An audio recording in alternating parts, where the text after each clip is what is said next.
Шановні гості, вже за 5 хвилин ми плануємо розпочинати нашу подію, тому можна проходити до зали, потихеньку займати свої місця. Слідкуйте за анонсами. Дякую.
Good morning. This is English channel.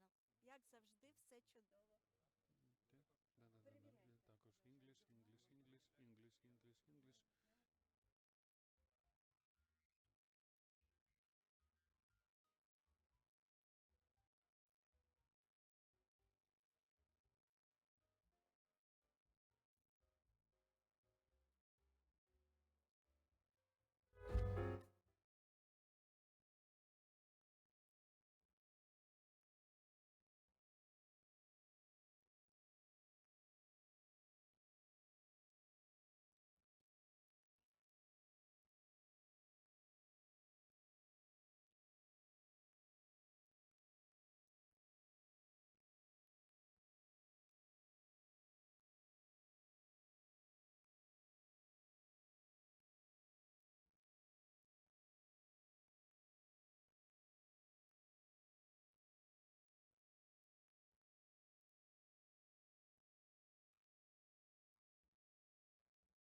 Вже до зали, займайте потрошки свої місця. Dear guests, actually, please proceed to the conference hall. We are ready to start the event.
Шановні гості, будь ласка, займайте місця. Dear guests, please proceed to the conference hall. We are ready to start our event.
Доброго ранку, шановні пані та панове. Good morning, dear ladies and gentlemen. Time to start. And please give the applauses in order to understand you are ready for the event. Good morning. Our greetings for you, and we welcome you here at the event of the Eco-Industrial Parks. This event is being implemented under the SECO supported project under this government of Switzerland support and is being implemented by UNIDO. So the moderators of this event are Ivana Didur and Valentin Orlov. Actually, on the Facebook, LinkedIn, and YouTube platforms, you may be the spectators of the event. Actually, what is our agenda? We will have the welcoming remarks from very many guests who are here. As well, we'll be discussing the policies for the EIP and to be ready for the future efforts. Actually, here on your badges you may find the QR code. Please scan it and you will find the agenda. Actually, we will be using this technique in order to put the questions and answer them. Actually, on the screens, actually very easy. Please scan the QR code for those who cannot scan them from your badges, and all your questions will be included in our Q&A sessions. Actually, in case of air raid alert, actually we have a special basement area. Those who are ready and willing to move could move there. Anyhow, we are planning to fulfill our agenda, and in case situation changes, no doubt we will notify you and time to start our event. And currently we have actually the pleasure to invite our guests. Actually, we invite to the stage Mr. Gianluca Berlusconi, actually the head for cooperation from the Switzerland Embassy in Ukraine. Also, we invite Mr. Christian Susan, the coordinator on the industrial development, UNIDO. And please give applauses to our speakers.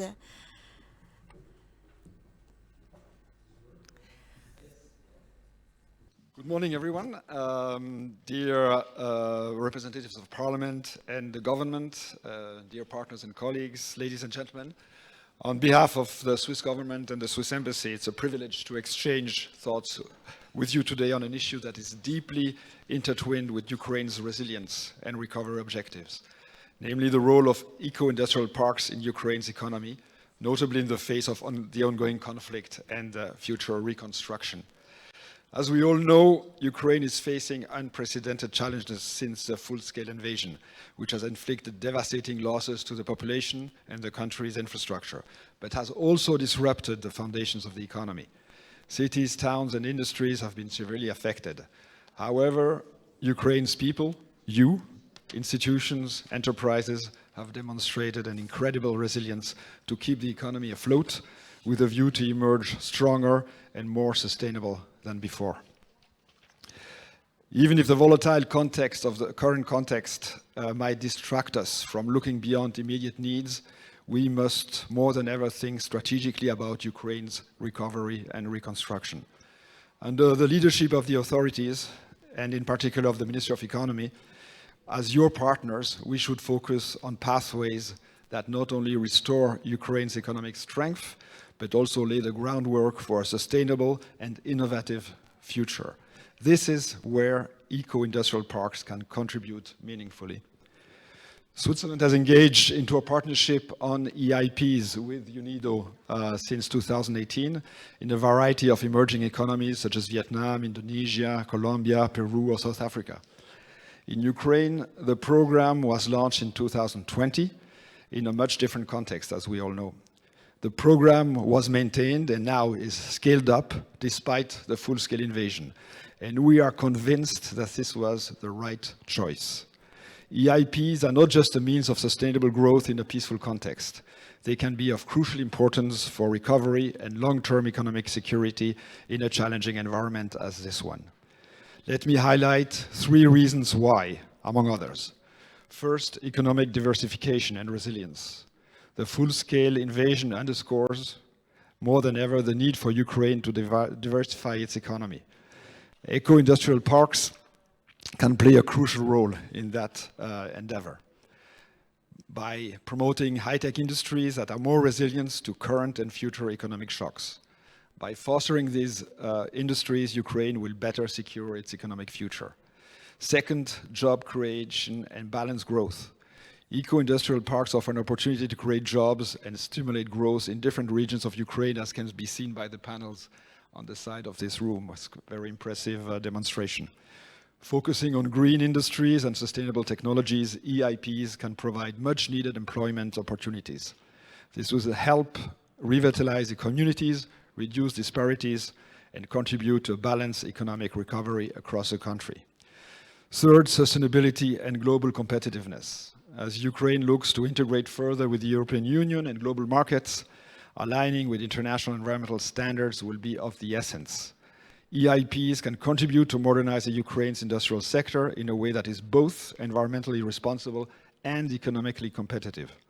By fostering green innovation, Ukraine can attract international investment, build a reputation as a leader in sustainability, and meet the growing global demand for environmentally conscious industries.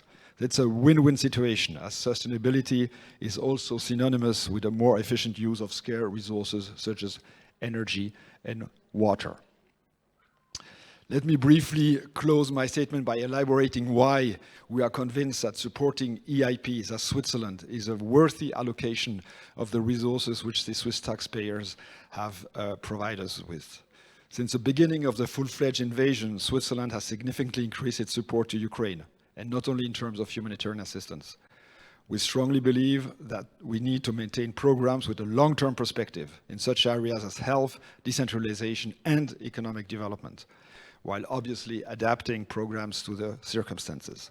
Looking into the future, our government, the Swiss Federal Council, has adopted a cooperation program for the years 25-28 worth 1.5 billion Swiss francs, approximately 1.5 billion euro, as the initial step of a larger and longer commitment of 5 billion Swiss francs over the next 10 years.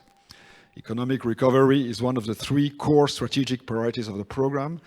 Our support to Ukraine's EIPs, Eco-Industrial Parks program, perfectly fits in this framework. This is more than a financial support. It's really about nurturing a long-term partnership with Ukraine. Our role is to work alongside Ukraine's government, Ukraine's businesses, Ukraine's communities to create an ecosystem where innovation, sustainability, and economic growth will thrive together. In conclusion, eco-industrial parks are an instrument for Ukraine to build a more sustainable and innovative economy. They are a strategic tool for economic diversification, job creation, and global competitiveness. Switzerland stands with Ukraine in this critical moment. We are proud to be one of your partners for a future where Ukraine not only recovers, but thrives, becoming a global leader in sustainable industrial development. I wish you all a very, very fruitful exchange today in the forum, and thank you kindly for your attention. Thank you. Дякую, пане Jean-Luc. Thank you, Jean-Luc. Thank you for your support and for your words. Thank you, Jean-Luc, for your kind words. Mr. Christian, the floor is yours. Dear colleagues and friends, it's a pleasure and a privilege to be here and to welcome you on behalf of the United Nations Industrial Development Organization, UNIDO. Our mandate in the UN family is to promote inclusive and sustainable industrial development. And I think a country like Ukraine will see this need, particularly in the difficult situation the country is going through. We all need the benefits of industries. We need the employment industries can create. We need the tax revenues. We need the economic development. But this cannot come at the detriment of the environment and at the detriment of people working in these industries. And I'm often asked by friends who are not from the field, so tell me, what is an eco-industrial park? And I always tell them, it is a park which is willing to go the extra mile. It's a park which is willing to go for better environmental performance, better social performance, better management performance, and the whole thing is also driven by better economic performance. And I think these are 4 elements which are crucial. After Corona, we spoke about building back better, but I think this is exactly what Ukraine needs right now and will need after the end of the crisis. It is to recover, it is to bring investments to the country. And these investments should result in multiple benefits, and they should result in an industry which can thrive in a healthy environment. And this is exactly what an eco-industrial park should do. And with the support of Switzerland, for me, it is amazing to see what can be achieved. Our role in this process, we are a catalyst, we provide technical assistance. We can help private sector investors with some ideas. We can demonstrate that it makes business sense to go green, to invest in resource-efficient, cleaner production. And just to quote a few examples, why an industrial park is the ideal breeding ground to become an eco-industrial park. We have multiple industries which are co-located. And this allows them to use the waste of one company as a factor input into the manufacture process of another one. And these processes, called industrial symbiosis, we normally start at a very low level. And I want to give you an example from Zona Franca de Cauca in Colombia, where we have 3 plastic manufacturers, and they produce about 120 tons waste per year. Rather than sending this waste to landfill, this is now collected by a 4th producer, and they transform the waste into lower grade plastic products, which means the resources can be kept in the loop for longer. We reduce environmental impact, we reduce landfill, and we can create added value. This can also be much more complex. In Vietnam, in Ninh Binh, where we did a feasibility study in 2018, we have a fertilizer company which still uses coal as its feedstock. So you can imagine, the environmental impact is quite considerable. Right next to this fertilizer company sits a technical gas producer. And I'm doing the management, I'm not the technical expert, but some of the experts which we could second to this park, they said it makes technical and business sense to recover the emissions from this coal-fired fertilizer company. They've done this, so they recover the emissions, they treat them, they scrub them, they clean them, and the CO2 can be sold now as technically inert CO2 to the medical and the food industry. Phase 1 has resulted in 80,000 tons emission reductions per year. And the private sector company is now doubling capacity. I think this speaks a very strong language that it also makes business sense.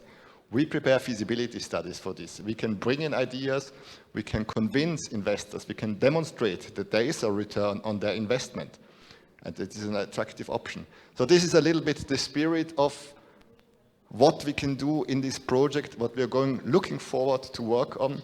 In particular now in the Ukraine, we are aware that this country is not the same situation like in any other country. And I'm very glad that also our colleagues from Switzerland and our donors took this deep understanding. So we worked in phase 1 with existing industrial parks, brownfield parks. Some of them are now in areas where unfortunately we can no longer go there. We still can provide these parks some remote technical assistance, but the focus of the phase 2 now is to continue working with those brownfield parks where we have a chance, where we can really work with them, but also to support the development of new industrial parks in line with the principles of an eco-industrial park. And in this context, it's also for me it's a privilege to share that we have defined UNIDO, World Bank and GIZ. We all support this transition of an industrial park to a better performing industrial park. There was a multitude of names, a plethora of names. So in 2017, we said, we need to create a brand name for the better performing park, and we need to define criteria. So in 2017, we created the name of Eco-Industrial Park, World Bank, GIZ, and UNIDO, and we developed a framework, an international framework, which has 64 indicators in these 4 dimensions: environmental performance, social performance, management performance, and economic performance, which allows to assess a park to see how close it is to the ideal eco-industrial park.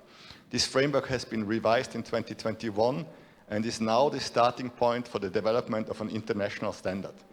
So in the future, and this standard will become available by the end of this year, in the future it will also be possible for an industrial park to certify as an eco-industrial park. And I think this is extremely important. We have seen the business environment has changed drastically over the last couple of weeks. Unprecedented changes have taken place with customs being imposed, which I've never seen before. But this might also be an opportunity for a country like the Ukraine to see which manufacturing processes can be brought to this country and whether this doesn't give the Ukraine a comparative advantage also as a neighbor of the European Union to export to these countries. And once you start thinking about producing for export markets, European Union, this branding of becoming environmentally friendly and socially inclusive will become even more important.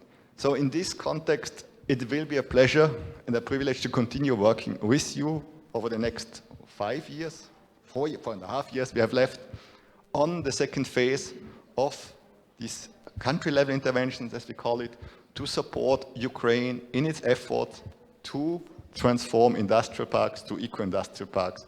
We will continue our technical assistance and cooperation with government to create a conducive policy and regulatory framework, and we will extend our hand to private sector entities, to park management entities and tenant companies to become resource efficient, cleaner, environmentally friendly and socially more inclusive. Thank you very much.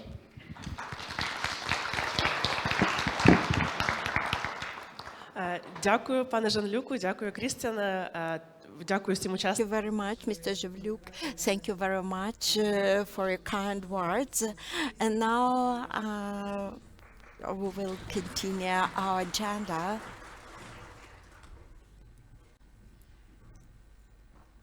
Шановні учасники, а ми переходимо до Давайте. ключової презентації, яка дозволить краще зрозуміти, що являє собою глобальна програма екоіндустріальних парків. So, dear participants, let's come to another part of our program and what are the aims and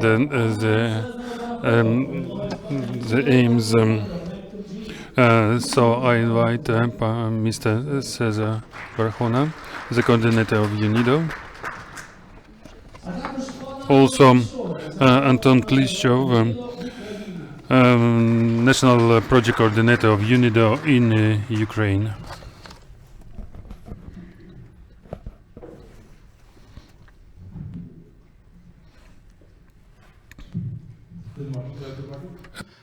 Thank you for the invitation. I'm sorry I don't speak Ukrainian, so I have to do this presentation in English. So the idea to come here today is to discuss the potential that Ukraine has to develop the concept of eco-industrial parks. We know that under the current circumstances, the Russian invasion into the Ukrainian country, things have changed. The new international rules have been modified, and this gives a challenge to all the countries in the world, and mainly to Ukraine. So, do I have a clicker? Okay, so basically what we want to do now is to go through the concept of what eco-industrial park is, and to then explain to you what is the current situation in Ukraine. Thank you. That helps me. So I guess it goes like this. Yeah. So, is this my presentation? Can you please set my presentation, because this is not what I was expecting. So basically, let's start saying what is an eco-industrial park and what is not an eco-industrial park. An industrial park is a design for land which basically is aimed to locate companies. And usually they sell or lease the plots so companies can do their job, right? An eco-industrial park, as a difference, is when these companies work together under the management of the park, and they increase the economic benefits, the social benefits, and the environmental benefits. So the main difference is that they always fulfill all the laws and they go beyond. And because of that, they get a special recognition And this recognition is appreciated by the investors, and they are willing to come to this park. Well, something is not happening. And then they come to the park, and they are willing to pay more for the land, and they are willing to stay longer. So they attract better clients, better investments for the longer time. What is not an eco-industrial park is when you have these companies together and they compete against each other. They try to get benefits for themselves and not for the community, not for the environment, and not for their own group of companies. So to achieve this, we have a concept. And as Kristen mentioned, maybe you can help me because it's not working. As Kristen mentioned, we have some pillars. One is the management. The second is environmental performance. Then we have the economic performance, and then we have the social performance. But nowadays, because it's fancy, everybody calls themselves eco-industrial parks. So they think, I will attract investors because I'm eco. But who says that they are eco-industrial parks? We need to have a common name, a common understanding. That's why the World Bank, the World Bank, UNIDO, and the GIZ came together. Actually, they sit for about a year and a half to come with a concept and how to measure it. So we say an eco-industrial park is a piece of land where companies are located, and they have the conditions to work to develop the industrial activities. But they work together, and they increase economic, social, and environmental benefits. This is what eco-industrial park does. How do we do this? I don't know what the commission said. We interact with the management of the company, with the community, with the environment, and with the companies inside the park to achieve better performance. What is better performance? You have a better quality environment for production, so you are more productive. You have better conditions for the employees. You attract other companies from the same cluster, so you have value chain. You have better conditions for the employees because they get better salaries, they get longer jobs, and they get some venues, facilities that make their job easier. They will have a cafeteria, they will have a bank, they will have a space to relax, they will have a park, and hopefully they have a place for women where they can be safe, some places for children, so you can come to the park with your babies and somebody's going to take care of them. This is what an eco-industrial park is. It gives benefits to everyone. Yeah. As I mentioned, we work together. We try to increase the management capacity. We implement something we call resource efficiency and cleaner production.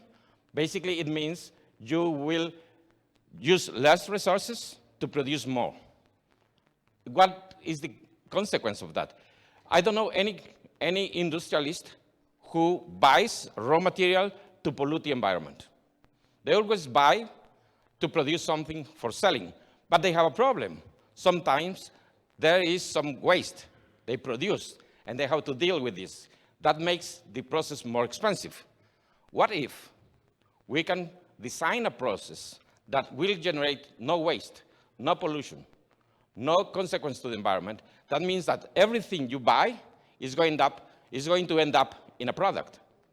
So you will be more profitable, and you will spend less money in cleaning the environment. See, that is resource efficiency and cleaner production. You produce cleaner, and you use intelligent and efficient the resources you buy from the market.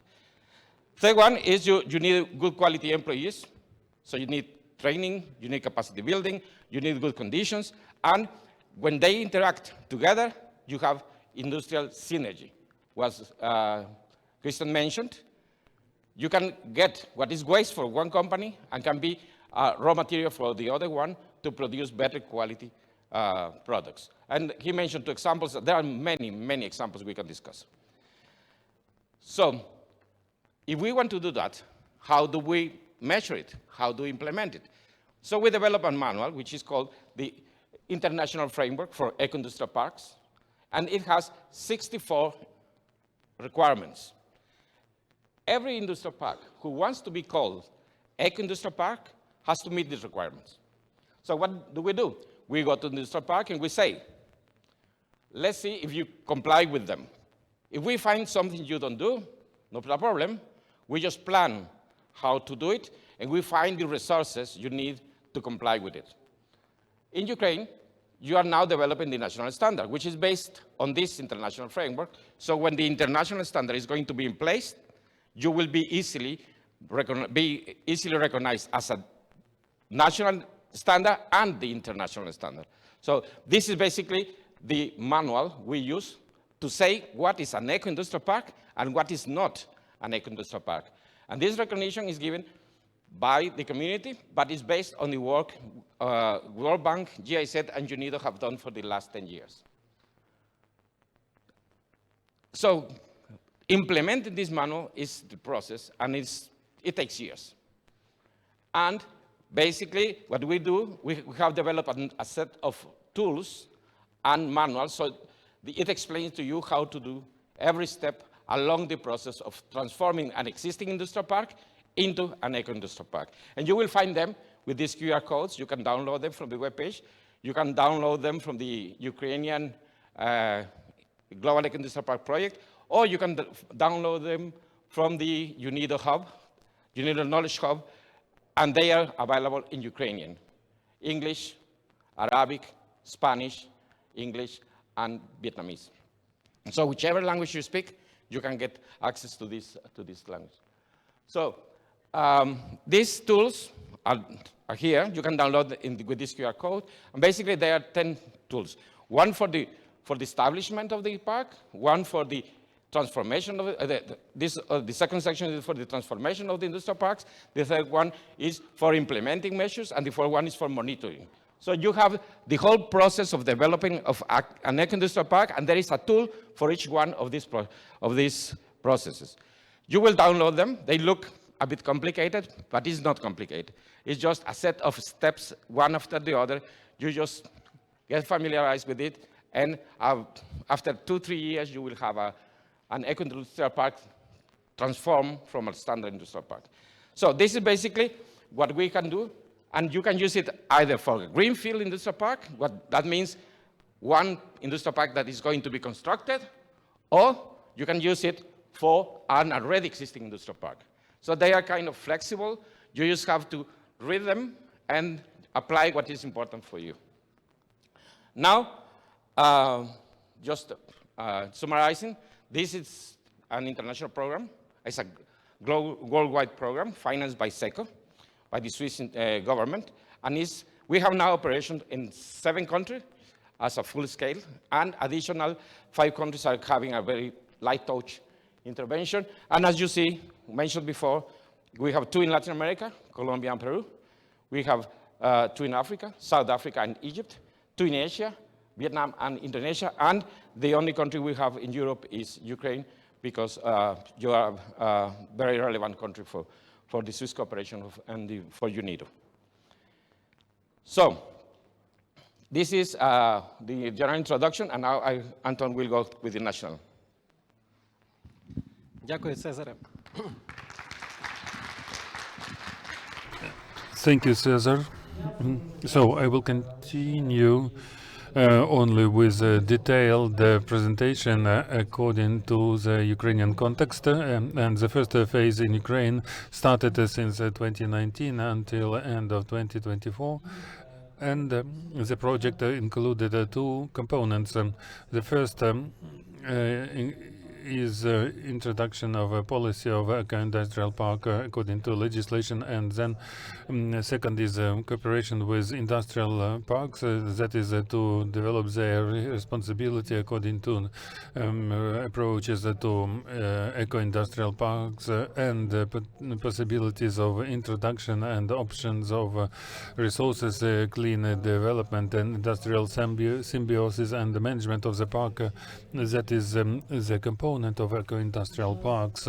And during the first phase of the project, and the support of UNIDO and our partners from Swiss government and Ministry of Economy of Ukraine, we introduced the model of eco-industrial parks in some national policies that you see on the screen. We should mention also the model of eco-industrial parks is included in the project of changes in the law on eco-industrial parks, which passed the first hearing in the Verkhovna Rada of Ukraine, and we expect for the second hearing where we expect the acceptance of this adoption of this law.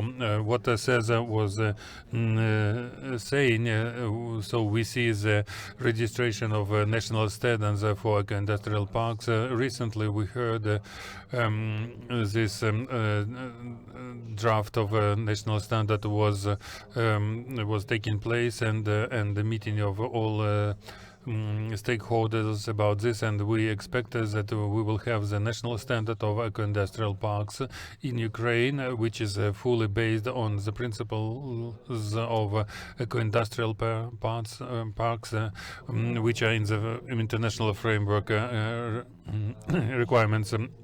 Also, we should mention how to work with industrial parks. We selected 5 industrial parks for support. 3 were in 2020 and 2 more were selected in 2022 when unfortunately the military invasion of the Russian Federation prevented the full cooperation with the parks which were close to the contact line. So as you see, we selected the municipal complex Bila Cerkva air cargo complex in Sumy, in Zaporizhia, Molfar in Teresa, and industrial park Kalush eco-industrial park. So you see the industrial parks, they started from the same level of international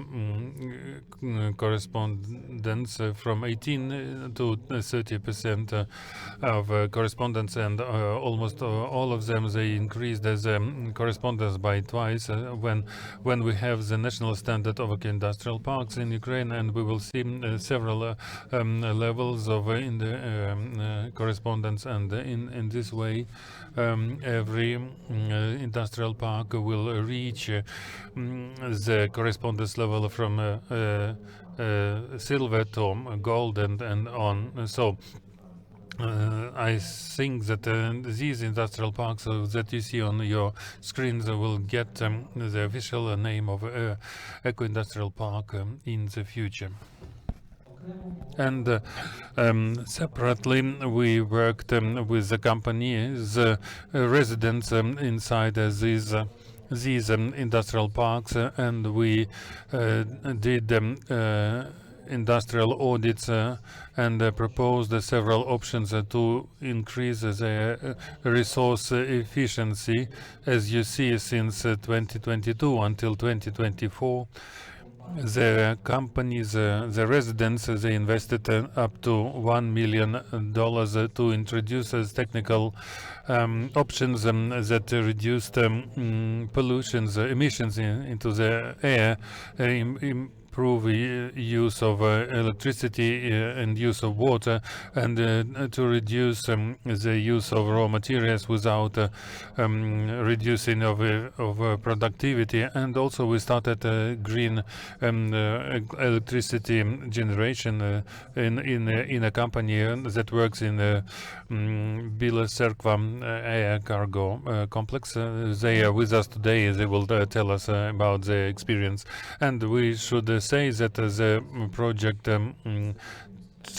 translated the project and the course of eco-industrial park. You can pass it with this QR code, and you will find all information starting from the methodology of defining the eco-industrial park, the management of the park, clean production and planning of eco-industrial parks. Thank you for your attention, colleagues. Thank you very much. Дякуємо, пане Цезару Барахоні та Thank you, Cesar Barjona and Don Klesho, for deep highlighting the program of eco-industrial parks in Ukraine. Please, colleagues, take your seats in the hall. So, Ivan, I give the microphone to you. Thank you, Valentina. And we start the first panel discussion devoted to the policy of EIP in Ukraine. And we heard during the introduction and presentation, eco-industrial parks, they are not an infrastructure project. It's a tool of state policy in the sustainable development of the country. They need strategic vision and coordinated intra-agency cooperation. In the first panel discussion, we will speak about the policy of industrial parks in Ukraine. What are the challenges? What steps are necessary to make this format inseparable part of our future? And I have a technical announcement that during the panel discussion, we will have our Telegram channel working, and with the QR code you will see it, and you will ask you can ask questions that we will announce, but we will not select all of them, but be proactive, ask your questions, and if you want to hear your answers. And I invited to this stage Vitaly Kindrativ, Deputy Minister of Ukraine. Please, Vitaly. Maybe he's not here, so he is coming. Oleg Bondarenko, Chairman of the Verkhovna Rada of Ukraine Committee on Environmental Policy and Environmental Management. In 5 minutes. Christian Susan, UNIDO Industrial Development Coordinator. So I hope that's fine. How will it be comfortable? So do you understand Ukrainian a bit? Or no? Sorry, I have my translator over there.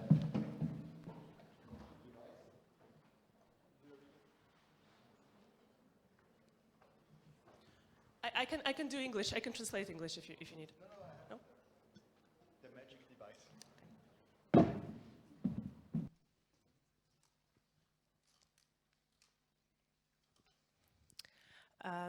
Дякую. Зараз трошки.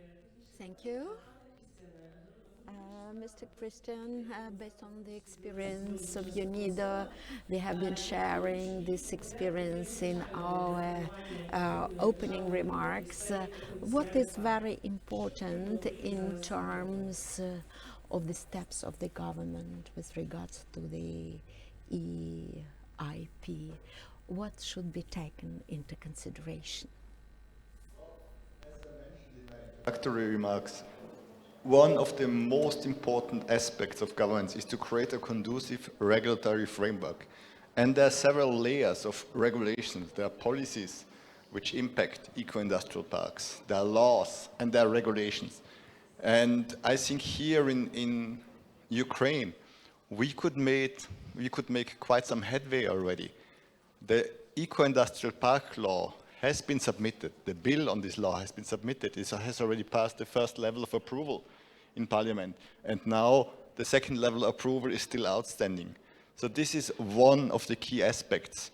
And how can we achieve this? I think our role as a United Nations organization is to bring together different players, to bring together government and private sector, and to explain to each of the partners why others might have different perspectives and how we can create a common vision. And I think for government it's really important that they see that this transition of industrial parks to eco-industrial parks brings benefits to the countries, benefits to the economy, and benefit to people engaged in industries. And then it is quite easy to bring people together and facilitate interaction and exchange. And I just would like to quote examples from other countries when you then go into regulations. So one of the aspects of an eco-industrial park is that you have to deploy renewable energies to the degree possible. In some countries, I don't want to mention the names now, but in some countries I can put as many photovoltaic panels on the roof of my premises. Not a problem. I can use this electricity myself. But I cannot have a cable which sells 1 kilowatt hour to my neighbors, because there's a state monopoly.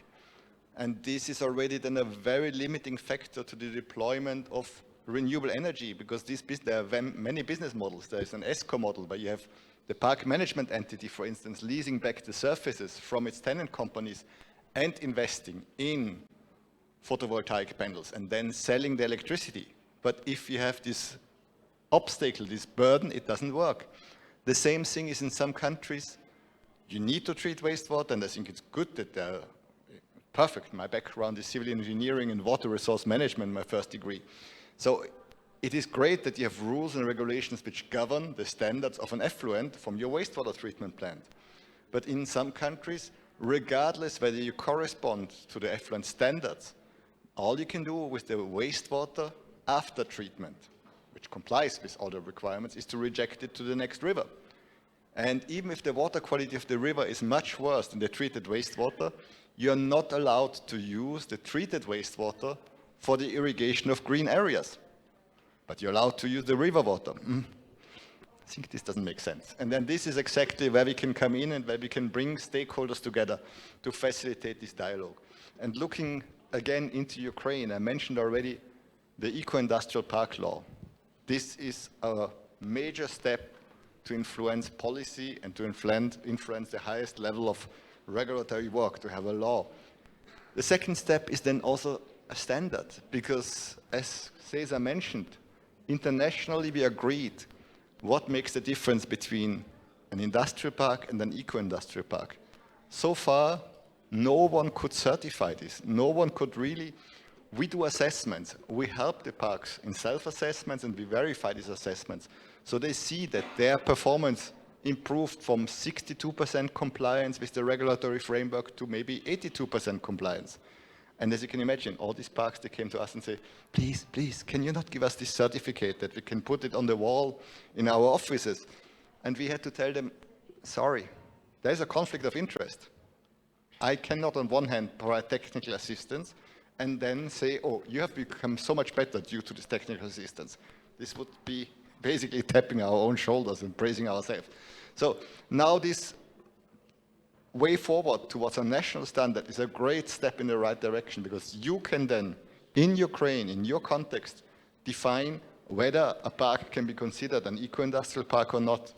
And what the advice we provide now with this process of an international standard, the development going on, is that it should be aligned as much as possible with the international standard. Because some of the companies want to become certified against a national standard, because this might be linked to certain benefits, certain privileges a park can have. And they will always be given at a national level.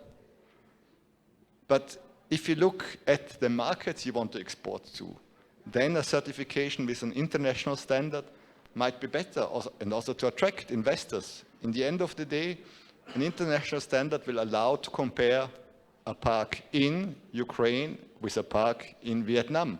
Regardless whether the park is 3,000 hectares or 20 hectares, this is not the crucial distinctive element. But the management, the performance can be assessed regardless the size, and it can be assessed against a common denominator. And I think this is the message, and this is the support we can provide, and we are happy to provide in this dialogue, where we then can also facilitate the exchange with other countries. We have seen this in various countries, Cesar mentioned, Colombia, Peru, Indonesia, Vietnam. They are all in different development paths. They are industrial parks. They are all different. Even within the countries, the parks are completely different. So to facilitate exchange on the development, on the regulatory framework, on the policy making, this is also what can be brought in. And I was 4 weeks ago in Colombia to speak to Parliament. Colombia was the first country in the world. They've gone a different way. They started with the standard. Colombia was the first country in the world which has enacted a national standard for eco-industrial parks, which very closely aligned with the international framework. And now Colombia is in the process also, a bill for an eco-industrial park law has been submitted. So this is the second country in the world where this is taking place. Ukraine has been faster. Vietnam has taken again a different approach. In Vietnam, they also have a decree, the Decree 35, which governs what makes an eco-industrial park. And they have come up with a national certification system which has only 7 indicators. It's a sovereign decision of a government how they want to certify a park to be an eco-industrial park. But this is also the discussion we have now with World Bank and GIZ and private sector representatives. If we define the passing score in an international standard, if this passing score is too low, it will be very easy to comply with a standard. Everyone will do it. But then there is no added value to be certified against the standard. It is to prove to the market that your park is performing better than another park. That's why you become certified. So you have an additional unique selling proposition. If, on the other hand, the standard is too strict, it will be too complicated, too expensive to comply. And again, the value of the standard will be very low because no one has an interest to make this extra effort. So this is where we can come in, and I think this is also where we can provide best international practice, lessons learned from other countries to this process in the Ukraine. And we are very happy to work on this process now for the standard, that this national standard will be enacted as soon as possible to support the further endorsement of the eco-industrial park law, so that we can work against a clearly defined framework and to work then also with government, to bring government and private sector together to overcome some of the obstacles. And here in Ukraine, for me, what I don't understand is you can certify, you can register a greenfield park as an industrial park, but it's difficult to register an existing park. So this is a little bit, well, I say, for me, as not coming from the country, at least I ask questions, say, why can this not be done? Why can we not register an existing park if it makes the same effort as a new park intends to do? So, and this is the process where we can come in and where we can support, where we can reach out to our partners, where we can facilitate dialogue, exchange, and then to create a common vision of where we want to move on together. А в мене чудові новини. Якраз зараз ми зможемо, напевно, дізнатись про діалог із органом державної влади. And now actually we have another panelist, Oleg Bondarenko. He's the chairman of the Verkhovna Rada of Ukrainian Committee on Environmental Policy and Environmental Management. Okay, nice to have you here, Oleg. Actually, we have discussed with Christian what challenges Ukraine encounter today with regards to EIP, and we would like to ask you, what is the vision of the Verkhovna Rada Committee in terms of modernization of the industry and regional development? And maybe you could actually give your vision on these issues. First of all, I would like to state that the concept of eco-industrial parks, actually it is the prerequisite for setting up the new objects that will be based in the new territories. And this means that these eco-industrial parks will work based on definite rules and principles. We understand, even today, we could say that ecologization is very important. Thanks to the efforts to the Ministry of Economy, thanks to the efforts of my colleagues from the Committee on Economic Development, the law on eco-industrial parks have been amended and redrafted, and based on the joint efforts with the support on the part of our committee, we believe very soon we will actually approve this law, and here we will have the basic law on EIP. Now we are getting ready this draft for the second reading. Now it is in discussions in our profile committee. And what should we say? For us it's very important to understand what is the difference between the existing industrial parks. What will be the priority for this? The priority for the eco-industrial parks will be implementation of the best technologies of the and this is for us, it's very important. Accessible and best technologies, it is the must. And for us, it's very important. Best well-being technologies, they are implemented in Europe. This is the law that was passed last year on the integrated prevention of industrial pollution. It is this through permits that will allow their operations and will allow to transfer existing industrial parks into eco-industrial parks. They will rule on the well spelled out rules and very clear rules. All this will allow to reduce waste, to reduce emissions, and all these will actually will allow them to have a status of EIP. Based on this law, industry also will be environmental friendly. No doubt we have the mechanism of the circular economy because the reuse of the water resources and power, energy efficiency, energy conservation, all these actually could be offered as a sign of the eco-industrial park. No doubt waste is the issue. In order to process the waste, it's so important. It could be in terms of recycling in order to reduce the volume of waste, and it will make our environment really friendly. Also, important to understand how the new blocks will be constructed for the future production. All this also is very critical because environmental friendly eco-industrial parks, it means that carbon emissions also to be reduced when we speak about these parks. With regards to the challenges we encounter today, I see a strong support for our work in future, no doubt, and for us, it's important to reduce a number of these bottlenecks and challenges. We should have a sort of a sustainable growth.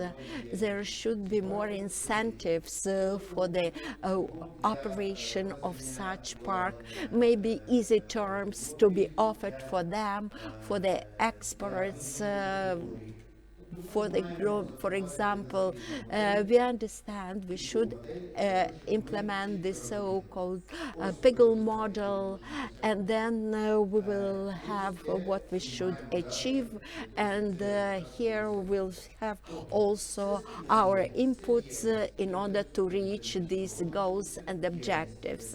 We understand that we work closely with a number of committees in the Parliament of Ukraine. This is the Economic Committee, the Financial Committee of the Parliament, and we understand that the policy that will be developed, no doubt it linked to the budget affordability, a budget, and all this also should go parallel with the environmental policies. Thank you very much. We have discussed a lot what are actually requirements for the industrial parks that will be spelled out in the law. For us, it's important to understand, actually, for us, it's important on what pillars we should actually rely in order to provide successful operation of eco-environmental parks?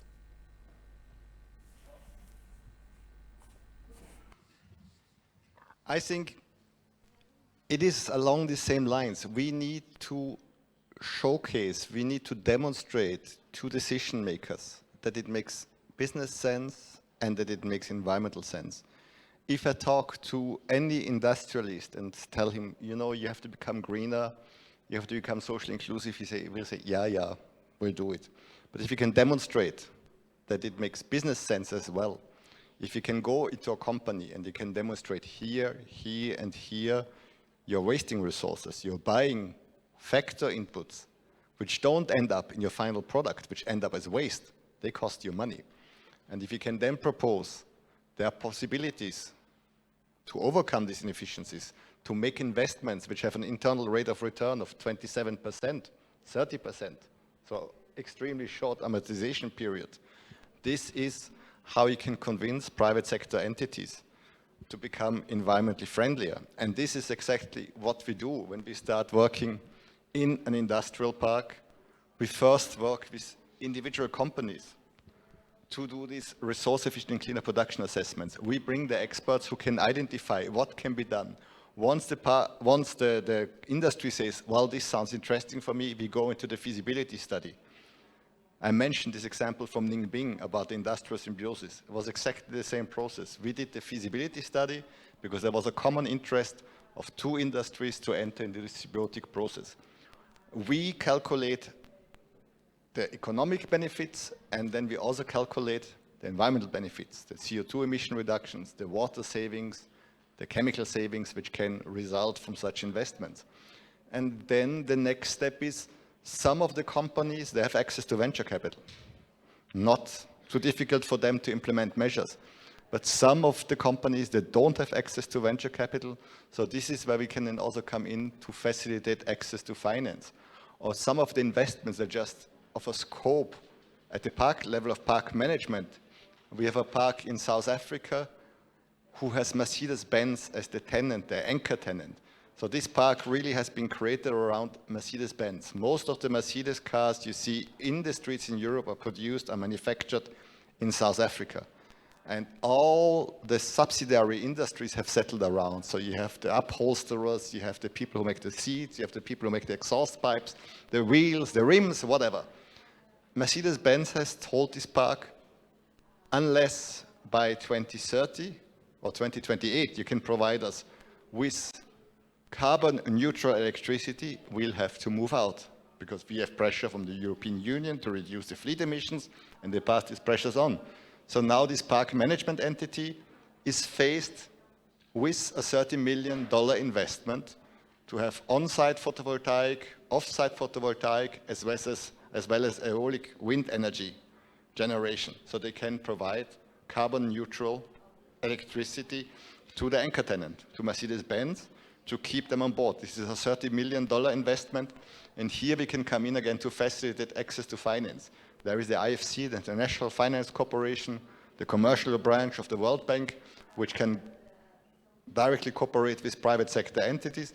And this is then to really help them to come up with the studies which are required and to see where this money required can be made available in the most attractive, in the easiest way. It's never easy to get 30 million from anybody, but where this can, that's where we can come in. And I think the important thing is really to convince decision makers in private sector entities that it makes sense to go in to make these investments, that it makes business sense, and then to also demonstrate to government that there is a lot of economic benefits which accrue from this transition. Private sector entity will look only to the financial aspect. What is the cheapest way for me to go from A to B? Government will then also have to look into all these externalities which can come along, positive or negative externalities. And we want to avoid negative externalities. The creation of waste, the creation of emissions. This is a negative externality, and unless of a regulatory framework which forces an industry to address these negative externalities, they will have very little incentive to do so. So this is, I think, a little bit what we can do and what we are doing. Це дуже цікаво насправді, тому що те, що той кейс, я хотіла би задати саме вам, Крістіан, фоллоуап питання, а потім Олег теж перейде до вас на рахунок цього. Тобто ви говорили про цей приклад Mercedes-Benz, да, такий, якби він об'єднує навколо себе цей екоіндустріальний парк. Такий схожий кейс ми бачимо і там в інноваційних хабах, коли там повинен бути якийсь один ключовий гравець, який навколо себе тримає ресурси, забезпечує ресурси цього парку, і тоді все дуже ефективно працює. Ми живемо в контексті повномасштабної війни в Україні, і це має великі складнощі. Цікава ваша позиція, чи можливо під час повномасштабної війни залучати таких гравців? To involve such players, what can we do from the point of view of the policy? How to involve them and how can it work?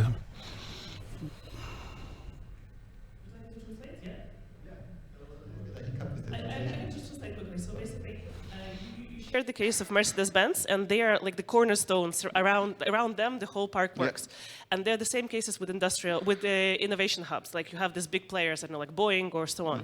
So, and we live in the context of the full-scale Russian war. So, how can we, via policies or via economic benefits, attract such players to Ukraine to make this happen? Like, well, a tricky question, I know. It's a tricky question, and we have seen what has happened in the last 2 weeks. The world hasn't seen before. That all of a sudden, our business patterns have been put upside down. What we considered to be as a working economic model is no longer what it used to be. So I think this change might also be an excellent opportunity for the Ukraine. And from what I've heard, it's for me the first time to work in Ukraine, but what I've heard from colleagues is that this unfortunate situation and this full-scale invasion, which has happened in Ukraine, also has forced the country to become much closer to Europe and to be much faster in the adoption of certain rules and regulations which are closer, the approximation of the acquis communautaire of the European Union. To sometimes, crisis can be an opportunity. And I would say for the Ukraine, we have discussed this with our colleagues from Switzerland. Maybe it is it's over-optimistic to expect a Boeing to place a major production site into Ukraine. But we have seen examples of development taking place. This is in the context of industries which are being relocated. And I think we all know, whoever has been involved in building a house himself or renovating an apartment, if you have the ideas up front in your mind, if you say, I want to use renewable energy in my house, I want to have water reused and recycled. If I do this up front, it is much cheaper than I do it retrospectively. For me, when I renovated my apartment, I had a lot of electric outlets because I knew when I do it now, in the process of renovation, it costs me 10 euros each additional outlet. If I do it later on, if I have to open the wall, if I have to cover the wall again, you have to paint it again, it costs me 300 euros each outlet. So I ended up with a few too many. But I think this is also, and for Ukraine here, I think you should focus, and it's important, we have seen that there is now a lot of investment of Ukrainian companies in park management entities, and then also that most of the tenants which are manufacturing are still Ukrainian tenants, and that Ukraine has already gained an important position as a transition country. Some of the parks which have been newly developed, they're mainly occupied by warehouses. And again, this is, I think, something where the market has to orient and look into these opportunities which are being created. And we will see in the next couple of months how the global economy will develop, and this is where people can then make opportunities. Дякую. Олеже, хотіла би перейти з схожим питанням до вас. Yes, Oleg, I would like to shift to you with the same question. Which politicians can help us to involve the players, Ukrainian players, international players, to get around them the other players in the eco-industrial parks? So one more time I will tell you, gathering and unifying in this sense is maybe the biggest challenge that can happen, because we have different policy, the different understanding who does what are the money to build it, what will be the preference to the participant, and another participant. What the participant will get from entering this park, what the state will get from creating such a park, what will be the effect of this park for, if we speak the eco-industrial parks, for the economy, for businesses, and for the environment. How much the activity of this park will reduce the burden on the environment, how pure will be the environment to give to our grandsons. So it's very important question which is raised not only in Ukraine, in all European countries, and for sure we should follow this way, and we should come to a certain model that will be the example for the whole business inside our country, and we can and we should involve investments for this model. And when we developed the law on integrated prevention of industrial pollution, when we introduced the best technologies and methods, and the need to equip our industry. One of the questions about this adoption of the law was how much money we need, where do we get this money, how in these difficult conditions, especially during this full-scale invasion and during the need to restore the country, how will we find such resources, financial resources, human resources, business resources, and just to shift to this one of the new model. And we were speaking about the same thing. If we introduce this model, if we show to the whole world and international financial organizations that we are ready to go on the Green Deal journey, as in Europe, when we want to introduce a circular economy in our country, that we are ready to show we are together with Europe, and we want to reduce the emissions. We want to achieve a climate neutral state by 2050. It can give us a big push inside country, and for the business to get new investments, because of this we will get the possibility to get the access to investments of international associations and the investors who select whether to invest in dirty industry or the industry that provides the best ecological results. Yes, thank you very much. And I would like to ask Christian about we speak about the policies that we introduce and that we need. How in Ukraine, from experience of other countries, how to assure the implementation, because the framework is one thing, but implementation is quite difficult. We have not the executive authority represented here, but what is your opinion about this point? This falls under the real sovereignty of any country to enforce regulations. This is something where we can only advise that it makes real sense to go this way. The creation of incentives is also one important rule. And I think normally, well, you need to find the right balance in between stick and carrot. It's the same thing with the standard. If it's too strict, nobody will go make the extra effort. If it's too lax, it has no value. And this is, I think, also with enforcement, especially in a country which is in a very difficult situation. You need to find the right balance. You need to have rules and regulations in place which can be observed. You need to reduce bureaucracy. If you want to attract foreign investors, and you have country X, which is where it is much easier to set up your business compared to country Y, where will a private investor go? To the country where it's easier. And I think it's also important to look at what other countries have done, and Vietnam is the most vibrant country when it comes to the development of industrial parks, which are now also involved in the process to become eco-industrial parks.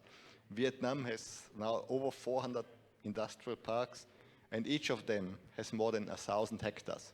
So this is really a different league. We've seen now plans for parks, and it's great that it comes up. But these parks here have 100 hectares, 70 hectares, 25 hectares. Vietnam created a regulatory framework or an incentive system where they said, we want private sector entities to come in as park management entities. And the way they structured it, they said, we will not provide incentives for the park management, for the developers, but each company which settles in such an industrial park receives a very generous tax benefit, I think 15 years, no VAT. So this allowed them really, this attracted the private sector investment to create the parks, the management entities to come in, and they could attract tenants by telling them, guys, if you settle in this park, you have these tax holidays. And it is location. And again, we have to see which benefits Ukraine can take out of the location in the present situation. As a neighbor to the European Union, labor.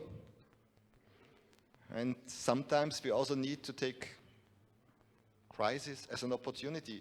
In Indonesia, the cooling system, well, let's say the private sector did not find the necessary qualified staff to work in automotive industries. So what they did is they invested in one of the parks. They've established a vocational training center which trains 2,000 kids every year, following a dual approach where they have some training on the job and some theoretical training. Out of these 2,000 pupils, the 150 best are always retained by the park. And this is then also it is a venture, it's a business center, a profit center within the park. And they said, we are operating this with a very low profit margin, but it is not an investment by the park. It is still something where they can make benefits. And parents are willing to send their children to this vocational training center. They have to pay tuition fees, but they know that these kids have much better opportunities later on. So this is, I think, enforcement can be something, but you need to have It's nudging. Yes, it is stick and carrot, the right balance, and government then needs to enforce what is there.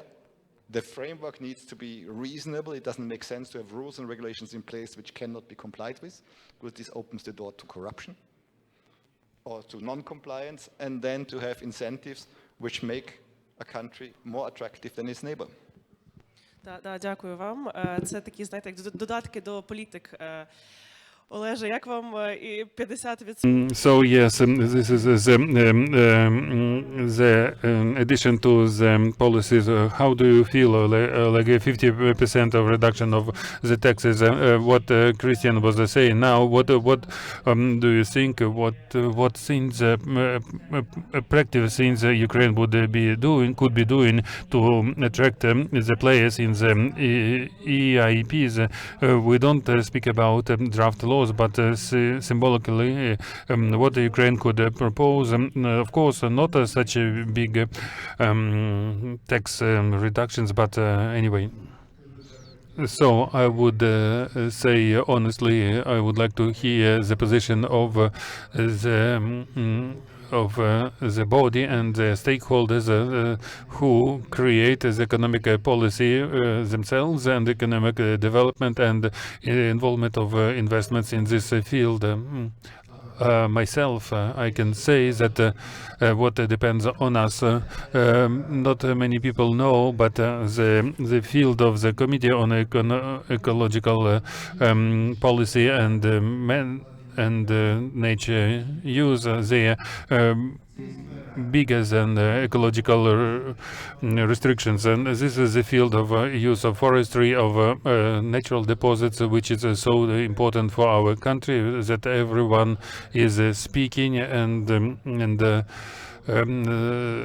which is in so-called natural resources agreement, which we know about, but we don't comment because it's too early, honestly speaking. And I can tell you that creation of prerequisites for use of natural deposits, of course, natural deposits with ecological limitations with reduced influence on the environment, and this is the field of our committee. But the possibility which we produced last year, which we allowed to enter this field for the new users of deposits, and we opened the market. We made the operation more transparent, and we continue our activity. And this is one of the elements of investment involving investments.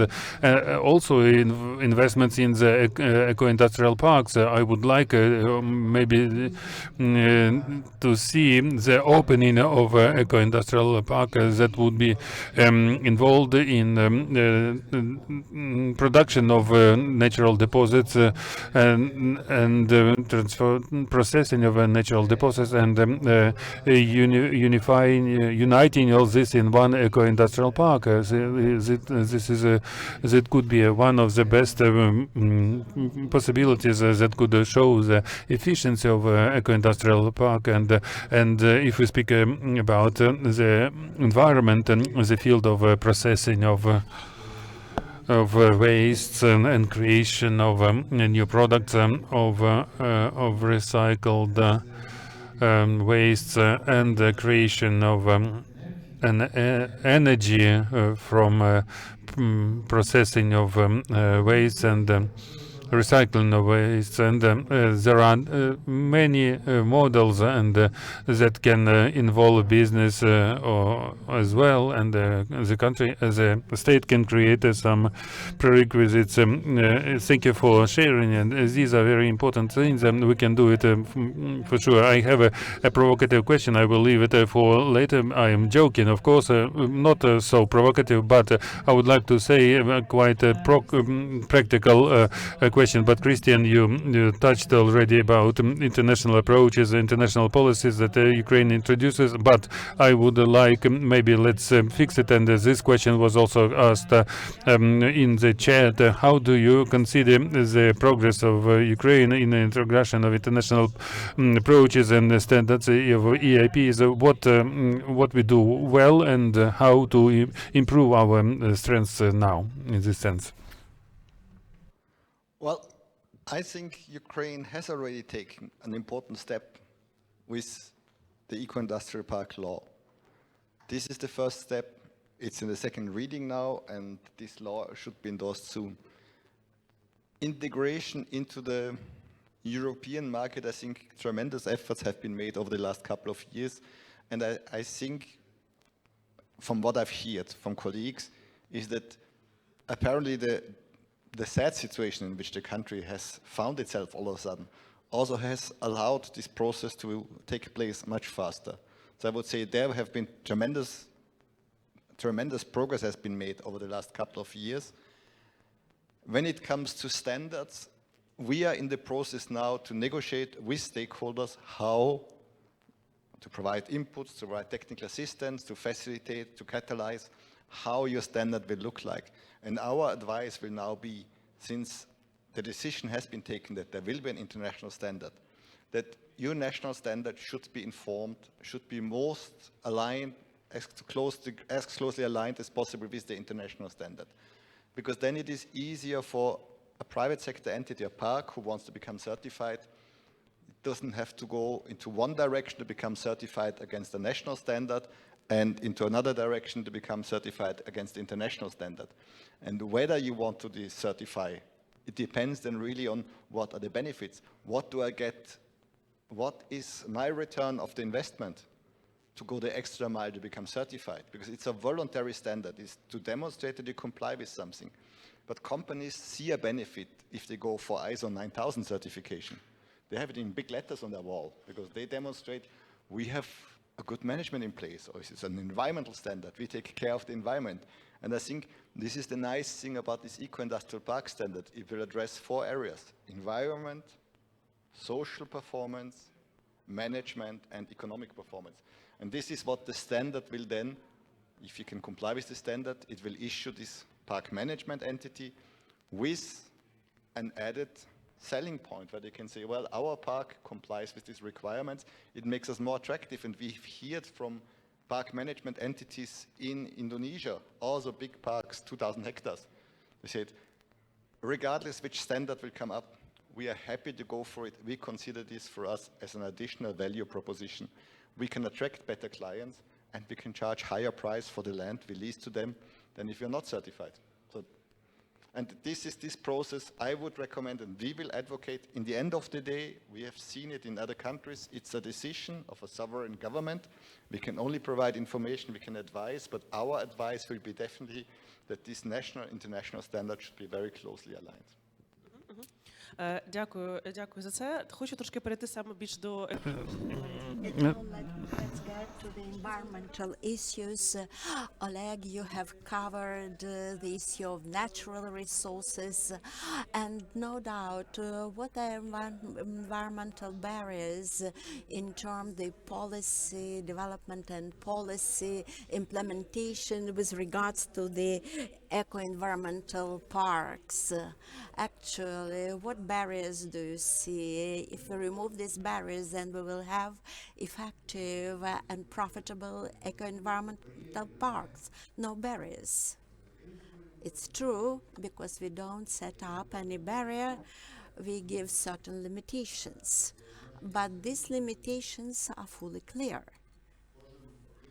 Every industrial object entity that is set up in Ukraine and would like to have the operation, it should be assessed strategically from the point of view of the environmental contribution in this or that region, and specifically it concerns all the industrial entities. It's the European rules. European rules actually give the chance to implement certain limitations that measure exclusively to prevent any negative impact on the environment from this specific individual industrial entity. We understand that all of you know have encountered what is the procedure of the environmental impact assessment. You do know how it works. No doubt all these assessment procedures sometimes are long, we understand. No doubt we will try to cut the timing necessary for this environmental assessment. But this is an important component because for us it's important to understand what are the actual impacts of all the actors that work in terms of the eco-environmental parks. Because we understand we have very different lands, we have certain limitations for all the economic entities. They are clearly spelled out in our legislation and they are clear for all the actors. Environmental limitations, they are not wider and broader than those in Europe. And as my experience shows, when I contact my colleagues in Europe and other countries, sometimes in Ukraine we have a more simplified approach and it takes less time. And thanks to this, we could provide certain perspectives for the actors in this field. No doubt, if, for example, the company could implement the better technologies, we understand when you do implement the better technologies, with this we will have a reduction of waste and emissions, and it's clear. That's why one technology is better than the other. So for us it's fully clear that reduction of pollution is one of our tasks. We understand with this we will reduce the load to the environmental protection agencies and We understand what mechanisms could be in place, and we understand the reduction of emissions and waste. All this could be done based on the effective legislation, effective regulation, and effective cooperation between the different actors, stakeholders in this process. So it's a very cool speech. Thank you very much. Actually, all the statements you made are very clear. We understand it's a sort of a good when we have a common understanding with the government, with the state. But for us, it's also to understand. Elvira, one of our participants, asked us how eco-industrial parks could actually help to resolve certain environmental issues. For example, how proactively our EIP could help us. We understand that maybe you will comment on this. No doubt, actually, partly I have already covered this issue. We should actually invite EIP in the chains, in processing and recycling this or that materials in order to have the end product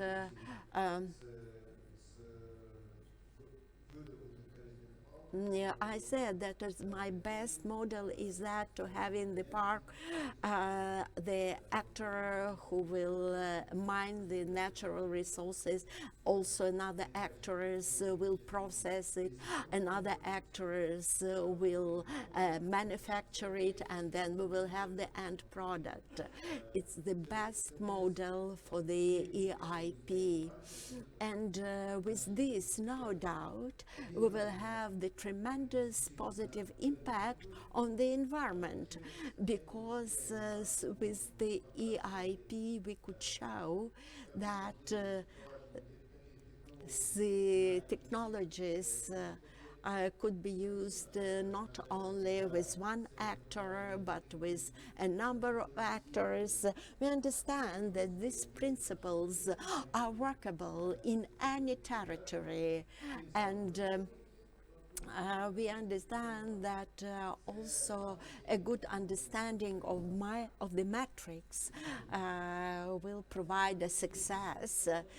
Christian, actually Oleg mentioned earlier that any industrial park actually should actually comply with the industrial parks. Certification also is an important process. You also shared with us the experience in Vietnam. Maybe you could also share more cases with other countries, what's actually going on in other countries and how they become effective in environmental terms. Yep. The question from before also, how can an industrial park help to protect the environment by becoming an eco-industrial park? Provisions in the international framework, which is the foundation for the standard. For instance, 30% of the park area needs to be kept as greenland. So if you have a 100-hectare park, 30 hectares of this park needs to be kept as greenland. And then, to bring in a practical example, you can structure this greenland in a way that in tropical countries, the rainfall intensity has increased dramatically. In Colombia, due to climate change, the water falling on this 30% on the industrial park, on the roofs and on the greenland, can no longer be evacuated by their present drainage system, by the stormwater drainage. So the park approached us and said, what can we do? And they said, we are willing to go the extra mile. We need to comply. We need to make our park safe from floods. And the cheapest way would be just to widen the profile of the stormwater drain. But then what happens is you evacuate the water of your park area faster. Downstream, they have the problem. What we're doing now is to look into possibility to structure this 30% greenland in a way that the rain can be infiltrated in the park premises. So you replenish the groundwater body, you solve your flood problem in the park and you don't impose a problem on the downstream population. This is, I think, how an eco-industrial park, the transition of industrial park to eco-industrial park, can help to improve environmental situations. We have examples in Indonesia where one of the parks, MM2100, next to Jakarta in Batam, has implemented a nature-based solution to treat its wastewater. They have 40,000 cubic meters of industrial wastewater every day, and a conventional wastewater plant uses a lot of energy to remove the nutrients from the wastewater, and then clean wastewater is rejected. You can do the same thing with plants. And this park was willing to go into this direction, and they have established a nature-based solution, a constructed wetland, which looks like a garden. And for them, it was driven also by the fact that they could save costs. The investment costs about 70% of a conventional wastewater treatment plant, and the operational costs are between 40 and 60% of a conventional wastewater treatment plant. And they were willing to go in an innovative way.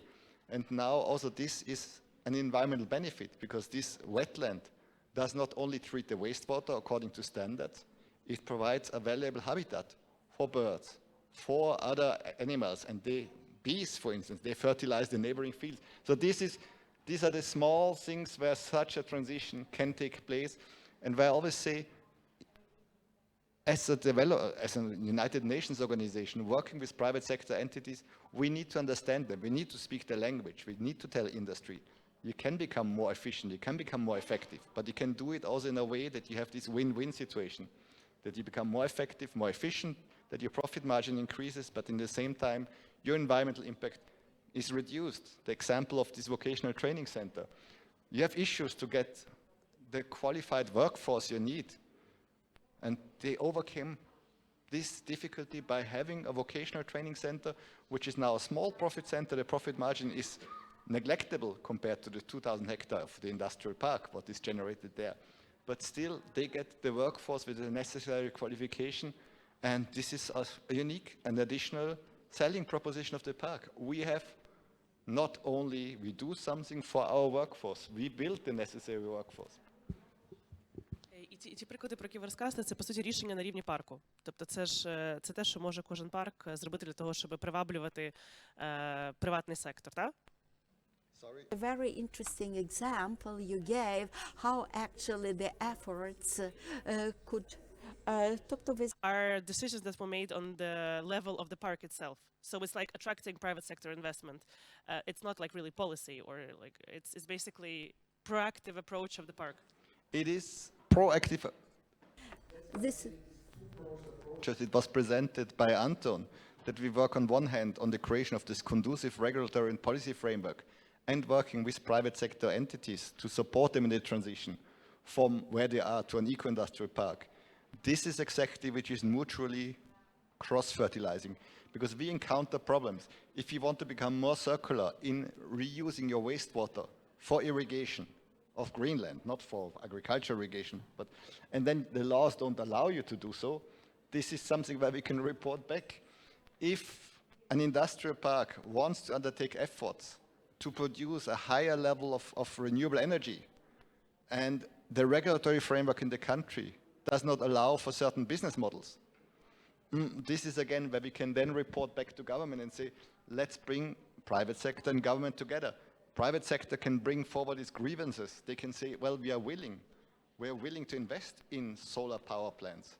But unfortunately, under the present price regime, under the present regulatory framework, an SECO model, an independent power supply company which generates electricity and then sells it to various clients, is not allowed. In the same time, the same country wants to become carbon neutral by 2050. This is a little bit, where it is mutually supportive, and I think where it is really important then to bring people together and also show decision makers, policy makers, how solutions have been done in other countries. We are just preparing a study tour to bring a delegation of Vietnam to other Asian countries where wastewater is being reused, recycled. And in Singapore, the wastewater is even, municipal wastewater is reused, recycled to the degree that it's fit for human consumption again. This is it is possible, and I think it is important to show to decision makers what can be done, why it has been done, what is best international practice. Recycling of sludge from a wastewater treatment plant.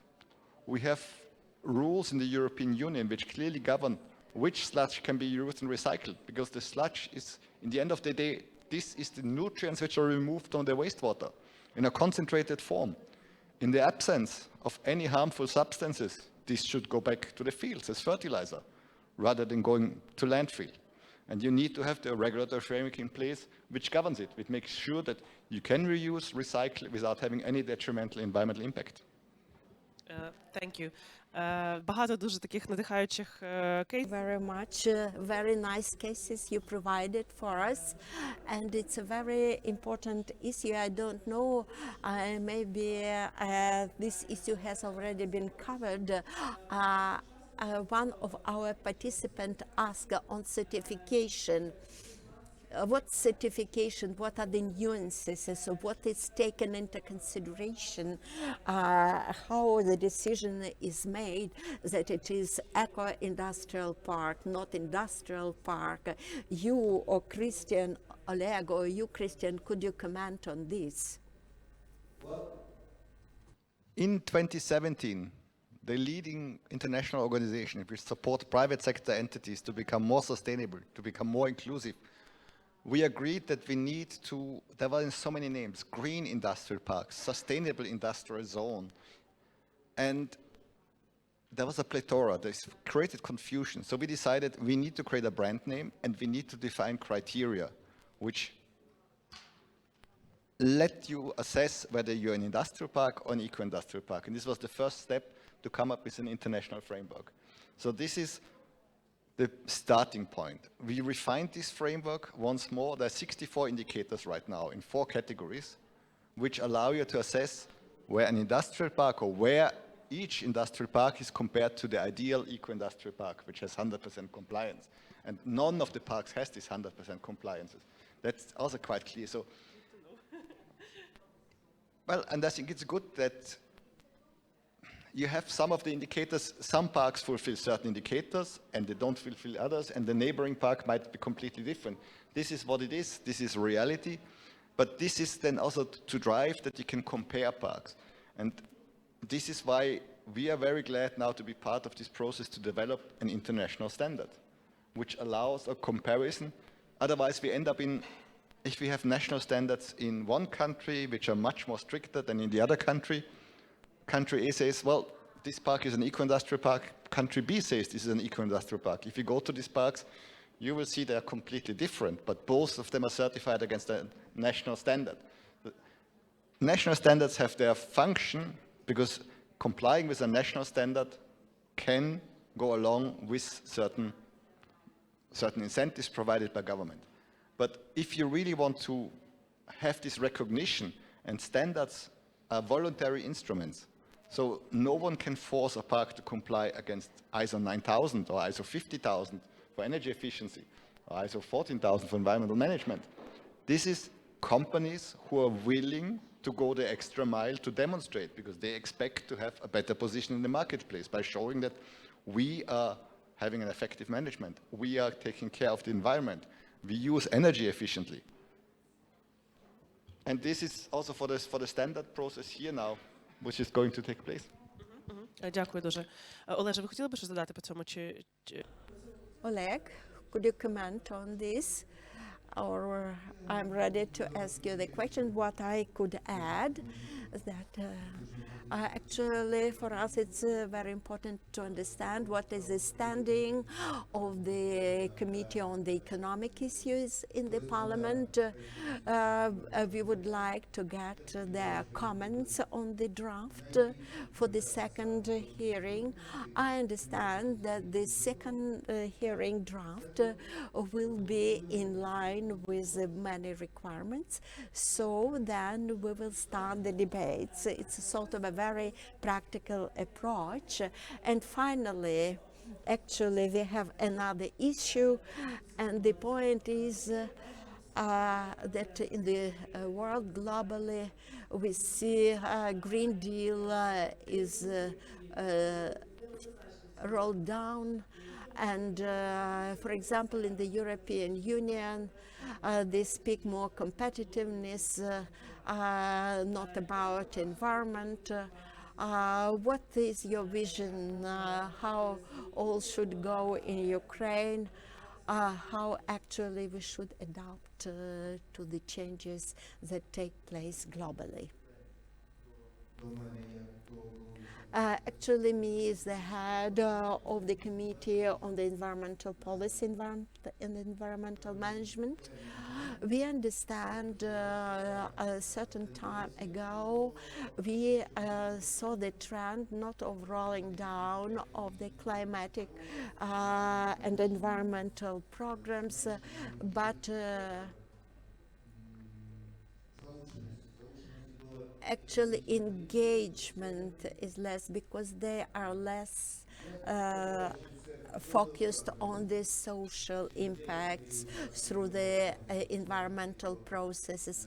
We understand that with time, no doubt, we get back to our standing, which we had in 2019. Ursula von der Leyen at that time was the chair of the European Commission, and it was one of her ideas.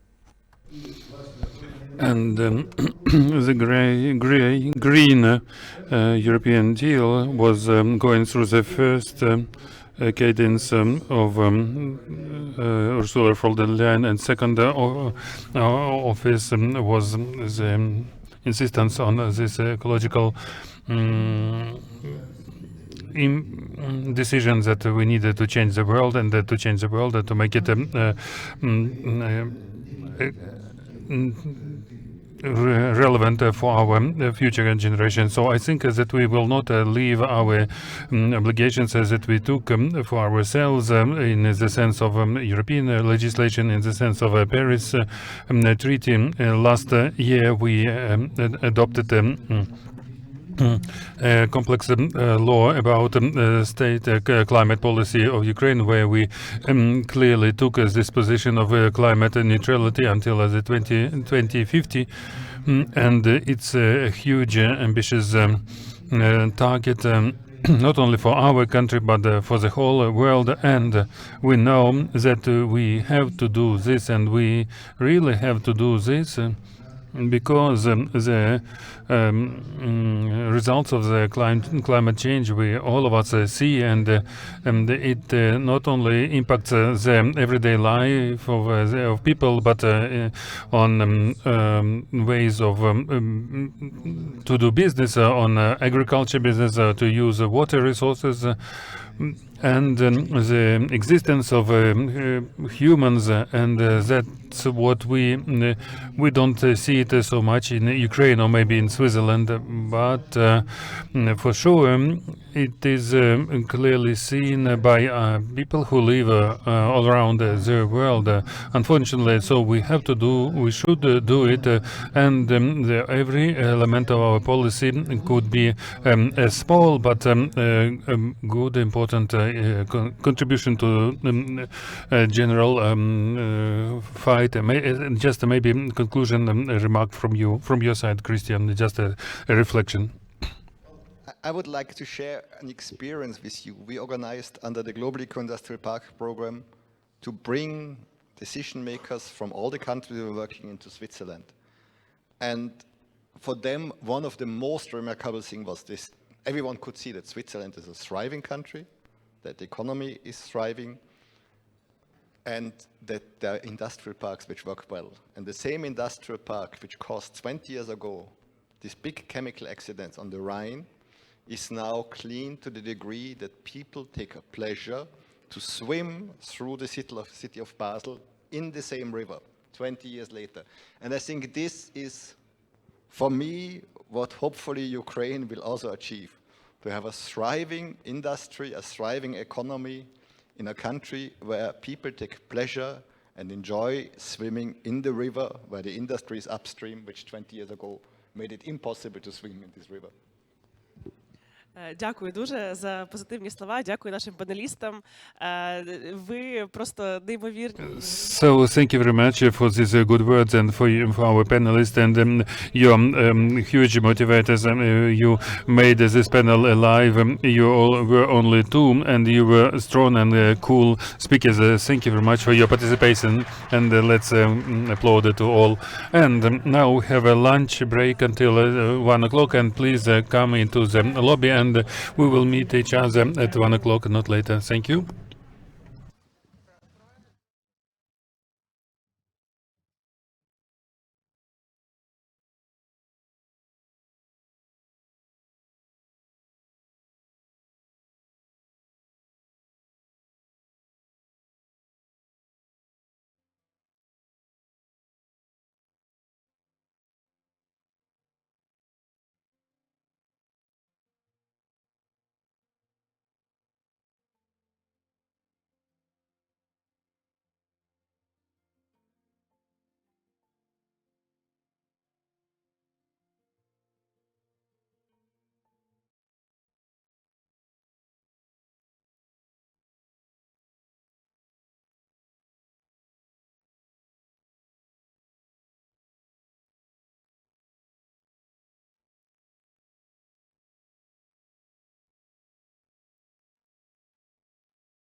Into the next panel, you have time to take your comfortable seats and be prepared for this very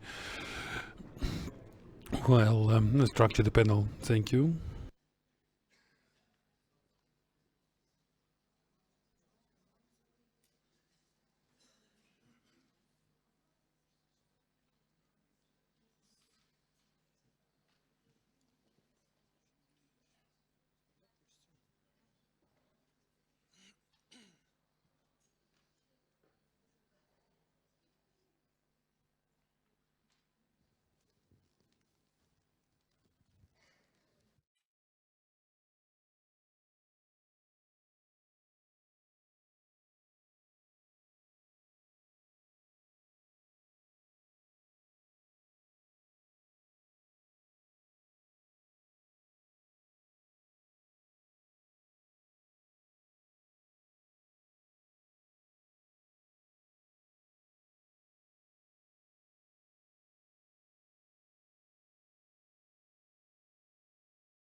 Шановні учасники форуму, Dear participants of the forum, let's continue.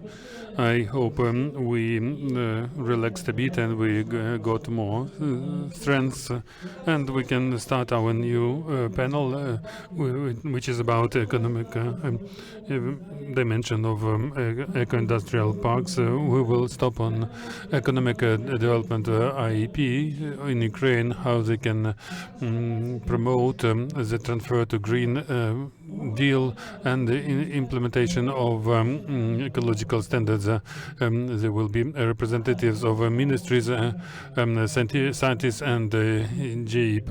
So you can place your questions in the Telegram channel. So the time is to invite our participants.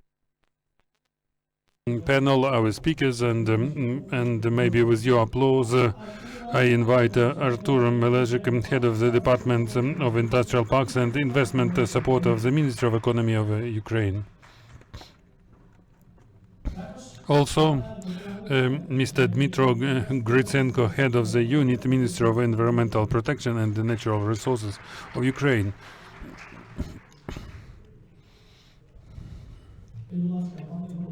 Please, Igor is here. I know he was a bit later. Igor Guzhva. So we invite Mr. Igor Guzhva, Director of the State Research Institute of Informatization and the Modeling of the Economy, and also Mr. Cesar Barahona, UNIDO lead expert and project coordinator in Ukraine.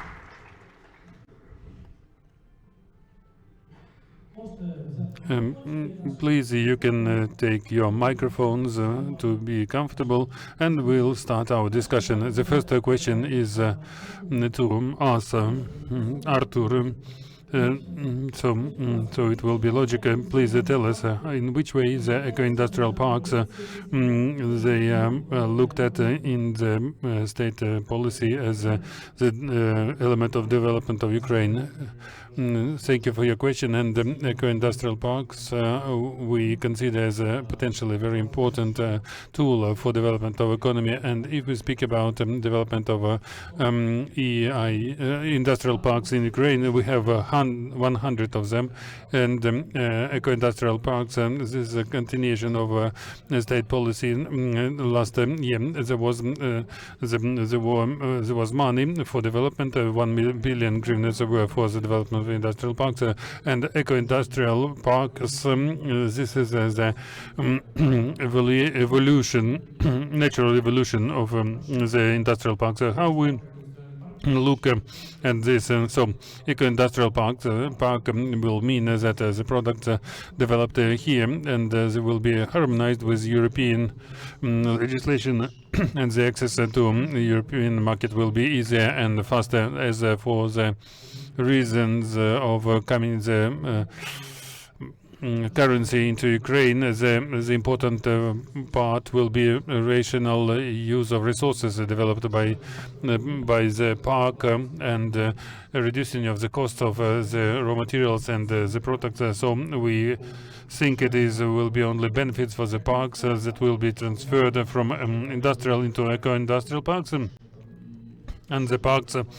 that consider now even just being eco-industrial from the beginning, it will be better to become relevant to the time and be a bit in advance. And so, thank you.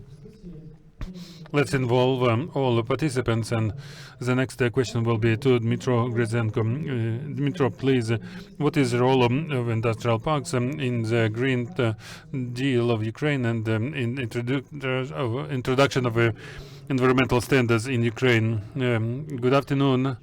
And first of all, I would like to thank for invitation to this forum. So it's so nice to be involved in implementation of industrial parks in Ukraine. I was working in the Ministry of Economy of Ukraine. I was also involved in the launching of this project, and I am happy that the project continues. It shows the results and passed to the second phase, and I congratulate you, the project. So from an environmental point of view, Minister of Economy he hopes for the development of standards, because it will create the environmental requirements to the industrial parks, and I think that industrial parks will help the green transfer with introduction of a circular economy where waste of one production will be the raw material for the another.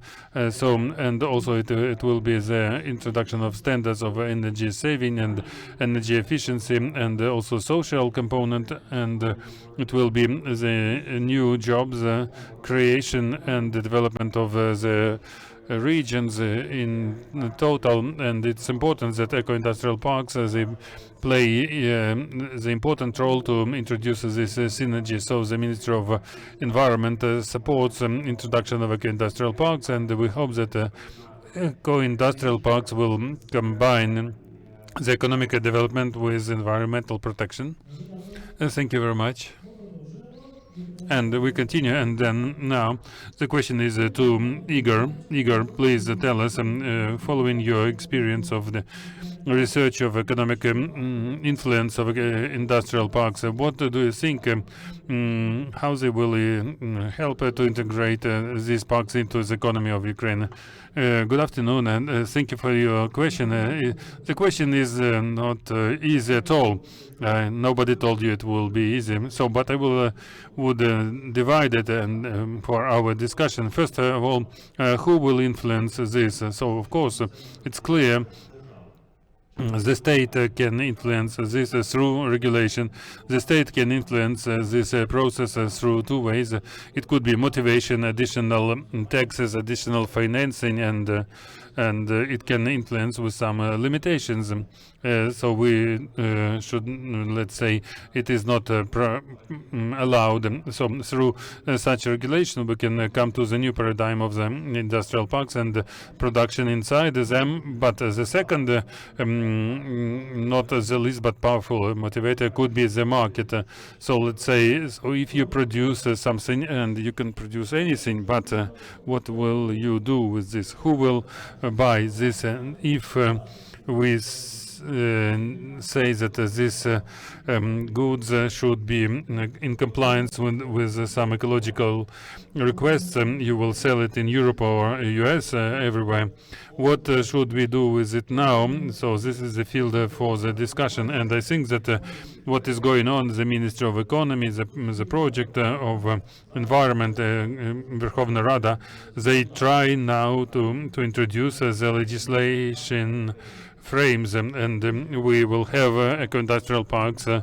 Here, it's a decision. It's very difficult to communicate between different parties, and in the parliament it will be even more difficult. So we should communicate it through the outlook of the market. So if we have a eco-industrial park, and if we introduce some standard that is clear for people outside of Ukraine, for American, European companies, and they know this is the international standard, and it will be a standard for them.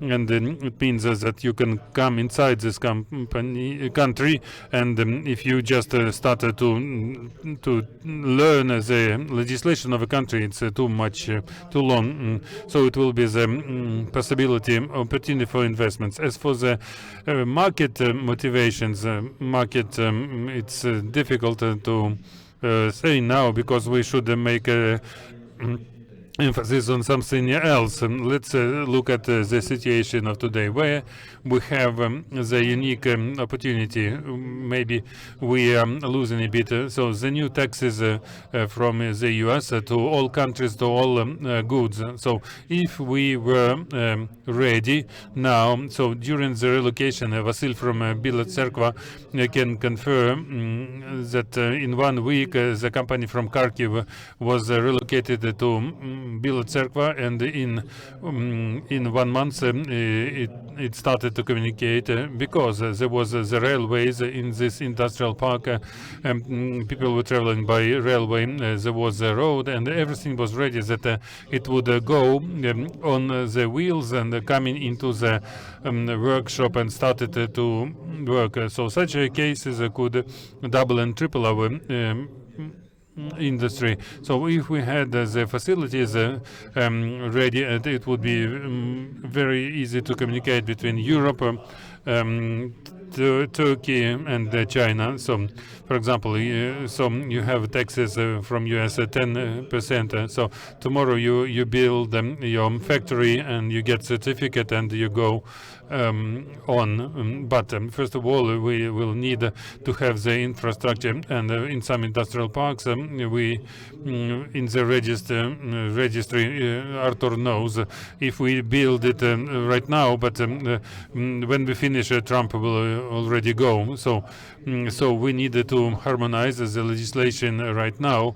according to the Europe, and it will be the go through. We will introduce the products gradually. Some companies, they are compatible with European countries, they will sell it easily.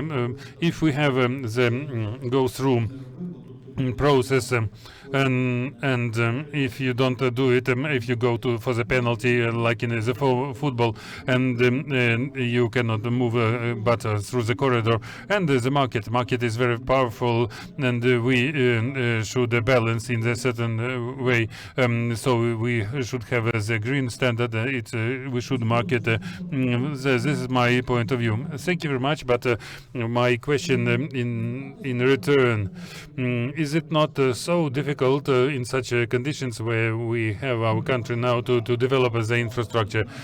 Sorry, it looks like it was too difficult, but before the war we didn't build it before the war, and these tax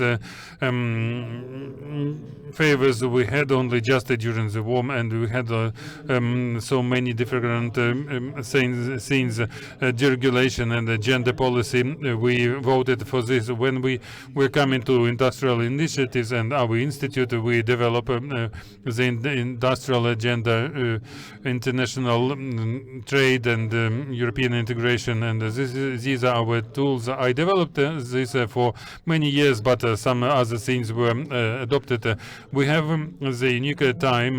If we don't do it now, we will never do it at all. So you see the window of opportunities. Another question, compliance with the international standards. And before, on the previous panel, and Christian was saying that there are more than 64 criteria to be compatible and should be implemented, as they say, all the 64 criteria and optimize them.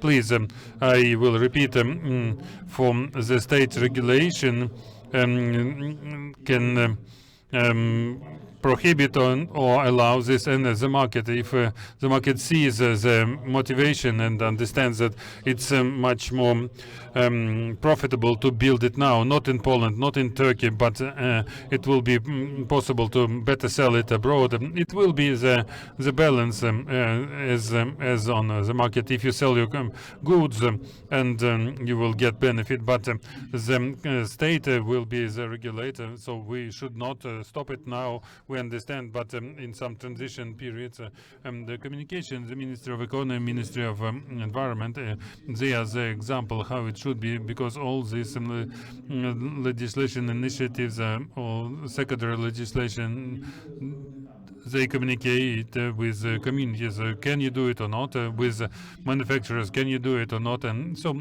other things, we should do it according to medical approach. Don't harm, but we need to grow it gradually. Thank you. It's clear, finally. And we came to Cesar Barahona. Please, the question to you. How you, as GEIPP coordinator, you look at the progress of Ukraine integration of the standards of ecological and industrial parks in development of the industrial zones in Ukraine? For the question, yes, we have been working in Ukraine for several years. We started with a resource efficiency and cleaner production program many years ago, financed by the Swiss government. Now, the result of this project was that every company we go to and we support the transformation and the more efficient production was very successful. It really showed economic benefits, social benefits, and environmental benefits. We reduced pollution, we reduced the amount of effluents coming from the companies, but it was one by one. So next step, we discussed with the Swiss corporation. They say to increase the impact, we should work with a number of companies located close together. And this is exactly what the policy for industrial parks in Ukraine is aiming to. So this is gaining momentum. And you can see that there are existing industrial parks which have some companies, and they are based on some previous infrastructure, and they are trying to be more effective and trying to be more productive and trying to give some benefits to the companies. But then there are also some new investments. You have greenfields industrial parks where you have only the plot and it's to be developed to attract investments. And you have some other that are in between these two levels. The transformation into eco-industrial park will allow all these industrial parks to be recognized internally and in the rest of the world as a development which is based on a criteria that the world is aiming to. We are talking about better conditions for industry development. So we have achieved some experiences here in Ukraine. Unfortunately, because of the invasion in Ukraine, we cannot work in some parks. We already started last 2 years, but we have the rest of the country, which is very active, and some of them are implementing some activities, right? Out of these 64 indicators, which is a lot, you have to comply with all of them or some of them. It will depend on the Ukrainian legislation. Now, you are in the process of developing the national standard, which basically divides in 3 levels. The first level, you have to comply with some indicators. Then if you go to the next level, it's because you have a better performance, and then you can have the gold level, which when you achieve all the performance. So this is a gradual procedure. You cannot expect that one industrial park will be eco from one day to the other. It takes years, because you have to, on one side, implement the measures, like resource efficiency, but on the other side, you have to monitor, and then you have to report and use it as a tool for attracting better clients. What we are talking about here is to have the condition in an industrial park that your clients want to go there and are willing to pay more for this position. And it is important to bear in mind that you are competing not against another Ukrainian eco-industrial park. You are competing against all the industrial parks in the world, from Vietnam to Indonesia to South Africa, but also, these really nice industrial parks in China, in Saudi Arabia. Everybody's having the same approach. So you have to be better than them. And this transformation will attract these clients you want to have. You are not aiming to have an investment that is going to be here for 5 years. You want an investor that is going to be with you for 100 years. To have this investor, you have to have good conditions. You have to provide good roads, good communication, good social standards, good legislation. That's why we work this kind of zipper, right? You with implementing practice, like using the industrial park as a lab. We try some policies, it works, we try to make it national. We have some laws which can be applied, and maybe they need transformation. So we try to apply in the industry and come back to the government saying, this is the adjustment you have to do because the registration is something we are facing now. But there are many other things like the water treatment plants. How are they going to be managed in an industrial park? Do you have to really treat all the waters per company, or is it going to be the whole industrial park? And there are many legislation. We have experience, for example, in some countries, like in Colombia, you can produce your own energy, it's renewable energy for your own consumption, but you cannot sell it to your neighbor because this is against the law. If you want to sell it to your neighbor, you have to produce more than 5 megawatts. So this is a big investment. This limit makes a limit of what you can do, because if two companies work together, you will be more profitable. So this law has to be changed. Similar in Vietnam. In Vietnam, you have this law which doesn't allow to reuse the water you take from the water treatment plant. Even if water of the river, you have to use the water of the river. You cannot use the industrial water. This law has to be changed. So what we do, we take the government officials from one country to see what is the law in the other country, to learn experiences, and then come back and think, how can you implement that in your own country? This is a long process. We hope we have 5 more years. We are hoping we will have 5 additional years. And in this process, we will have transformation in legislations and successful case studies where we attract foreign investors and national investors to fulfill the requirements of the Global Industrial Park Program. Так, тобто, наскільки я зрозумів, ще рано оцінювати і давати... As I understand, it's too early actually to assess what are the successes in Ukraine. Am I right to say this? This is a tricky question because we have many success pilot projects or pilot activities. This park is good in, energy efficiency. This park is good in labor condition. This park is good in water management. This park is good in, providing service to tenants. But we are still working on the evolution. So we say we have good examples, but isolated examples. We need to make it, a mainstream of the industry development in Ukraine, and then we will say, yes, we are achieving results. Now we have been here only 4 years, which is early to know exactly. But what we can share with you is that it has proven to be successful, and it has proven to improve the capacity of the industrial park to attract better clients. And this we have seen. And the momentum industrial parks are getting in Ukraine, and the amount of effort in legislations, in regulations, and in associations that, being built to promote this, I think it's a good indicator that the conditions are getting ready, and we have to work harder to achieve it at national level and not just in specific pilot projects. Ну що ж, маємо 5 років. Я впевнений, It's okay, we have 5 years. I hope we will have a success. Artur Malezhik, question goes to you. Actually, we have discussed the market. Market could be a good motivation for the EIP development.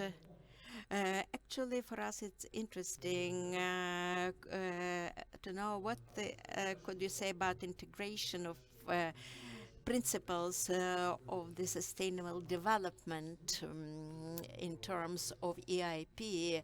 Actually, some industrial parks today are thinking how to transfer to the model of the EIP. Actually, as it was said, in phase one, we had a line of pilot projects. Here, in phase two, we will have the selection criteria in order to have more industrial parks that will work on these issues. For us, it's very important will be what is their energy consumption, their pricing policy, and then the second issue is here that some parks, when they are registered, actually they have already implemented certain fundamental principles of EIP, but still they are thinking how they will work in 1, 2, 3 years, what resources will be available, how they will reuse the water resources, how will use the power, how efficiently they use all the resources in order to get closer to the European legislation. Here we have one park, and they state that they will be real EIP. I understand that a number of entities are interested. We understand that amongst the audience that we have today, online and offline, there are very many participants who are really interested in what is EIP. And maybe this event will raise their interest more. And we are heading ahead. And now the question goes to Mr. Dmitrov. The state environmental policy, whether it is foresees any incentives for the EIP. If there are those, please name them. With regards to the state support, it's a sort of because we are living in a very difficult timing, and today it is envisaged the state support to EIP and IP, and these are certain taxation deductions and certain benefits because they're exempted from the profit tax.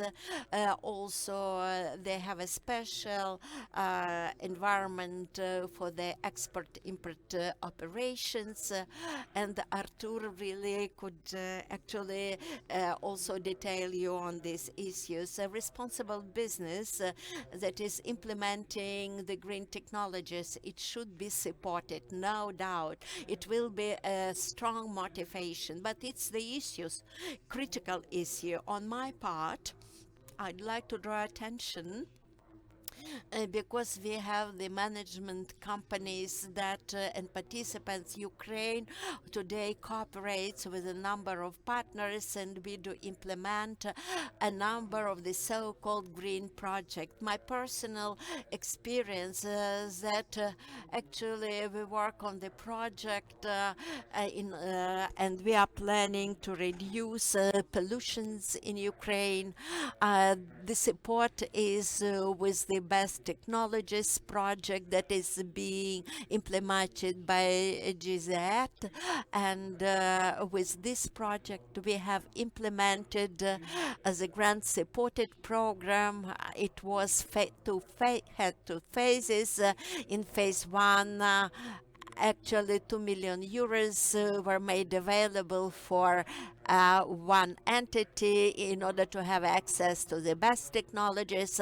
The second program also had lesser funding in the amount of 1 million to support their operations. Would you like to add anything, gentlemen? No? No comments?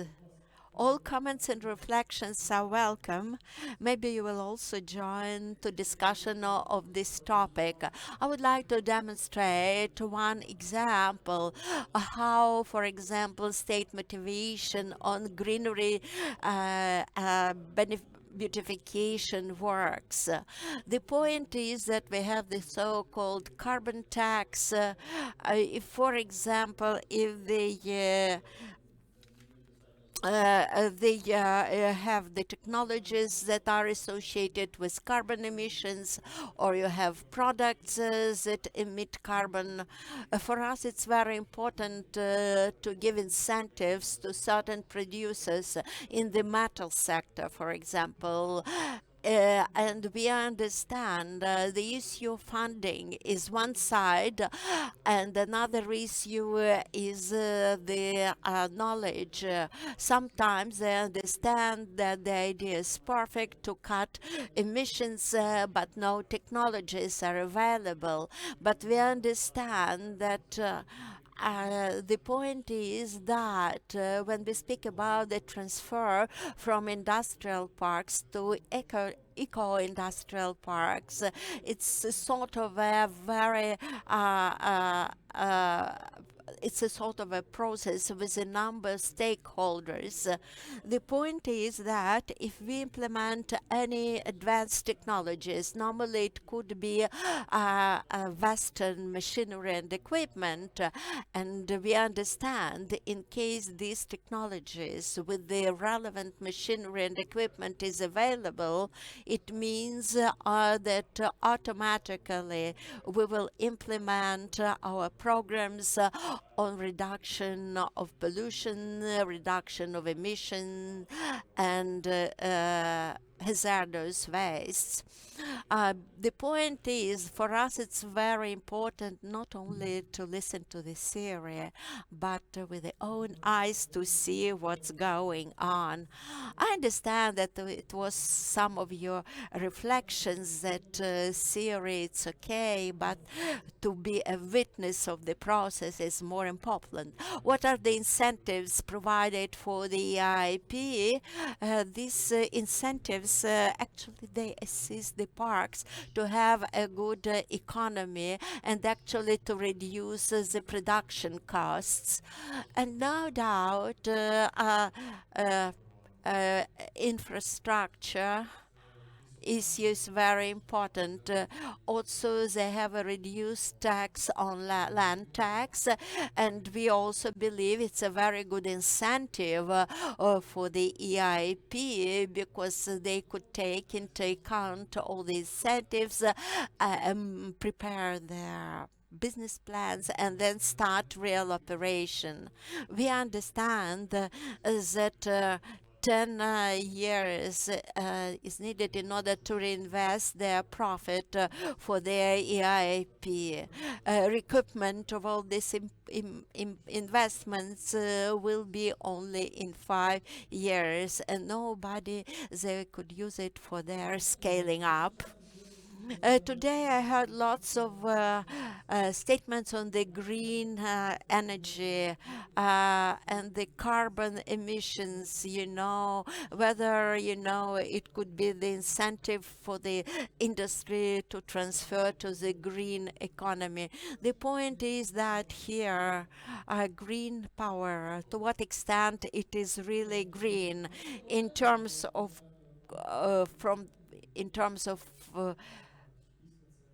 costs and etc. Could you elaborate on it? Yes, green energy is the most green one. Well, okay. What the industry we are talking now, if it's a small company, no doubt we could actually use the windmills and solar panels in order to feed the power to the small enterprise. If it's a big entity, industrial entity, where power consumption is high, please believe me, it's very difficult to transfer in one day it to the green power. The point is that, for example, nuclear power plants actually, the source of some people say it's green or half green energy. But Cesar, this question goes to you. Actually, what elements of the international experience could be the most useful for Ukraine? Could you elaborate on it? Maybe you could give some good cases. What cases could be useful for Ukraine? This exchange of knowledge and experience between countries and between industrial parks is a key for success. We have different conditions in different countries. For example, we have an industrial park in South Africa that is manufacturing some parts for some European cars. And they say, we need to fulfill the European regulation, therefore you need to use green energy to produce our parts. So the industrial park has to change, has to make an investment to keep the client. And this is because regulation in another country is affecting your value chain. And this is going to happen in Ukraine also. So when we think about how to develop an industrial park, we have to think in 20 years' time, future regulation in the world, and how we are getting ready for that. This is why we are trying to standardize some kind of processes so that we can exchange experiences. In some countries, you have specific regulations that limit or promote specific activities.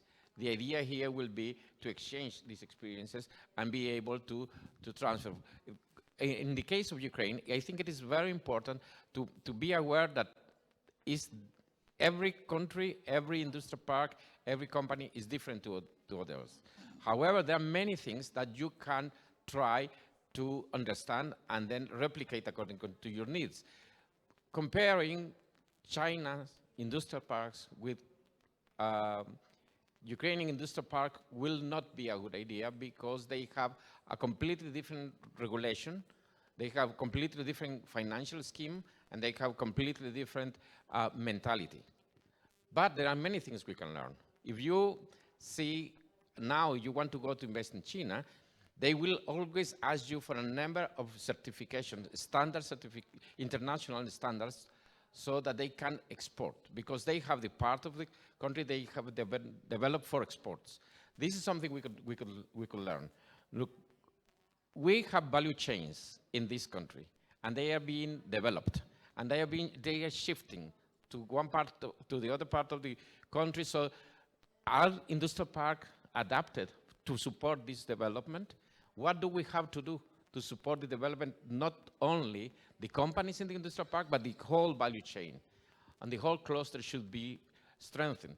So this is where the government comes into conversation with the private sector, and this is something we have learned. When the private sector and the government work together to promote sustainable industrial development, we always have success. If the government tries to go itself and tries to do all the investments and try to attract all the companies, there is always delays, there is always some problems in the process.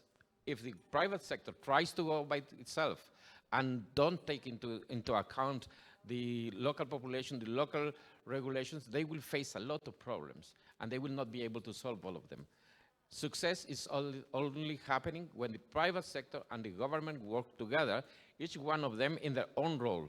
Government should be focusing in the development of regulations and incentives and programs, allowing the private sector to take the risk, the financial risk, and the financial investment for the specific project. Combining these two to the level of your national conditions are always the right solution for this kind of situation. We have seen that in some industrial parks which have been developed by the government in Turkey. And they start nicely, and then with the time, they start changing activities, and then everybody forget about them. Then it becomes a neighborhood, and then later a market, and then it evolves in a different direction.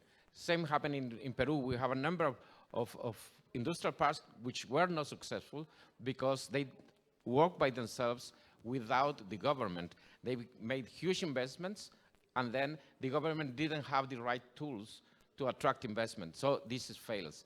And maybe something we have learned is when we develop an industrial park, and this is a measure we want to bring here to Ukraine, has to be demand-based. We don't do parks because we want to generate employment, because companies will not come. We build a park where companies are looking for a plot. So if this industrial activity is growing, then we need an industrial park. When we build the industrial park and we create the right conditions for eco-industrial park development, then you will have employment. Then you will have economic growth. But the other way around, it doesn't happen. We have seen a number of investments. There is a report from the Chinese government about the rate of success they have for industrial park is 10-1, right? Every 10 parks they build, one is successful. The others, they have to rethink it, to relocate them, to reinvest in them. And this is international experiences are there to guide the steps one country or one industrial park should follow to be successful. And demand-driven is one of them. Working together, private sector and government is one of them. Making sure that you are connected to local and international value chains, and you have strong support from the private sector, and you have the knowledge and the capacities to develop the industry. But because there are many stages, and they take many years. From the conceptualization to the operation, there are many stakeholders you have to involve. You have to involve academia, you have to involve technical education, you have to involve local government, regional government. All this has to be at the right place, at the right moment, in the right amount, and then you have a successful experience. But if you want to go by yourself, not take into account these kind of things, then you will have maybe success in longer period, or most likely you will fail as an industrial park. We will have a training in Lviv next week, and this is exactly what we are going to talk about. We will say what are the steps you have to follow, and what are the concepts and evaluation you have to make before you start developing eco-industrial park, so that you guarantee that it's going to be successful. Where do you locate it is a key element. We have a very successful experience in Peru, in the north, in the border with Ecuador. They have a fruit production up in the mountains, nearby the jungle, and they have the desert in the middle, and then they have the port. In this port, all these companies try to produce, pack, and transport to the port. But then we had an investor who said, well, but you know, we can locate an industrial park right in the middle of the way and make sure that all the production processes are happening here. This park was built, we started the project same here, like 6 years ago. We didn't select this industrial park because it was just a concept. Now it's the more successful park because it was properly located. It is in close cooperation with the local government, and it is supplying the demand of the industry. This is a lesson we learned. So it's not just a matter of having a park where there is land. You have a park when there is a demand for it. This is the lesson we learned. Thank you. Так, дуже дякуємо. Ви знаєте, у нас в залі є представник якраз бізнесу. So thank you very much. We have people from business here in this room. So we speak a lot about the dialogue between state and the businesses. So Sergey Pavlov from Sumy Industrial Park, and the question is, for the creation of eco-industrial park, what will be the requirement by the law? And he wants to take part in this panel, and we will give him this opportunity.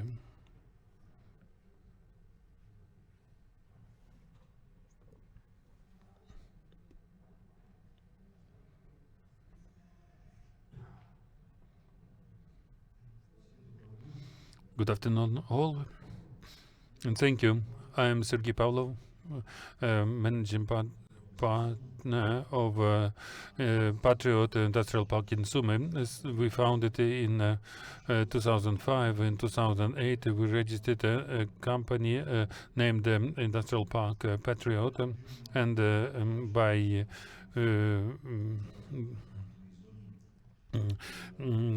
Strange to note, we are in close to front line, but the number of park, we have 112 participants now in the industrial park, and at the same time we don't have the status of industrial park because the law about industrial park was adopted in 2013. So this law, with all its amendments and changes to this law, puts some limitations. First, as for ourselves, precisely, I think that other people from business, they are here in this room. It remains, it will touch them because the area of the plot, it was reduced according to the law. And now the limitation is between 10 to 1,000 hectares. In our case, we have 8 hectares, so that's why we cannot have the official status. Next, the park cannot be created if it uses the buildings that were in operation for the last 5 years. That means that in 2013 the law was adopted and some industrial park was founded before this law was adopted. It cannot be an industrial park. So if we worked for 5 or 10 years before or less or more, we cannot become an industrial park.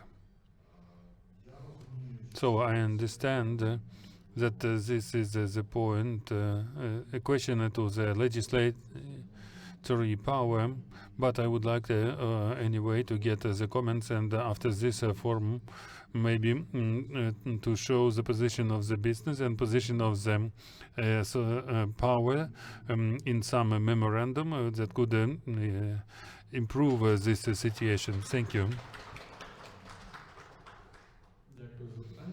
Thank you for your question, and in fact you already gave the answer that you cannot be an industrial park put into the register, but nothing prevents you to be an industrial park according to your parameters. So you created it even before the legislation, so you developed your production and your business as you needed. So the law was created afterwards, and the aim of the law was to create new businesses, to give a new stimulus to those who wanted to create new factories, who were gathering together to produce more in Ukraine, and not only to get raw materials and send it abroad, but to process the raw materials and create some products.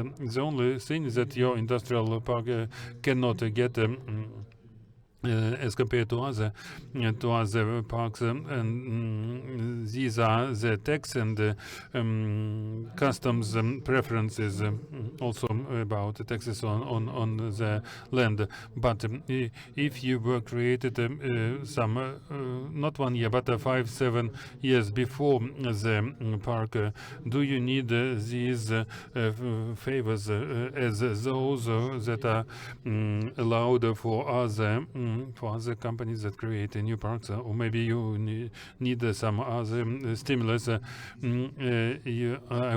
will tell you these favors, preferences, they needed to our participants inside our park, who are discriminated as compared to other parks. And secondly, it is not about us only, but the economic policy of the country.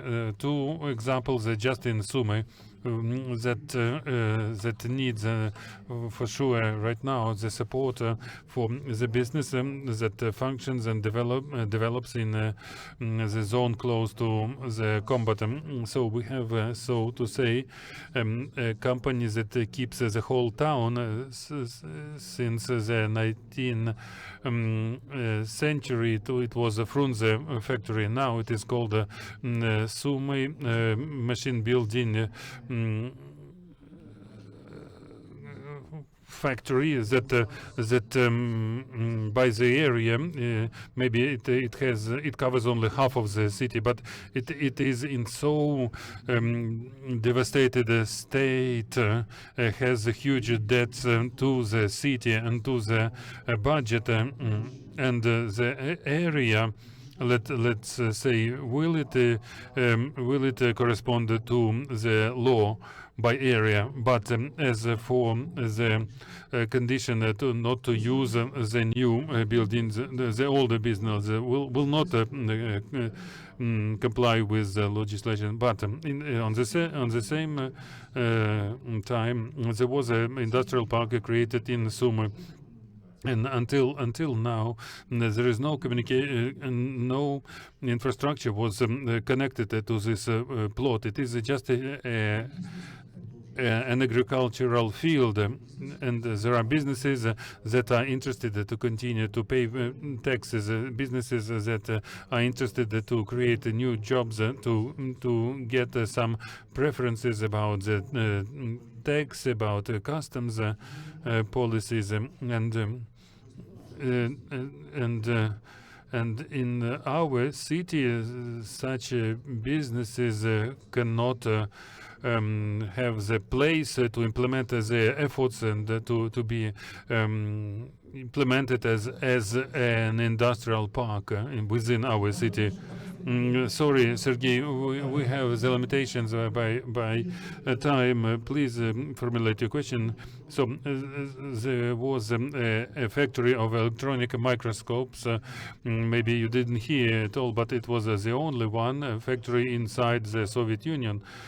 And it was having not only the area, but highly technological equipment, even just for today. And so these are the examples, and we can use the changes in the legislation, in the law, that will allow to develop the businesses and the country. And these examples, they will not need the support of state money just for support for communications, for law, for roads, and anything. It will be a huge benefit for the state, for the country altogether. One thing is just to bring roads into the fields, and the other point is to give a new status to the companies that will be developing itself. Thank you, Sergey, and I will comment immediately. As for the companies that doesn't function, so the Ministry of Economy and the law, the procedure to take out the industrial parks out of the register. We took out four parks today because they don't do anything. We cannot do like this. It's impossible. But if we compare your company with other companies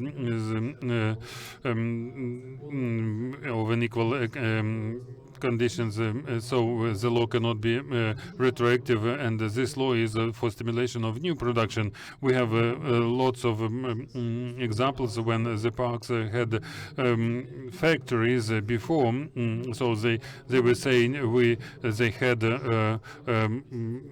factories, and they were saying we wanted to build one factory and 2 and 3 more factories, and if for the status of factory, you say they will function as you. The status of industrial park is necessary to use the benefits for taxes and customs within the infrastructure. Thank you, and thank you. We have here in the room, we have the person from Zahidskid company, and so maybe it is a question to you, Cesar, and to UNIDO. So he is interested with him to communicate about the industrial park in the construction industry, because it is one of the biggest that produces a huge number of waste and polymeric materials in the construction industry. Is very interesting with whom to communicate with such organization to create an industrial park. Am I correct to say it? No microphone. So Yuri Andresuk, owner of Zahidskit company, in January 2022, we wanted to create an industrial park in the field of construction industry about the polymeric materials for construction, asphalt, self-form concrete. So we had a pool of polymeric technologies. So then the companies were located. Some of them stopped in Bulgaria and Poland, and now we come back to recovery of this project. So the construction industry that generates maybe the biggest amount of waste, and so my opinion as experts, so creation of such an ecological industrial park focused on industrial industry, construction industry, maybe the biggest in this task. As for the measures about the European Green Deal, please tell me, if we speak now about the creation of such industrial park, it should not be small, it should be very powerful. We have a powerful production, but tell me precisely who is responsible who is responsible for the concept of introduction, Green Deal introduction in Ukraine. And second, with who is the expert here, we can talk too about these needs that we need to register an industrial park. Next, with whom to talk to shortly in the nearest time, just to be involved in this industrial park with such projects like UNIDO. So it's very shortly. So the people who want to be interested in the construction industry, please contact us.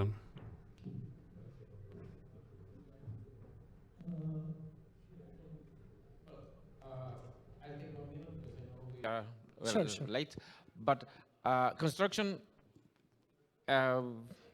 industry is one of the more pollutant activities, and we have a program in the United Nations Industrial Development Organization which is actually focusing on reduction of pollution in the construction area. I can give you my data, and I refer you to the right person in our organization, because there is a program for construction only. And it can be part of an eco-industrial park, and then we have to apply all the methodology. But yes, this is an important issue we always address separately. Дуже дякую. Джентльмени, є щось доповнити? Thank you very much, gentlemen. Can you add something? So let's say at this point our panel discussion was okay. Thanks to panelists and the moderators. And if you have any questions, we will talk during the coffee break. And thank you very much, gentlemen.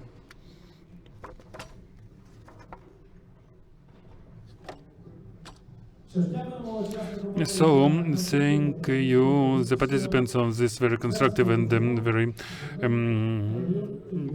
replenished discussion, and I give the word to Ivana.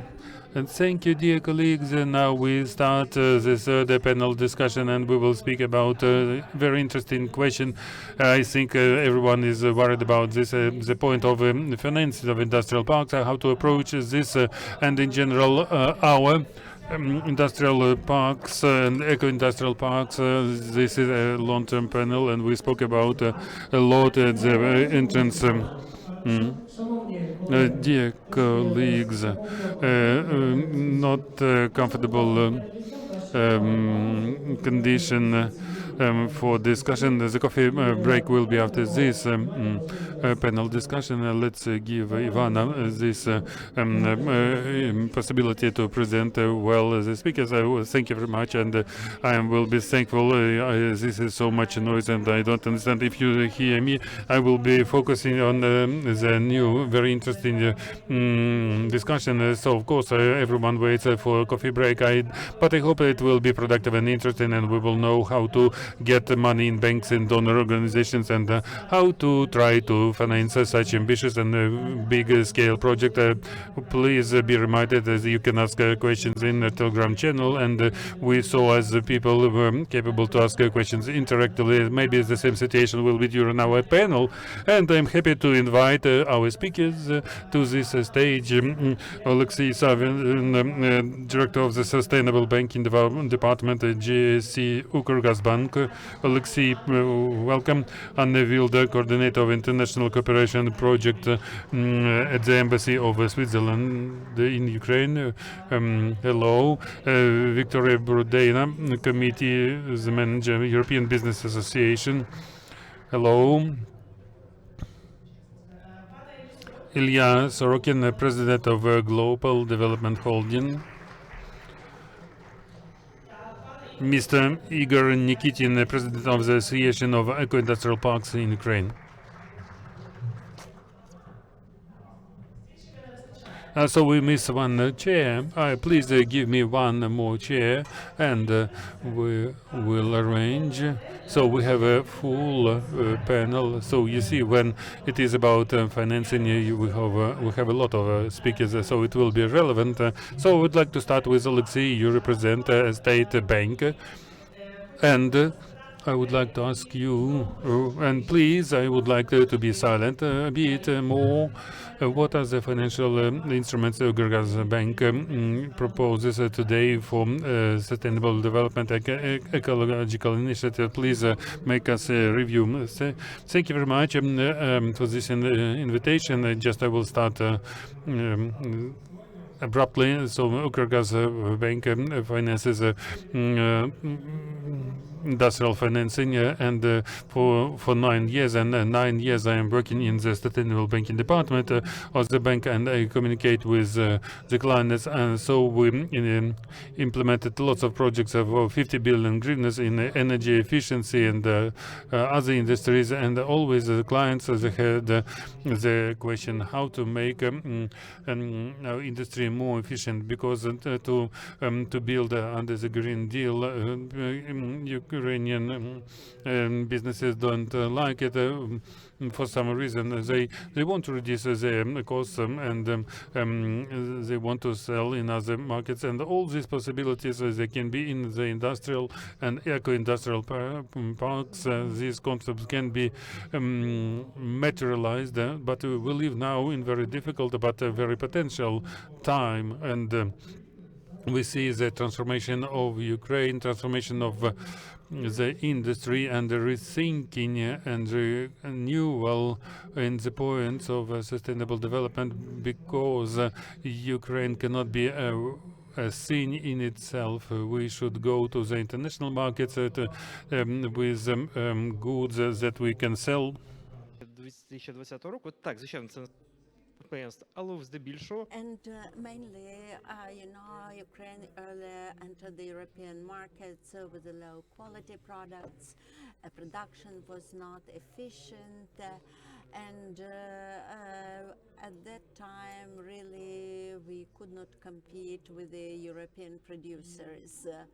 And here, when we are rethinking everything, with the bank actually is working on enlarging its portfolio, and for us it's important to have in focus growth in Ukraine, sustainable development in Ukraine, and all these are main attributes for the main society. We understand that earlier we have no demand for the EIP. Actually, if we start talking over this issue 4-5 years ago, EIP debates were not understandable.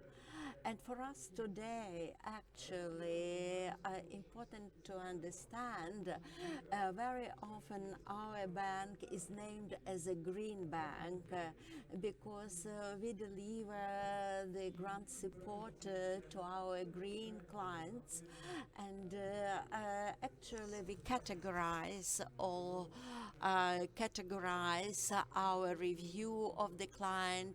We look what energy sources are in use. We actually look whether they practice circular economy or no, whether they had the early experience inviting grants or loans, etc. And actually, for us, it's important to tailor our instruments to the capacities of the client. Sometimes we understand that the client has not enough assets to use as a pledge or collateral, and with this, it's very difficult to talk over very popular financial instruments. And now we are talking over the win-win instrument. Actually, we check the economic pillar and the financial pillar of the client. For us, it's important to understand if we provide crediting specifically when it is the projects of co-funding, which engages, for example, the state from Ukraine and financier from abroad. So for us, it's very important also to have a full understanding of all the risks that this entity could encounter.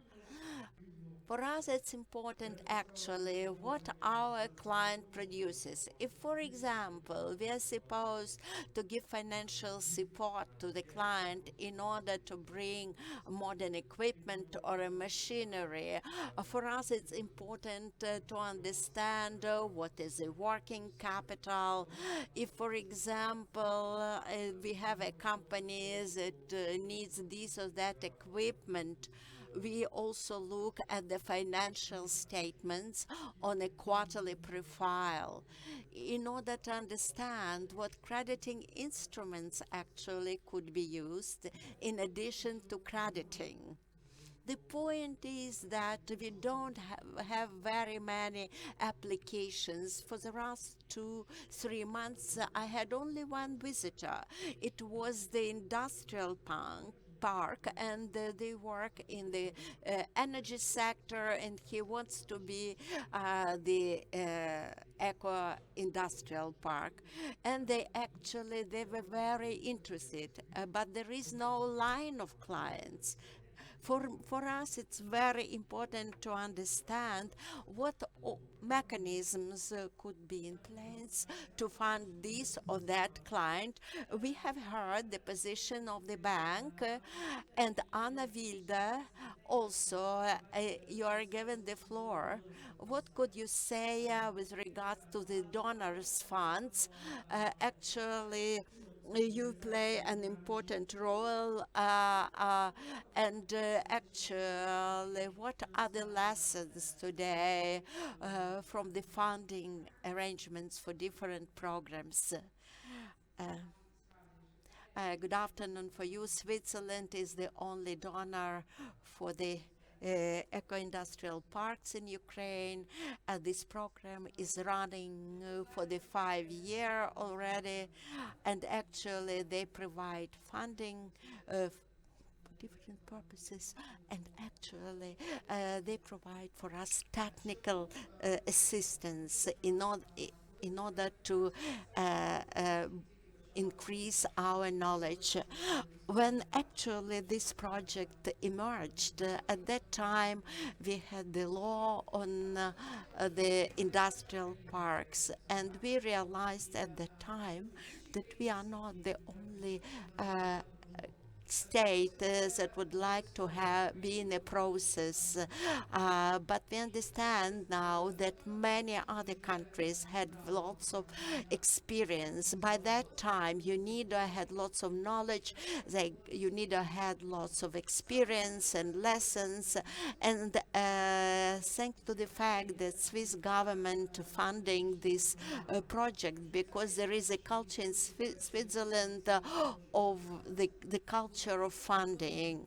Normally, they think a lot, for example. In our opinion, probably sometimes the period when they think over this or that issue, and when it takes 10 years, it's too long for Ukrainians. But at the same time, there is a sense, no doubt, to contribute time for thinking, rethinking, in order to have a smart solution. And we hope that this program and this project will be run in future, and it will be a success. Actually, I work on my position for the 9 years, and I work on different topics. And what I saw, and I analyzed what projects are a success, what are not. Ukrainian beneficiaries, really, they actually they decide on what to do. Crop production, this area is pretty well known. You have soil, you have seeds, and you have enough moisture. So seeds is a project and ideas that exist in certain society. Moisture, its own investments, and with this seed will germinate. But if we add fertilizers, the growing process will go fast and will be better. That's UNIDO in Switzerland actually, with this project, made accessible knowledge and experience for the Ukrainian beneficiaries. And actually, it's a good chance for all of you. You may benefit from the project. Actually, Ukrainians really will see what will be the outcome of those who worked in this project. In 4 years, we will have the results. Thank you very much for the leadership in this program. And we have heard the bank, we have heard the donors representative. Victoria, you represent EBA, you have many companies, and you give support to a number of countries. What is the interest to the eco projects? Whether you see that they encounter certain difficulties to get funding? Maybe you will comment on this. Thank you very much. European Business Association today unites a number of entities, companies. These are foreign companies and local companies that work here in Ukraine, and today they scale up and they cross the border. The interest to FG to transition to the energy efficient production processes, to the use of the more effective resources, actually was critical for our companies before the large-scale invasion. In 2022, in the first semester, we observed a sort of a slowing down of this trend, and it was not a priority. But then, actually, this topic became very critical, and now we have more applications and requests from different companies. Where should we go to get funding, to implement the project, to scale up existing projects, to implement investment technologies, etc. Mainly This is a larger portion of questions, and some questions were how to reduce the environmental negative impacts, and also how to implement green technologies. Moreover, our businesses, including banking sector, they are represented amongst the members of the association, and all our banks have in their portfolio products to be proposed for businesses in order to fund purchase of equipment, machinery, implementation of projects, construction of different structures and buildings that have the characteristics of the green energy, green finances, and the regulator of the National Bank of Ukraine, for example, they have one activity area. Green finances is one of their activity areas. They have the so-called White Book of Green Finances. So we hope that one day this book will be published, and companies are ready actually to give their own proposals and to give proposals for the amendments and supplements for the current legislation and regulatory base. No doubt, today what we do observe, awareness is rather low. Not so many people are aware really what is eco-industrial park. We could propose a lot, but people not aware where to go, whom to apply, what to ask. And in our association, we organize the cross-questioning events. On one spot, we get representatives of the banks associations, as well as we invited businesses and banks and international donors had a chance to represent information on their running programs and projects, and business had a chance to voice their needs and expectations, and also to speak about the impediments and barriers. And many companies, and if you speak largely on the small and medium businesses, micro businesses, very many in this segment have no idea how actually to join this movement, how to get funding in order to support their projects. Secondly, funding itself. And here our role, the role of association, should be very effective, and because we should provide actually a sort of a chance for those who could benefit and who could deliver the funding for the beneficiaries. Investors, Ilya, the question goes to you. What is your vision? How actually Ukraine could enhance attractability for investments? What steps to be taken in Ukraine in order to make these processes more attractive for foreign investors? Any investor basically looks for a business opportunity, and as such, you look at profitability, you look at risks, opportunities, and on the surface, obviously talking about stability is very hard when the country is at war. So it becomes more of a discussion, of opportunities when the war is over. With the current administration of Ukraine, it did an awesome job creating a tremendous support and financial support outside of Ukraine. And so there is a huge amounts of money kind of sitting there committed to help Ukraine to rebuild once the war is over. And but yet inside Ukraine, there is very limited opportunities, or not opportunities, frameworks, how to absorb this money and how to use it. So the industrial parks create kind of a unique framework for kind of scalability of building industrial infrastructure.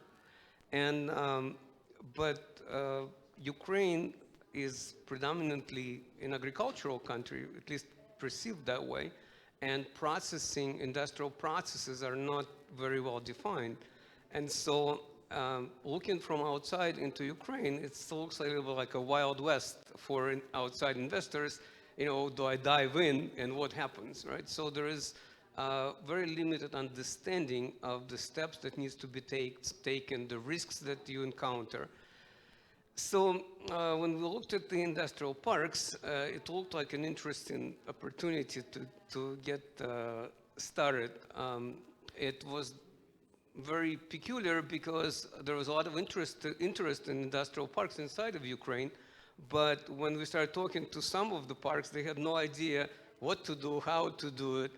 So we actually, even building relationships at the local level was a challenge. And very first park that we got involved with, we built the concept, we helped to build them the concept, and they kind of prepared the park, and then they have a local voting of local authorities, and they decided that they don't want to have a park. So we kind of was our first lesson that we have to build relationships from bottom up, with the local governments. And so it took, for us, was a learning process. We had to, in helping the different parks that today we're involved with 4 different parks. So, but we had to kind of handhold every park through the whole process, the legal steps that needs to be taken. We had to learn the concepts that had to be developed, and so on and so on. So it's the process of investing in the industrial parks is not an easy process, and it takes time.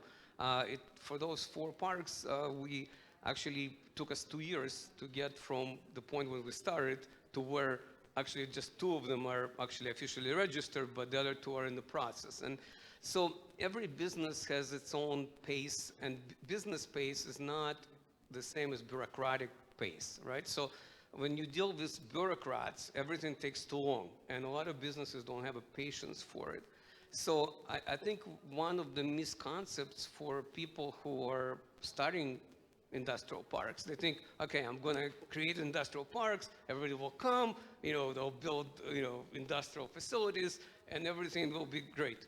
But it doesn't work that way. It's actually, everything takes a long time. It's a process, it's a grind. So so whoever gets involved in this have to understand that it's a long game. It takes years, it's not months. And right now, fortunately, there is Association for Eco-Industrial Parks now, where they were kind of with us through this whole process. So now there is a organization that can help somebody who wants to go through it, how to do it, and do hand-holding. But the one of the challenges is also, what is your target audience for your park? You have to an investor, the industrial park is a product. And as a product, you need to know how much is it going to cost you to create this product, how are you going to sell it, what's your differentiators, what your advantages. And so when we looked at this, when we selected our parks, we had our criteria that we wanted to be only in Western Ukraine for obvious reasons. We wanted to have major roadways, preferably railroads, and so on and so on. So we kind of identified the criteria, and our target audience for the customers was actually European markets. So how did we end up being eco-industrial parks? The eco-industrial park creates, it's not just ecology. It's sort of a branding. It has a certain notion. When you talk about eco-industrial parks, people think it's innovative. It's more modern. It's more up to date. So you kind of, it's almost like if you buy Chinese produced goods or you Це зможе замінити, наприклад, товари, які сьогодні ввозяться з Китаю. Ми можемо замінити їх на продукцію високої якості, яка буде конкурентною і в Європі. marketing vehicle, but when you start looking into eco-industrial parks, you also have a totally different layer of complexity that you have to address, which is technology.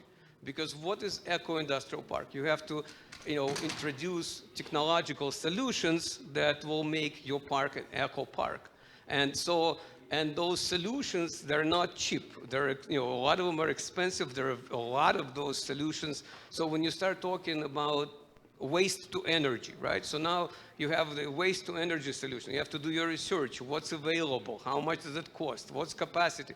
So there is a whole element of element to industrial park, which you have to really be prepared to dive into because it creates a more complexity. Of course, it creates a more attractive product to investors, to the companies that come in, but it comes at a cost. And so when you go from simple industrial park to an eco-industrial park, you have to understand the value-added proposition. When you actually invest in that money, are you recouping this money back? How? And so there is the legal framework and actually UNIDO created a very attractive framework for eco-industrial parks, and we working with them very closely. But again, the regulations a lot of times they're very necessary if they're helpful. But a concern on the business side or on the investor side, a lot of times regulations are anti-business. They're become too stringent. They're actually, the way they're enforced could actually be detrimental to your business growth and business opportunities. So there is when all this, you listen to all the bureaucrats from Ukrainian government, and everybody wants to do something good and promote this, but there is so much bureaucracy around the process that it actually becomes very, very complex. So for investors from outside of Ukraine, you almost have to have a legal support infrastructure to help them understand, how do I do things? What do I do next? So when we build our industrial parks, we build all kinds of services, how to incorporate in Ukraine, what's the tax structure, what's the, all the elements of the investor would encounter if they come here. And so to make the long story short, to invest in industrial parks in Ukraine, it's a long-term investment. It's very attractive of potential possibilities of where Ukraine is going to be after the war. But right now, it's relatively slow. It's kind of scary to a lot of investors. They want to wait and see. And of course, being from United States, now with the Trump administration, the whole game changed, right? So there is a totally new world out there from the financial perspective that you also have to understand. And every turmoil creates an opportunity. And so with the tariffs and, against Europe and United States, conceivably Ukraine could become a gateway from Europe to United States. But we have to wait and see how this is going to play out. And all of a sudden, all your strategies and what you were thinking and how you were going to approach it, now it all changes and you have to kind of make adjustments to how you approach those things. Так, дякую, Ілля. Багато всього, на що можна... Thank you very much. We can reflect a lot of things. So Igor, you are from a very industrial organization. We heard from the people from the bank and from zones and investors and other association. So it's a very interesting thing, and maybe you wanted to reflect, but please tell us a bit more about the financial barriers that initiators of the industrial parks can face, and how the association helps you to overcome these barriers and financial difficulties. So good afternoon to all, and greetings to all present. Thank you for this opportunity to present to your Forum. So I think this question should be a bit broader. Financial problems as appear when we have very big in small communities, the awareness is very low how to create an industrial park. So information awareness about the industrial park, what does it give to the community, what and the small communities, the village ones, they don't have specialists who can create a concept, who can calculate how the plot will be good for an industrial park, how much it is compatible with the standard criteria for the manufacturers and investors, logistics and human resources, and so. So first of all, this is a lack of awareness, which brings the financial expenses when people ask the precise specialized companies that help them. Of course, for small communities it's a very big load, and when we analyzed all this, we as an association, we decided to create for the communities, for all communities inside all Ukraine, the project called as industrial parks as a engine for sustainable development of communities. We thank a lot for this project the Ministry of Economy, Ministry of Regional Development, and UNIDO. Of course, they will regulate these specialists, and once in 2 weeks there will be regions selected, and we will invite people from communities, and we will enlighten them. And also within this project there will be information and consultative support of communities about the potentials of industrial parks. Also we want that the communities since the very beginning they would understand why they should create a SECO industrial park, precisely what will it give to the community besides the financial benefits. So, for example, what tax cookies our state gives to the communities, what are the donor capacities are possible, and so we launched this project since 22nd April, and please welcome to join us. Thank you very much. And Alexei, I come back to you. You wanted to share. You said that there are opportunities, and the bank gives these possibilities, but you don't have too much people willing, and so you said about one case, if it was a success, but please share. Did you work well, or you just discuss? Please tell us how you as a bank can raise this awareness and involve the clients. Is it a working story, or you need to involve people differently to involve the financing? So thank you for the question. So with this a new industrial park, we are speaking now about the opening of current accounts and involving state programs where Ukrgazbank was participating about registries, and so we will be more active with them in the second part of the time, where when they will go to the industrial assurance of the park. Now they are still in the development documents, project documents. At this time, they don't need the money, but they will need it after the first phase. They will be more interested when this investment phase will be 3-4 months before it's finishing, and they will understand that in 2-4 months they will have residents who will come to start building profits, because the bank can support with the credits but according to the norms from the National Bank, this money should be paid from the beginning. And if the industrial park was created and they cannot pay money from the beginning, and not all the businesses, they have the alternative businesses where they can generate this cash flow. So what I was speaking before, you can use if you order the equipment from abroad and the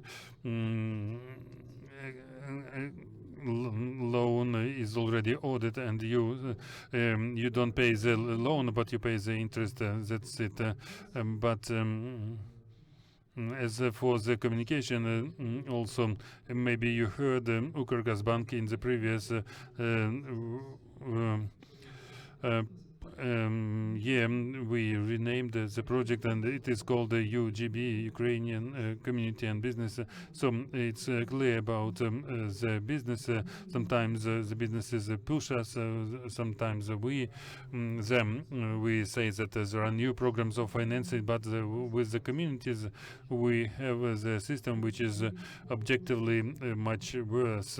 When we even in the development of the energy, and last year we gathered the municipalities and we invited the local places, a lot of them, and it was it finished in the same way. Everyone listened, they nodded, and big municipalities they maybe thought about the new programs, and the small towns they disappeared fully. And when you started to explain to the business just face to face, but normally it doesn't work. And especially that the banks, they didn't have specialists, especially who can always communicate with the mayors of the towns, and besides the stories about the improvement of investment attractiveness, about the allocations, about the increase of jobs and salaries. Sometimes we need some additional, let's say, not the button, but some recommendation from the top, some better analysis of your abandoned lands, abandoned facilities that do not work for 10, 12 years, and in the medium regional centers. And if they are small towns, I know that officially even 50-60% of facilities they don't work, even if they have water and electricity connected. We can start already, but what the municipality can do, they can just rent it and that's it. So they should be involved in some aggregator who will accumulate these small towns and the businesses who would like to go there. So there was the proposal from the association that they can be the floor to communicate and launch. So during this fifth year of these forums, we just gather, we speak, and we go away, and we don't have active communications. So one more point, colleagues, we were a bit late during the previous panel, so let's be a bit shorter. We have about 10 minutes left, and I would like to ask you a question. So I have a small remark. So we if we look at your vision and vision of Victoria and our association, we initiated the creation of community platforms. We asked that the UNIDO, and UNIDO supported us, and there is a big probability that we will start soon July, and we invite all of us there.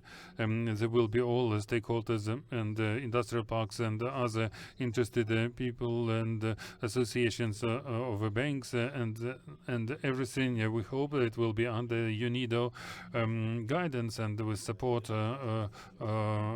honorable Swiss side. So this platform is already launched, and it was our initiative with which we presented maybe 1 month ago. Thank you. And Anna, you spoke about the projects of international cooperation and recipes. If we speak about the financing of industrial parks, so probably you can give advice. How can we contact you in general? How they can come for financing? Because it's a big problem in all sectors, in communities, industrial parks. They don't know, they don't understand how to communicate with international cooperation project. Can you give us several recipes and some advice for future? There will be no easy answer. In a certain way, I would like to react to Ilya's words that outside of Ukraine there is a bigger amount of money that is parked and wants to come into Ukraine. On the one hand, it is like this. Partially, it is because of the security in Ukraine. Partially, it's about the bureaucratic processes with donors, because in the countries that the support that is planned to give Ukraine, it is unprecedented, and there is no legislative base, and this legislative base should be created. But anyway, it means that we have time in Ukraine, and how to use this time, what to be ready for. And today is the director of cooperation in the embassy of Switzerland in Ukraine, Jean-Luc Berlusconi, was saying that if we take the program of support is for the future 3 years, it's 1.5 billion Swiss francs, like euros, and 500 million will be going through the Swiss businesses. Nobody will tell you how it will take place, because it is not created until now, and I cannot answer you how you will involve this money. But I can give you an advice in which way the Swiss business is working and how is their mentality. Huge importance is the trust. So I can advise you the time you have just use for building relations in any ways, and children go to the school, volunteers, church, and so people should understand you, should know you. You should be a clear person, clearly understood person. Then the next step is your business model. Use this time for the mathematics. Please count very pragmatically, because as the Swiss and European partners, they count very well money, and that's why when you make a proposal and you want to attract investments, and you have the idea for what and for why, so you should have an idea why to do it precisely, very shortly, how it will work, and use this time for this. And this is my advice. And the colleague was speaking about the ESGs and ecological and social and management measures. We should understand that in Ukraine, that all potential investors, they exist in their own reality, where they come from and where they are coming from. They have their own legislation base, and namely now, maybe you heard, there are requirements to the chains of supply which are related to this ESG. So you need methods on eco-industrial parks.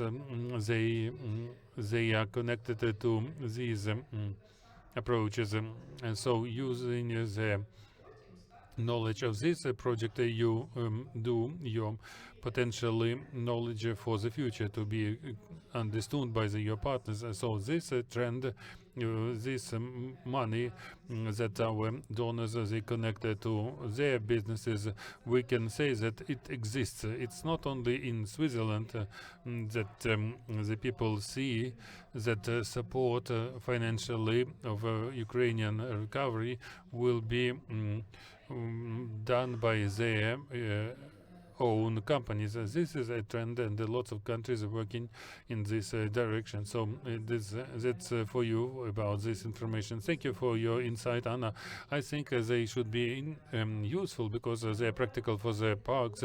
We have maybe some more minutes, and we have 3 speakers to ask questions. Як Actually, we have 3 more speakers, and actually, what could be your advice for the eco-industrial banks in order to get funding, to be proactive, to also get donors funding? Very briefly, could you comment on this? It's a sort of a very insightful discussion. I would like to thank all the panelists and our audience. I like actually the way how and commented on the parked investments abroad Ukraine. It's good. And actually we build up our daughter association in Switzerland, and we have continuous meetings online and offline. We detail on the participants of these meetings what is Ukraine. We discuss the different issues. But the point is that many people claim, okay, we have money, but we are not in a hurry. We understand with time probably there will be changes to the best for Ukraine when we have approved the law on the insurance of the military risks.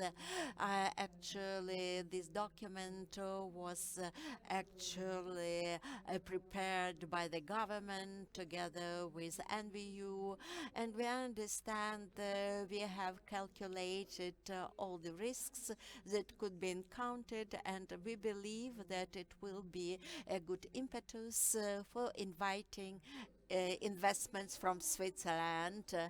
No doubt we have also the Committee on Recovery, we have the Industrial Environment Committee, and we could start working on this and in order to have more improvements in the regulatory frame. Ilya, one word for you. Could you comment on our session? What your reflection, your advice for eco-industrial parks? Yeah. When you start the process, it's seemingly a lot of originators of industrial parks just do it for the purpose of getting a grant. They figured, there's some money out there, let me start an industrial park, and maybe I'll get some money from somewhere. And I think when you get involved in industrial parks, or especially eco-industrial park, you have to understand why you're doing it. So who's your customer? Why, what does it, why you're doing it, and how to do it? Because it's, we run into a lot of people who actually wanted to start an industrial park, didn't really understand why, or, and definitely had no idea how to do it.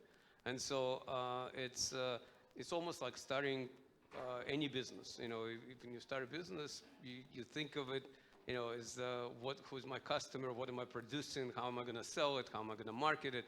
So you have a whole chain of considerations that goes to your mind before you start a business. It seems that for industrial parks, it doesn't happen. People just say, let's start an industrial park. It's a good idea, but it's really not the way to do it. It's and I think that in this today's sessions, there was a lot of discussions about bureaucratic processes inside Ukraine, and how to support it, how to, have regulations and rules. And one of the things that also have to understand that enforce the rules, you have to have an expertise to enforce them. And I think that's where there are certain issues, because once you have the rules in place, then you have to have experts to go out there and determine, is it a park, an eco park or not? But that expertise today really doesn't exist in Ukraine. So you have to train the people who are going to evaluate if you're doing things correctly. So I think it's a long road, but I think it's a good beginning to have, framework and infrastructure to, help the folks who wants to take that road. Дякую за поради. І Ігоре, від вас наостанок, можливо, декілька слів. Якщо ми говоримо про інвестиції, Speak about investments, European investments or US investments. Firstly, we should have transparency. Western partners should see that you are fully open and transparent. Secondly, you should have a clear spelled out idea why you plan to deploy the eco-industrial plan, because concepts normally it is sometimes copy and pasting, but copying and pasting. But if you plan agro processing, but if you have, if you software to you, Mercedes gets to you, probably you should understand how you can work, whether you will be able to work with such a partner. I would like to thank for the openness of this discussion, both on the part of the panelists and our participants. Now we have a coffee break. It will last through 3:20. Please get back on time to the conference room and we'll be resuming work. Let's applaud to our panelists for the wonderful session discussion. We'll be meeting after the coffee break. Don't be late.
Шановні учасники форуму, будь ласка, Dear participants, time to get back to the conference hall, and we'll be resuming the next section.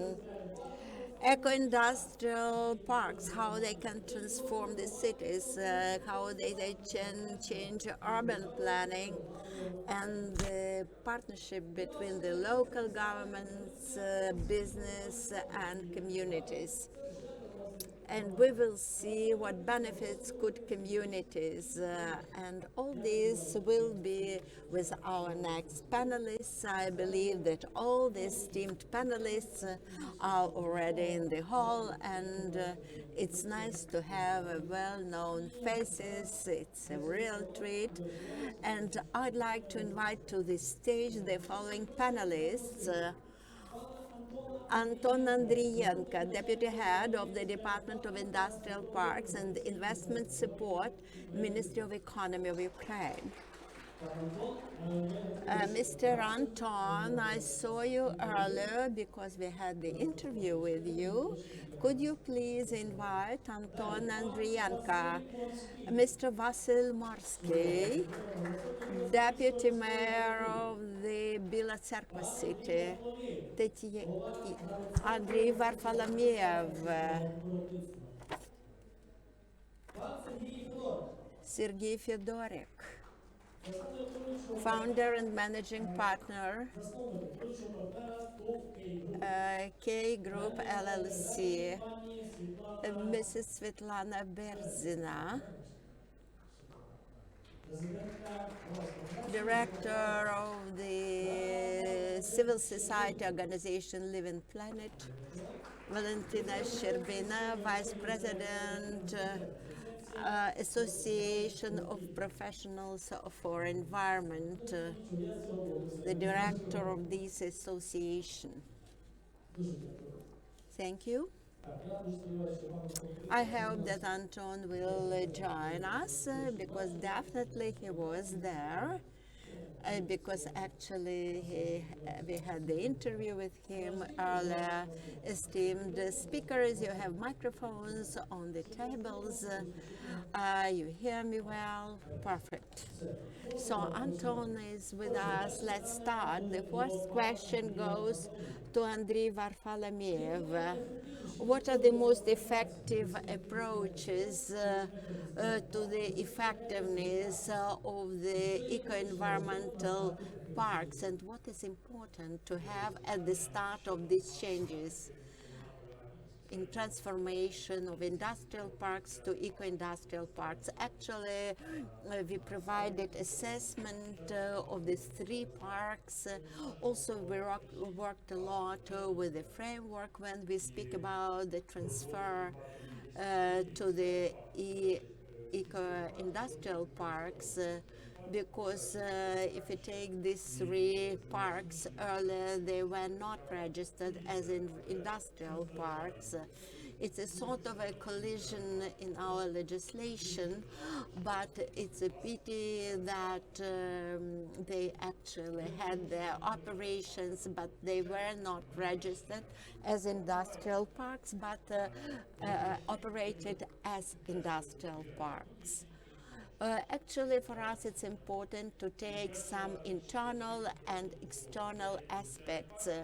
It is important to have communication between its actors because when transferred to eco-environmental parks, we should have structural changes and introduction of the new economic patterns for this new entity. People should understand why they want to have a transfer, and secondly, to understand what will be the outcome. It should be also communication at the level of community because you know community actually will be those who will assess this park and its efficiency. Secondly, enthusiasm with certain individuals because actually we don't have lots of incentives for the transition from industrial parks to eco-industrial parks. Industrial parks today have certain incentives, and also eco-industrial parks only means that you would like to be more perfect. Why you should transfer to eco-industrial parks? It is a willingness for the continuous development and growth. And in our practice, we met such enthusiasts in each park, and they are ready to take a lead in order to get around them a number of entities, and we understand incentives. It's so important. Unfortunately, it's not the case. No doubt our program actually gives the support because knowledge sharing about eco-industrial parks, they are not sufficient. Very soon we will have the standard on the eco-industrial parks, and consulting services will be given how to attain these or that indicators. Intensifying is so important from outside, and outside consulting is so important. In the transition period, it could be done by the project, then probably other stakeholders like state or maybe local communities. What could be stimulus for the transition? Actually, Anton, probably when I got the interview with him as to the possibilities of trade with Europe, maybe Anton now you will elaborate on it, what could be incentives, and maybe also comment on this. Actually, partly I do agree with my colleague, and eco-industrial park, it should be a sort of a community built up on a joint objectives. A number of, for example, Sinivka Park, it's known as Sylvie Formation. The managing company is actually basing its activity on a sort of a community for businesses, and they plan also to be engaged in the project phase 2 in order to build up and set up eco-industrial park, or to have a transfer from industrial park to eco-industrial park necessary to have a business model. Actually, if it is the opportunity to capitalize the land and make money, it's one issue. If you see that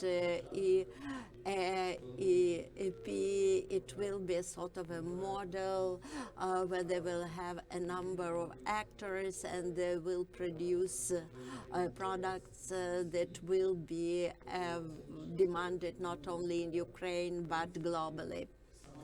Actually, the presence of such a concept as the eco-industrial park, no doubt it's a certain level of responsibility in order actually to get presence outside Ukraine. And it means if, for example, parks are created only to capitalize land and to make money on the rental of this land, no doubt it is not in line with the EIP model. As to the parks, that were engaged in the first phase, Artur in the earlier sessions mentioned quite correctly that the register It's a register. Industrial park, if it is actually set up, but it's not included in the register, still it continues working as the industrial park. We have a number of plants, and they rent out the space for other producers who could use this space for the production of their products, not only in Ukraine but and outside. It's industrial parks, but the law on industrial parks actually was prepared and drafted in order to give the push for the new industrial development. And the presence of the park in the register, it means no doubt it could be also the fact that they could evolve into eco-industrial park. With this, no doubt, benefits will be both with the company as well as with the community. The next question goes to Vasil Marsky. Bila Tserkva city is one of the first cities where they do implementing successfully eco-industrial park promotion and setting. What are your first observations as to the impact on community and businesses? The most important for each community, happy citizens, happy locals. In order they be happy, they should comfortable environment at work and decent wages and decent income. The projects that are being implemented in our community, we have 2 brownfield and 1 greenfield. The next one greenfield will be registered. A number of entities is increasing. By 2022, we have 19.5 economic entities. Today we have 23,000 entities. Our community is growing and developing. Eco-industrial parks more focus to the brownfields. Our communal company VAC was the company in the project. Later, we will have also the session where the representative of this company will make a presentation. And we understand that eco-environment parks should be friendly to environment, to locals, because nobody is interested to have the dirty environment. The demonstration projects that were implemented in our city, they are scaled up by the other entities in the city, and they implement this or that successful cases. Whether it is necessary to have eco-industrial parks, yes, we do need them. Whether in future we are interested to have dirty producers in our community now. For us, it's important to have a clear understanding what we would like to have in our communities. What are our results? We have more jobs created and actually we have also those who have comfortable work environment and decent income, and also we have good collections of taxes, and we are evolving. What are the key factors that actually allowed you to have such a good launch, and what barriers you encountered? In order to implement the project, it's necessary to have motivation of the people. If people, for example, are ready to work under the umbrella of these projects, specifically manufacturing sector, Actually, all this is a sort of a complex effort. If, for example, you would like to have economic miracle in your community, it's possible. We have lots of challenges. It's necessary to get ready to them. You could not be ready to all the challenges. Step-by-step approach. Firstly, you should have a dream which you would like to realize. What are the challenges? We have a big number of manufacturing companies. From 2022, we added 100 manufacturing companies, and we have such an issue as transportation. We need today to have a reform in our transport infrastructure. Actually, in our urban development programs, we should actually do this because we should change the routing of different highways and routes and roads, and then we will have a good understanding how we will tackle this transport issue. Sergei Fedorik, my question goes to you. Mr. Sergei, you have a good experience in realization of GEIPP program. What are specific results? What sort of achievements you have thanks to the program? Thank you very much for your question. As a result of our cooperation with UNIDO, a program on eco-industrial parks in this country, we saw a very interesting issue. People do not only understand what is eco-industrial park, they don't have understand what is industrial park. Industrial park is sort of a complex model of economic interaction. It's not the real estate asset.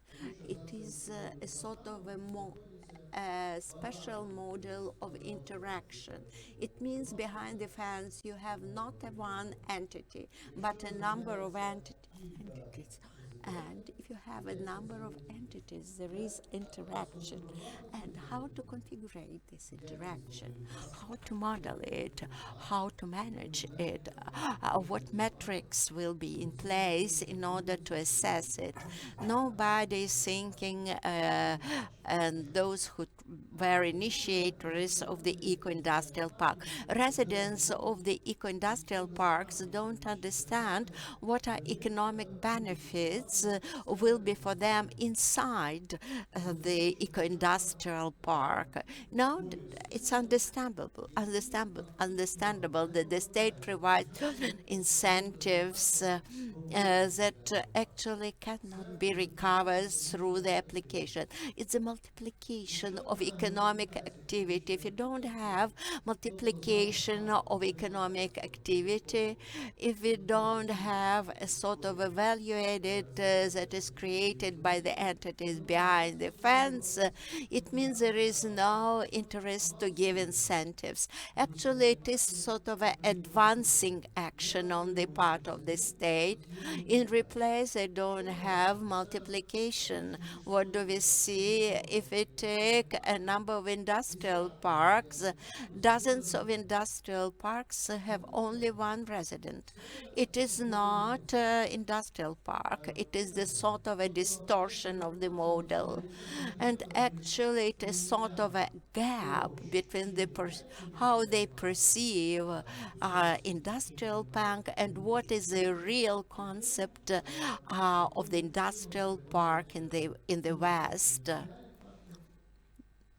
This is the issue. The point is that eco-industrial park, it is the next step ahead.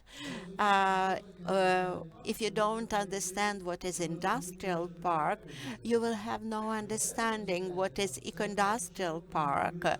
Eco-industrial park, firstly, it is about responsibilities between the residents, responsibilities of the managing company, to the community, responsibility for the environment and social environment as well. If we look at the industrial park through this lens, we understand actually what is the content of the certain indicators provided by UNIDO, and you understand fully what we should do. For us, a gap in perception, and our team, our company, for us it's very important to build up implementation of the real estate programs. The point is that eco-industrial park, it's not a real estate, it's economic model, and we have the understanding that it is the model of economic interaction. Then you will safeguard the success. Understanding how all this works, it's so critical. Without this, you will be living not on the land but in the skies. You will operate with storms, industrial park, eco-industrial park, but we understand that today it is a sort of achievements that we observe globally, and now we should adopt these achievements in Ukraine. Відповідно, яким чином має We don't understand in which way the industrial park should work and eco-industrial park should work. So it was a big finding that we made last year, and we made a proposal to the UNIDO so that we agree and happy about the new standards and this step-by-step certification of eco-industrial parks and the logics of stimulating from the point of view of appropriate financing or subsidies or tax reductions, and so it was in the basis of logics of standards, and we are happy about this. Thank you very much for this very complex reply, and I would like to ask Anton. So we said that the industrial parks, we don't understand them correctly, and what they are guided by, and they are cancelled,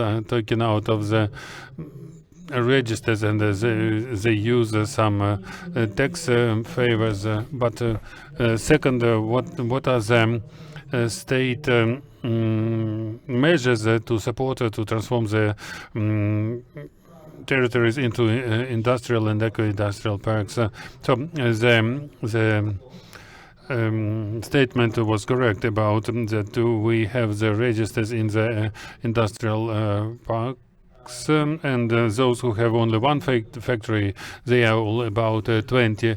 Those who have several factories, they are less than 10. So there are others, they are built and they develop, but the problem is that since the beginning of creation of industrial parks, so it was an order to create an industrial park in every region, and then it became a fashion, and the communities, they consider that as soon as you register the industrial park, so all the possible investors of the world will come to you with bags of money, and you will be only put them into the queue. But in practice, they understand that it doesn't happen like this, and so the working scheme is when the industrial park is created with already clear idea, so for the factories that exist already, or just with an idea when the investment comes into the area, builds square meters, and they are sold or just rented, and such parks start to work. I would like to say that the state finance, state support started only in 2024. So that's what Vasil was saying about Bila Cerkva. And when a good example, when Bila Cerkva financed the road to the industrial part of this, and the second part was financed by the industrial park, and that's why the industrial park Bila Cerkva 1 received a good road surface, and the other part is financed by their own money. So that's how the cooperation between state and the park they establish the appropriate infrastructure. It's very nice that not only Bila Cerkva but Vinnytsia and Khmelnytsky, but Bila Cerkva was the only who created the local program for stimulating of industrial parks. So tax, everyone has different taxes, but the Bila Cerkva took it as a basis, the first one, as the first. So it should be the cooperation between the business and the community and the state, because three of them are interested to implement the project. So there will be not only 10 and 20, but even more. But really, we very regularly clean the register from the parks that were registered just for nothing, and it's very difficult to explain to international partners when they make a request and to see what are the parks in Ukraine. They ask how many of them you have. 100. How many of them are working? 20. How is it? Because when they see the examples of Turkey and China, when it is a zone that can have thousands of hectares. So in our fantasies, we have a lot of parks that will never become parks in reality. As for the taxes, it's not for nothing that the parks they exempt of land taxes and they have roads, and so at least when we see that there are construction permits and there is economic improvement, and there will be the compensator for the next year, and so we put the reasons for the deputies, and there will be the financing. So the mathematics first, we have the tools. So dear participants, we come to a very part of our program, and please, Svetlana Berzini, public organization Planet Alive, and she will present the method of evaluation of industrial parks. Thank you. I had my presentation, so it will be a very short presentation because of the time, but this presentation is in different interpretations and presented on more developed and deep discussions of the standard, and for several hours all interested parties they could participate in discussion. In the first and in second wordings, the second wording was considered recently, and in fact on the 7th, the public discussion of the second edition was finished, and it was finalized, and since the Monday it will be introduced to national standardization or body for acceptance. So any standards they are developed with legislation framework inside the law on standardization, and so it's not a usual document because the procedure is defined by the national legislation and the procedure of standardization.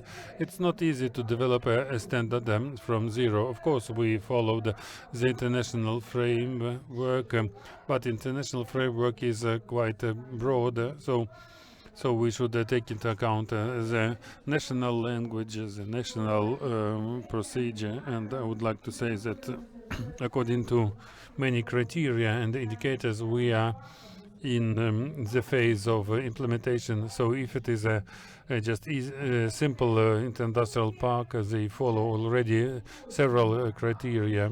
So in some criteria we had some precisions because, for example, the questionnaires in the communities, how they are satisfied. It was a discussion who should question who should pay for the questioning. So with the stakeholders, we found the solution of this issue. So the standard will have lots of references to international standards about the sustained development of business, starting from 9001 to standards about corporate responsibilities. And when we discussed with the business and together with Sergei, please support. So there was a question: what will be the management system? How they should leave the parks? How much will it cost? Why do we need this certification? As everyone is afraid of certification costs. Don't be afraid, because when you pass financial audit and other external audit, so it's not as a huge amount, but it shows how you develop your business and how make it even better, because the results of these audits, recommendations and coordinating activities and the model for improvement of business. So the recommendations were about also the protection of the environment, and this topic was introduced into the national program of standardization. It was the first public discussion and reading of this form before the comments. So the national body of standardization should take into account if you presented a comment, but they were not according to the procedure, even if they were cool. So the developers they fill in the form instead of the applicants, just to present it for the standard. These are the photos about the second wording of the state standard. I would like to say also that many stakeholders were interested, public organizations, businesses, regions, regional administrations. They provided the information support. They placed it on their websites. Thank you a lot. So it inspired us that you do something that is useful. So the first discussion gathered 700 participants and lots of comments that we had to work. And about the standard you mentioned, thanks for your comments and some promotion. So this is the rating. Evaluation rating is the international framework, the approach used for such similar field and schemes. So, for example, efficient energy efficient construction has its evaluation system also. So we have 3 ratings that allow us to go further to improve the park. It can get a silver level and then go above, and so for sure it will work well if at every level, every rating class will be supported by some additional motivation methods. Стимул це кол в бочі, I don't speak about the stimulus because the stimulus it means is a stick into the your side, like on an animal on in the side. But motivation is something balanced when you have your strategic course and the team when it understands where to go. So really we should speak about the motivation related to the investments and the state support of eco-industrial parks. We can look at different models, how it happens in different countries, but the difference between attitude between industrial park and eco-industrial park from the side of the state should be there. So it should be in the law. So we have the criteria. We can use it ecological and social. They are defined by the cabinet of ministers of Ukraine, but it should work. And it should work according to the procedures, how business can get support to get this.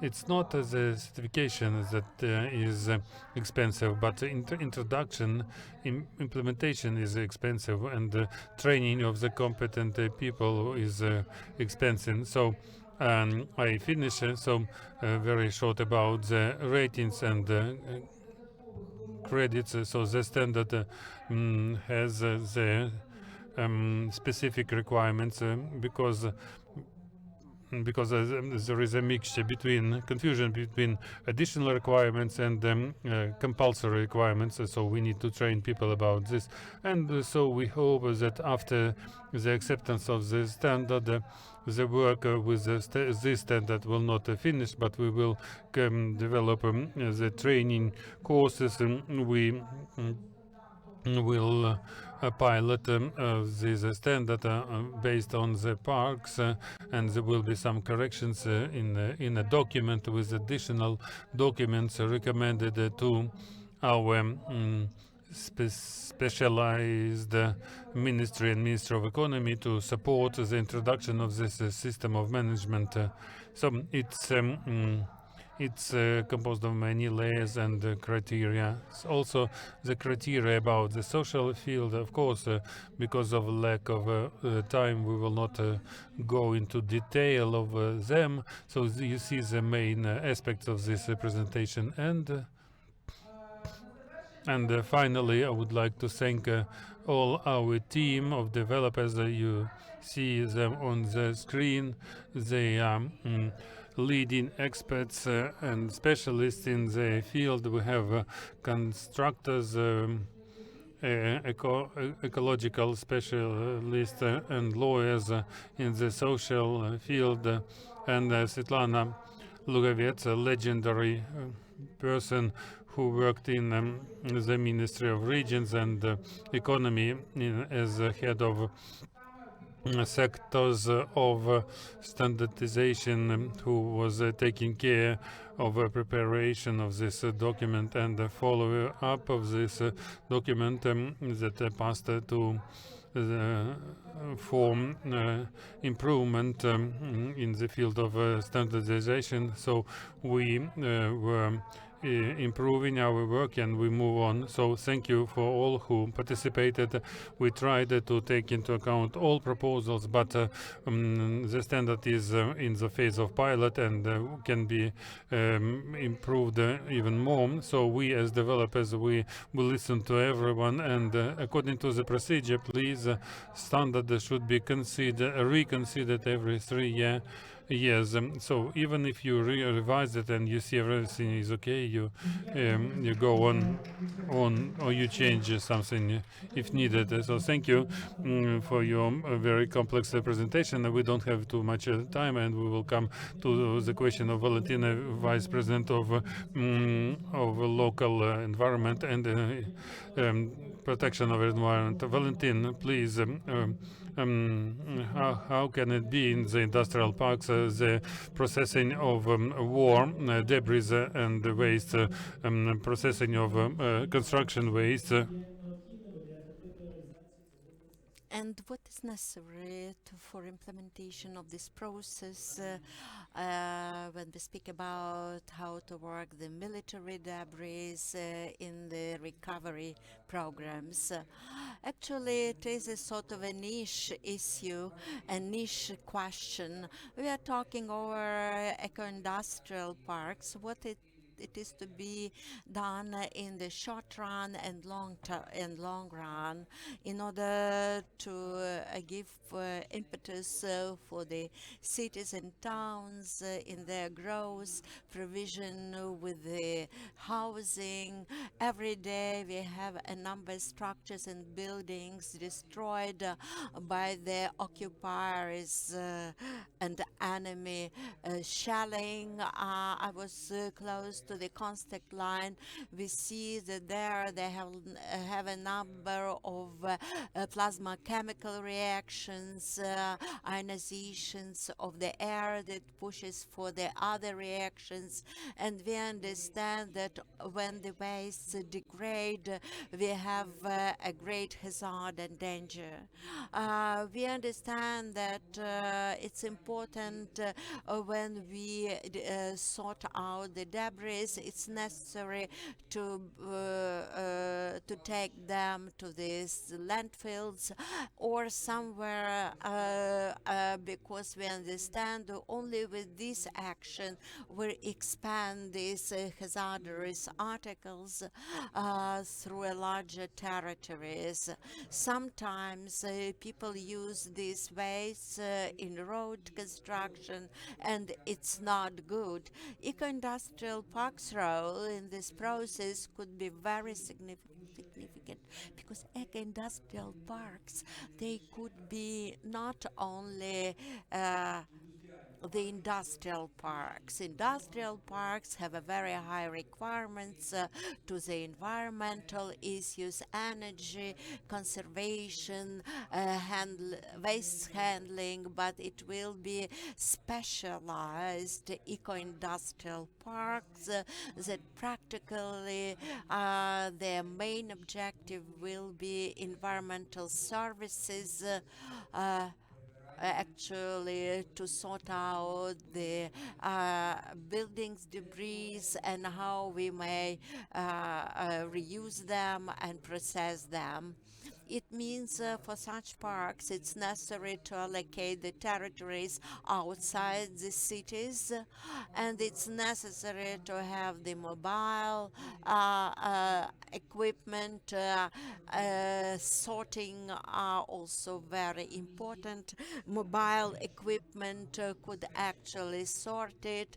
We understand the safety requirements to be observed because all these wastes are treated as hazardous. So all these debris and wastes should be delivered to the eco-industrial park and with the best national technologies, not European second-hand technologies, but we have good national technologies, and they will be processed and recycled to the raw materials that could be used.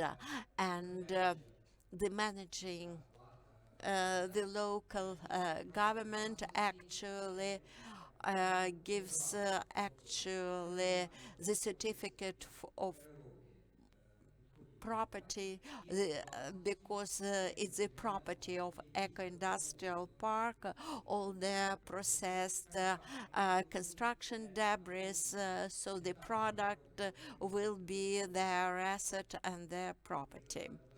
And with this, actually, they could get actually could process all these military debris, and they will produce the raw materials, and actually all these products could be ordered by the state, and they will be used for the production of agricultural fertilizers because they could be processed. We have relevant technologies, and carbamide actually could be could be obtained. Today we actually import this carbamide from China because our academic community, our research community actually work a lot on this issue, and actually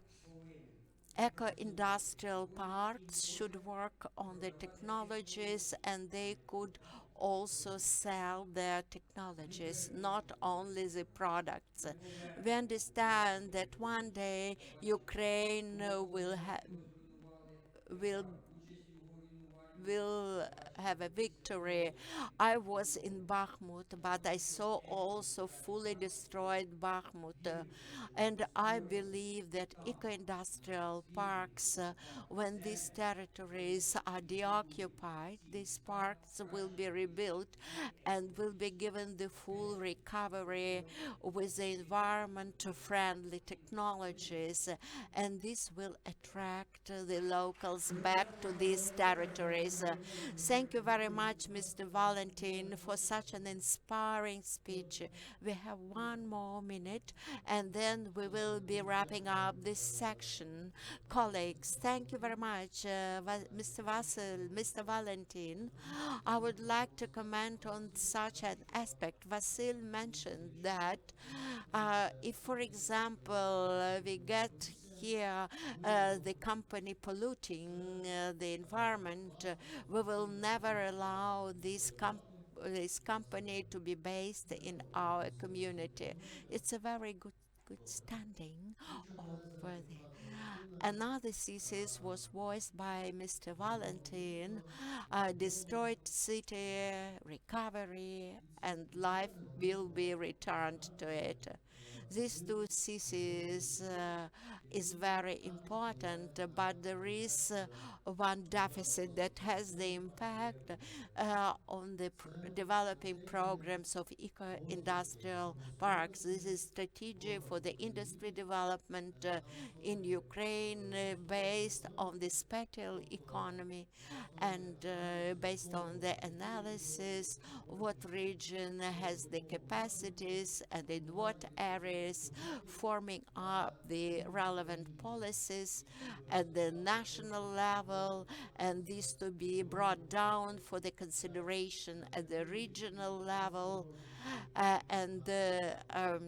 You know, the regions are very different, and building up the framework, economic framework, legal framework, policy framework. In this regard, we don't see indicators. Maybe some work is ongoing, but they don't have the results of these efforts. But the deficit is exactly with this. I would like to give you one more example. For example, Transcarpathian region, wonderful area for clusters on furniture industry or any other wood manufacturing. Poltava region, for example, could actually work in different clusters. Kyiv region also. Eco-industrial parks could be included in the clusters. For us, it's important to understand how, in terms of these clusters, this or that region will be evolving. And normally, this is a sort of an issue that to be addressed, and it could be addressed and resolved over in 20 years. And in future, eco-industrial parks should be set up next to each city where they have the environmentally unfriendly areas which are polluted with the different pollutants. With this, city could make money and make the city cleaner. Thank you very much, colleagues, for your speeches. Valentin, we should understand in industrial parks, it's a business as it's industrial symbiosis. When, for example, there is a competition, no doubt the actors will be fighting for these polluted areas in order to turn them into environmentally friendly areas.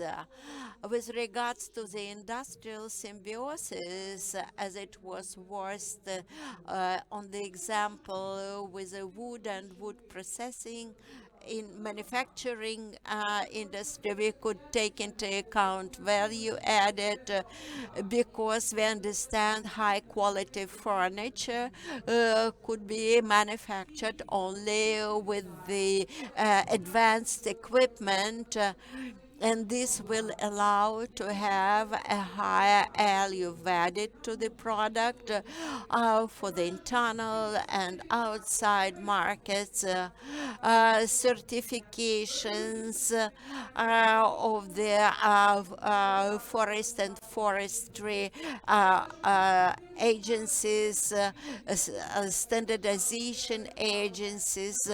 For us, it's very important that state should be focused on the environmental friendly products produced by different entities.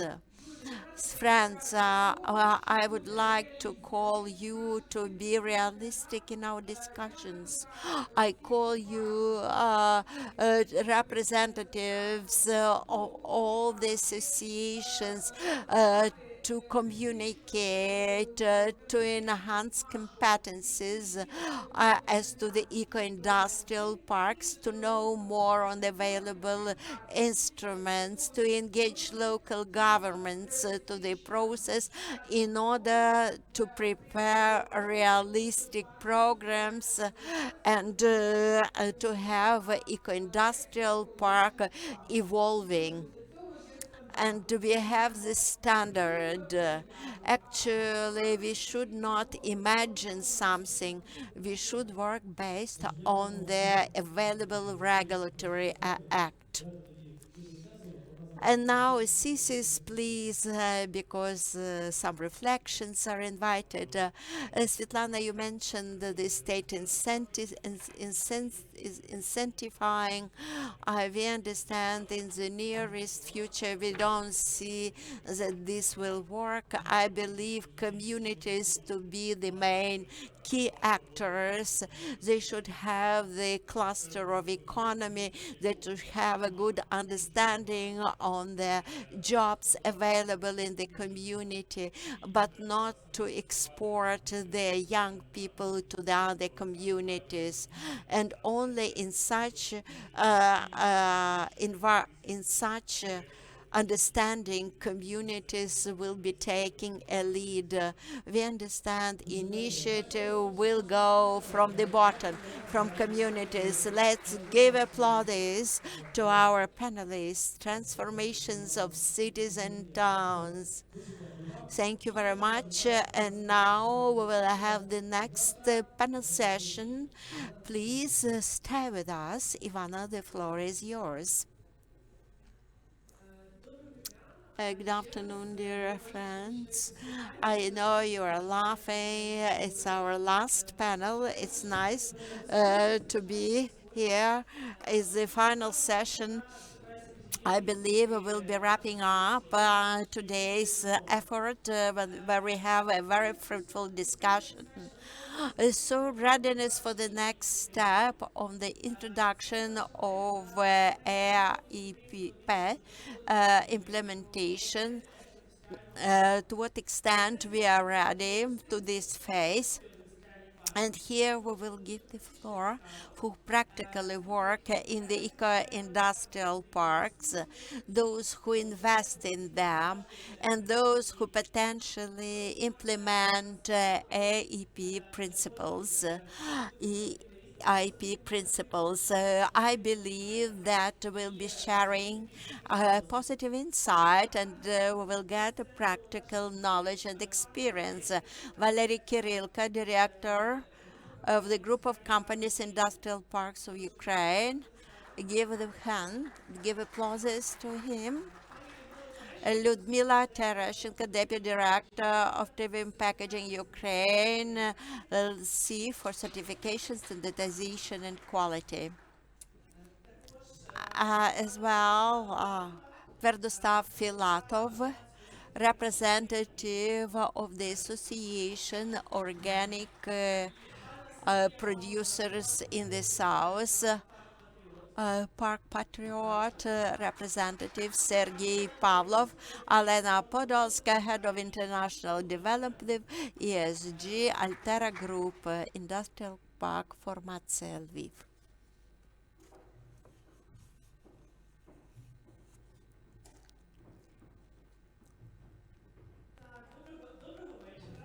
Good evening to all of you. I believe that it was interesting for you to be engaged in our discussions on the previous topics. Let's share your experience, practice. It's so important. And maybe you could also comment on what you have heard from the other speakers today. Valery Kirilka, your company, actually, you developed the network of industrial parks. Could you detail us on, please be open, how you assess readiness of business for introduction and implementation of EIP standards. Valery Kirilka, I represent the group of the companies, industrial parks of Ukraine, registration and support of the companies.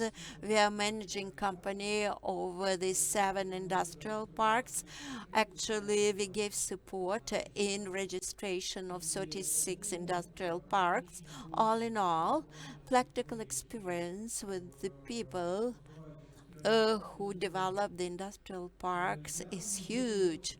And actually, for the third time, I will support what was said earlier. People are not aware what is industrial park. They are unaware of what is eco-industrial park. In the West, when I go to this or that event, actually,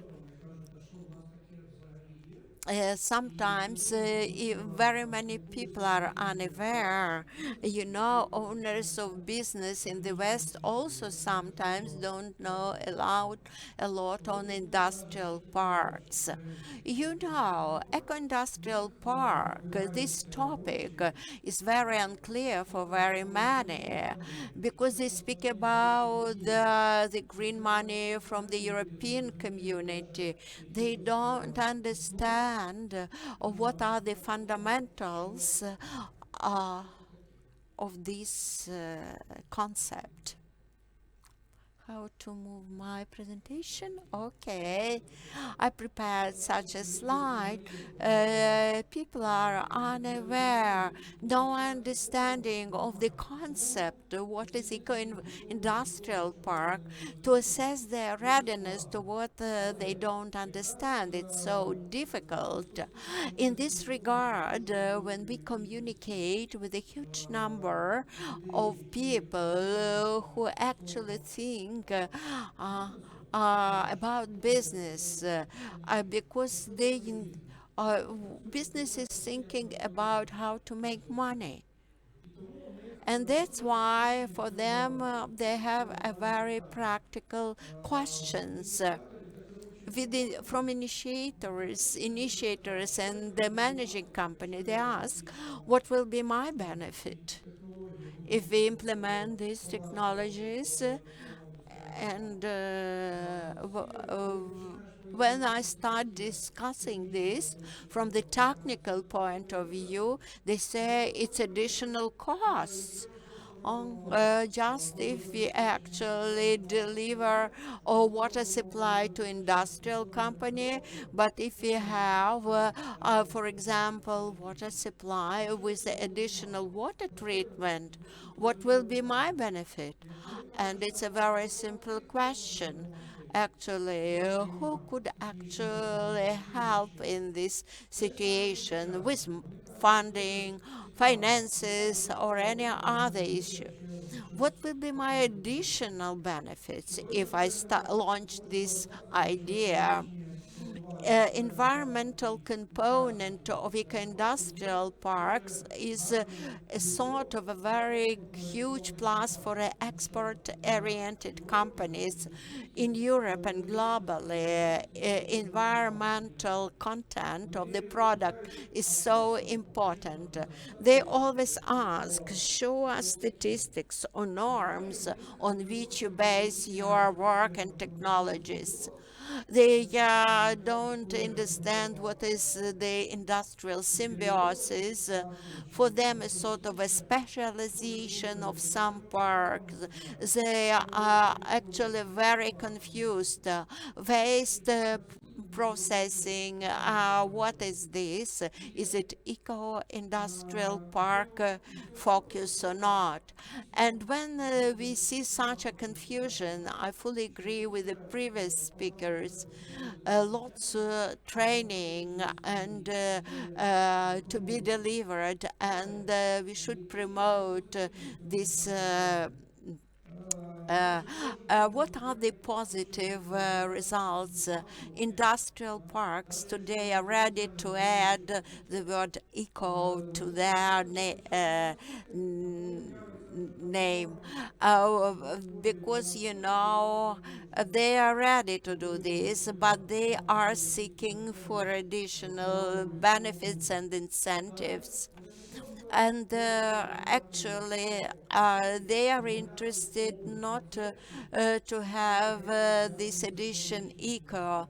They also add the description of the strategic eco parks. And sometimes they are fully surprised. Eco-industrial parks, it is not always about engineering or technologies. 2/3 of that is the so-called social ecology, gender issues, inclusivity, etc. For them, ecology is simply something related to engineering or technology, and they are very surprised about these social ecology issues. Actually, what could enhance their interest?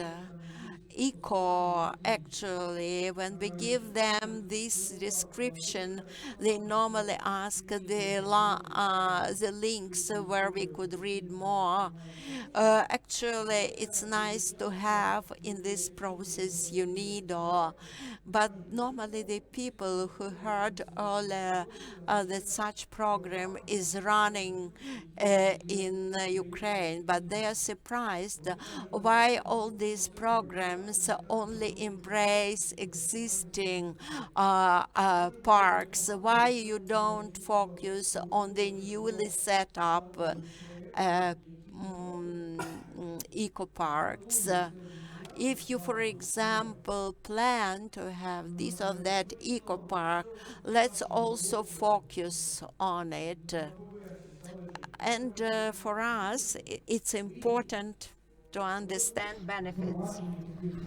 It's to understand the benefits of introduction of such technologies and projects when you show that you pay a bit more today, but tomorrow you will get this profit. And so thank you for your attention, and that's all. Thank you, Valerie. And this is the question to Ludmila.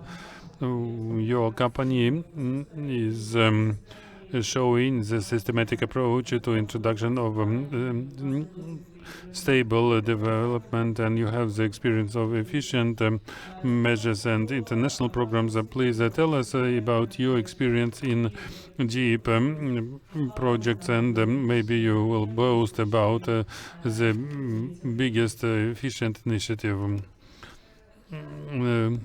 Hello, all participants, and if we speak about our successes, so maybe in every company we have a phase when we when all other processes start and improved really, we had a chance at a certain point because in Bila Tserkva, in the municipal companies, there was an industrial park that was developed, and we received a proposal to participate in this industrial park. I think to Anton Klitschov, I see Andrei Varfalviev.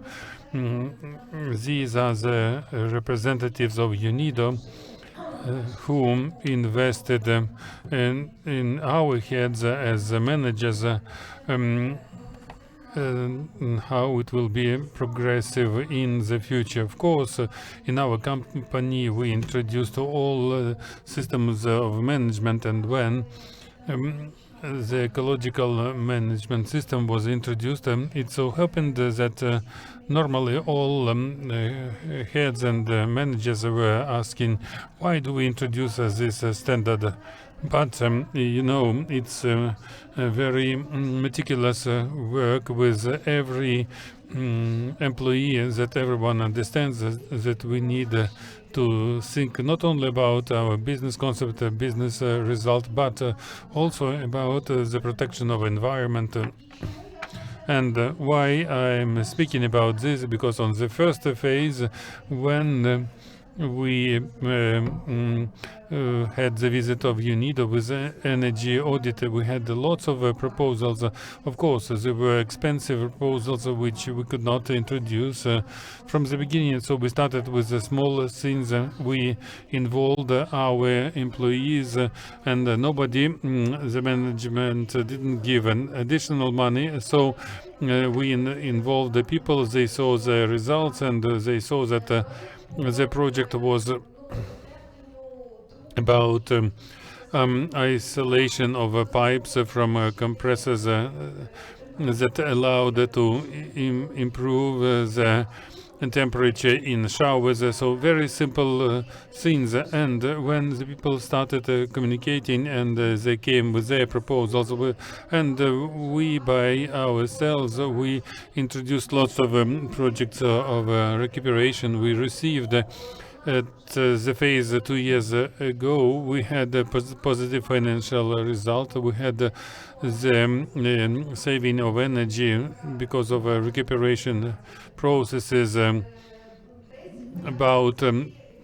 10%, and accordingly the management of the company, they understood we need to move there, and the efficiency grows,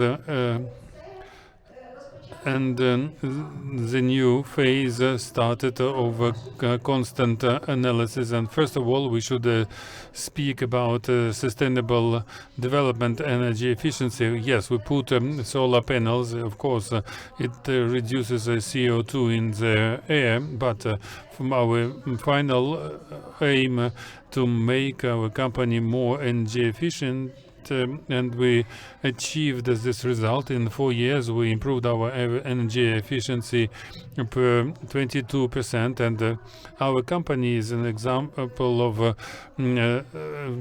what? The most important when you develop an eco-industrial park, you should believe what you do, and don't be lazy to make reports about your projects.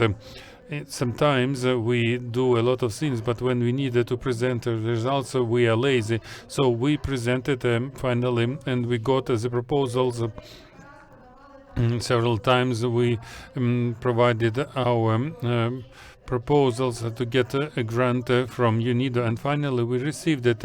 And this year we became the winners of Ukrainian Award Leader of Energy Management. And it's of course again, because of the grant from UNIDO, we installed solar station, but it's about the efficiency and involvement. The speakers before, they were saying very correctly, around our industrial park, we have a school and a park, and regularly we introduce actions.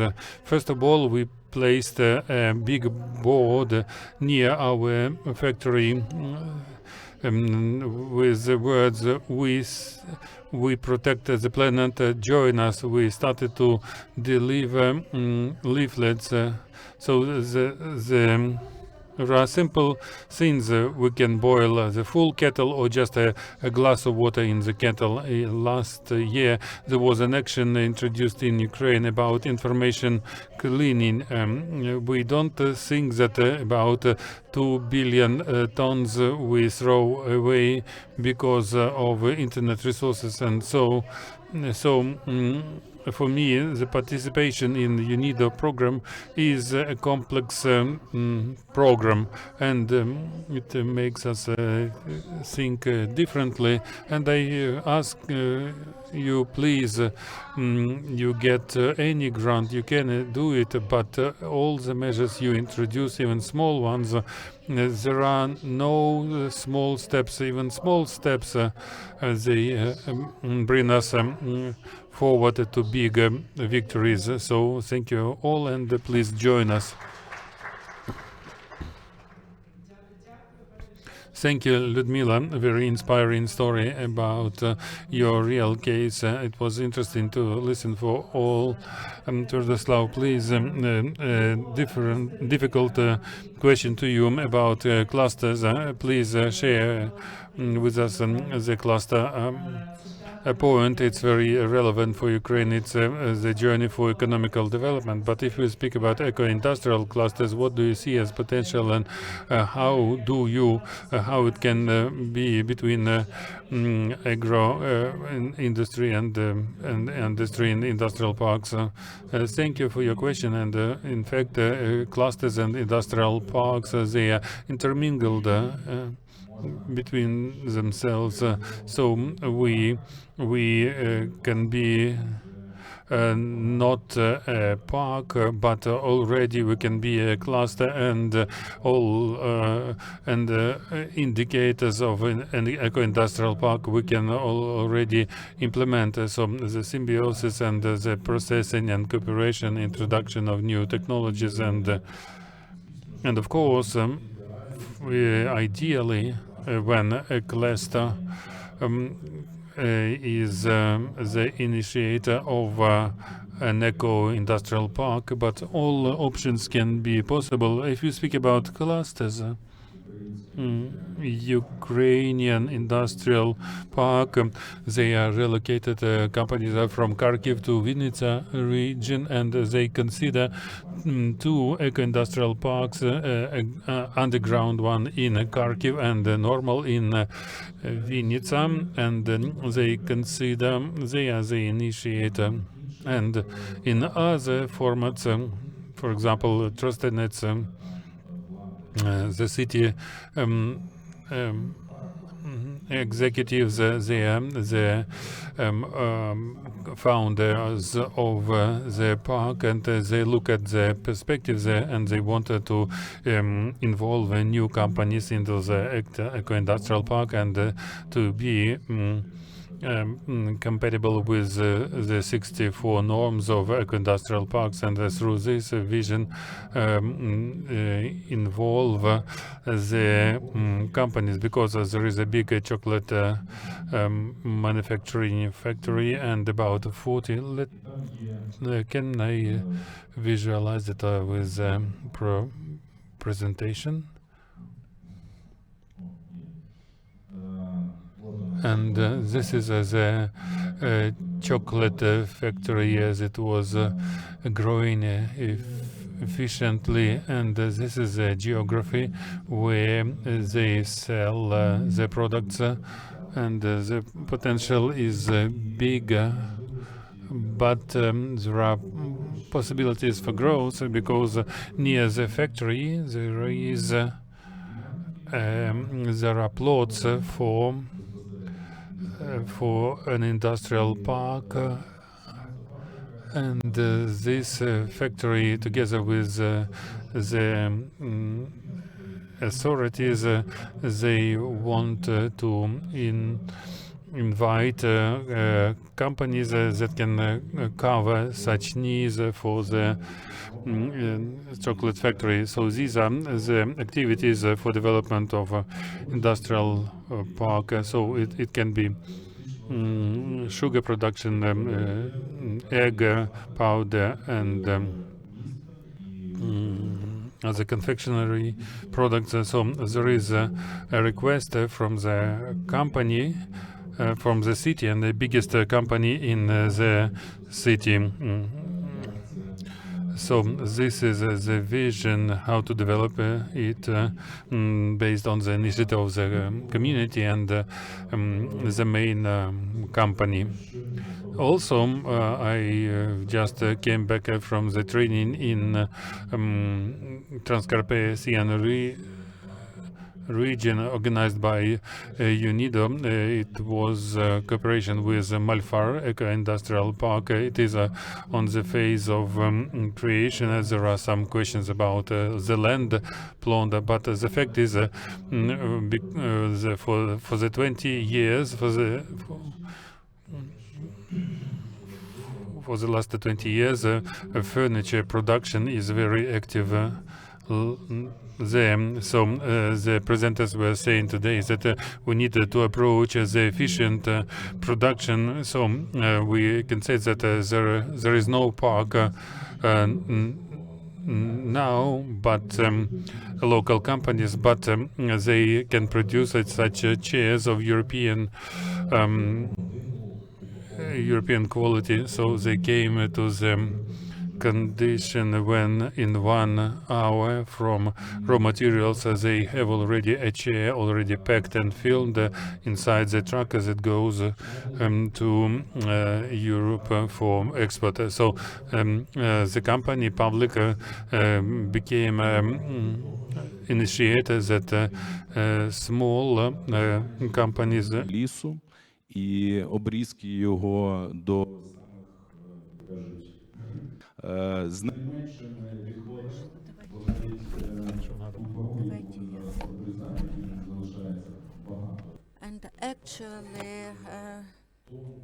20 tons, it's the annual waste tonnage, and now they plan to have a special burning plant in order actually to burn all this waste to produce 1 megawatt of electricity to feed to the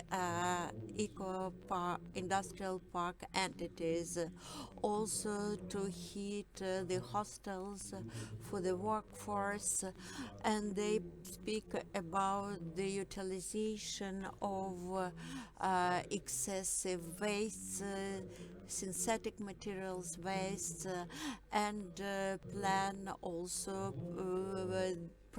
processing of this waste. Medium and small businesses, when they understand their motivation that they could get the access to the West, they will fully understand why eco-industrial parks are so important. They will understand also that products should comply the quality requirements. Thank you very much. Your speech is very inspiring. Sergey, in the previous panel, you shared also knowledge on regulatory and legislative barriers. Maybe you will not repeat again. Maybe you will say what could be realistic steps in order to improve regulatory environment, and what is your vision? Sergey Pavlov, actually the managing company in the Sumy city. First of all, I would like to detail you on how our company was set up. The idea of setting up the industrial park goes back to 2005. The park was set up based on the previously operational textile company, and as in our oblast, in the territory of our city, we have a number of related companies. Actually, we started bringing close those who were engaged in the textile businesses, and at that time there was a sort of industrial symbiosis in the territory of the industrial park. We had the entities who were ready to work in different activity areas, and consequently, one companies produce this or that products. There were wastes, also there were waste processors, and in 2010 we had the entity that produced not weaved materials. It's the only company in our region. And this business was transformed with time, and the main product in the early phases was synthepon production and knitted yarn production. And then they have another area. It is environment focused, and they maybe you know that Sumy region is a locomotive in Ukraine in growing ham production and ham processing. And based on our products, on our industrial park, we have an entity that produced the first insulation building material that is produced from the ham.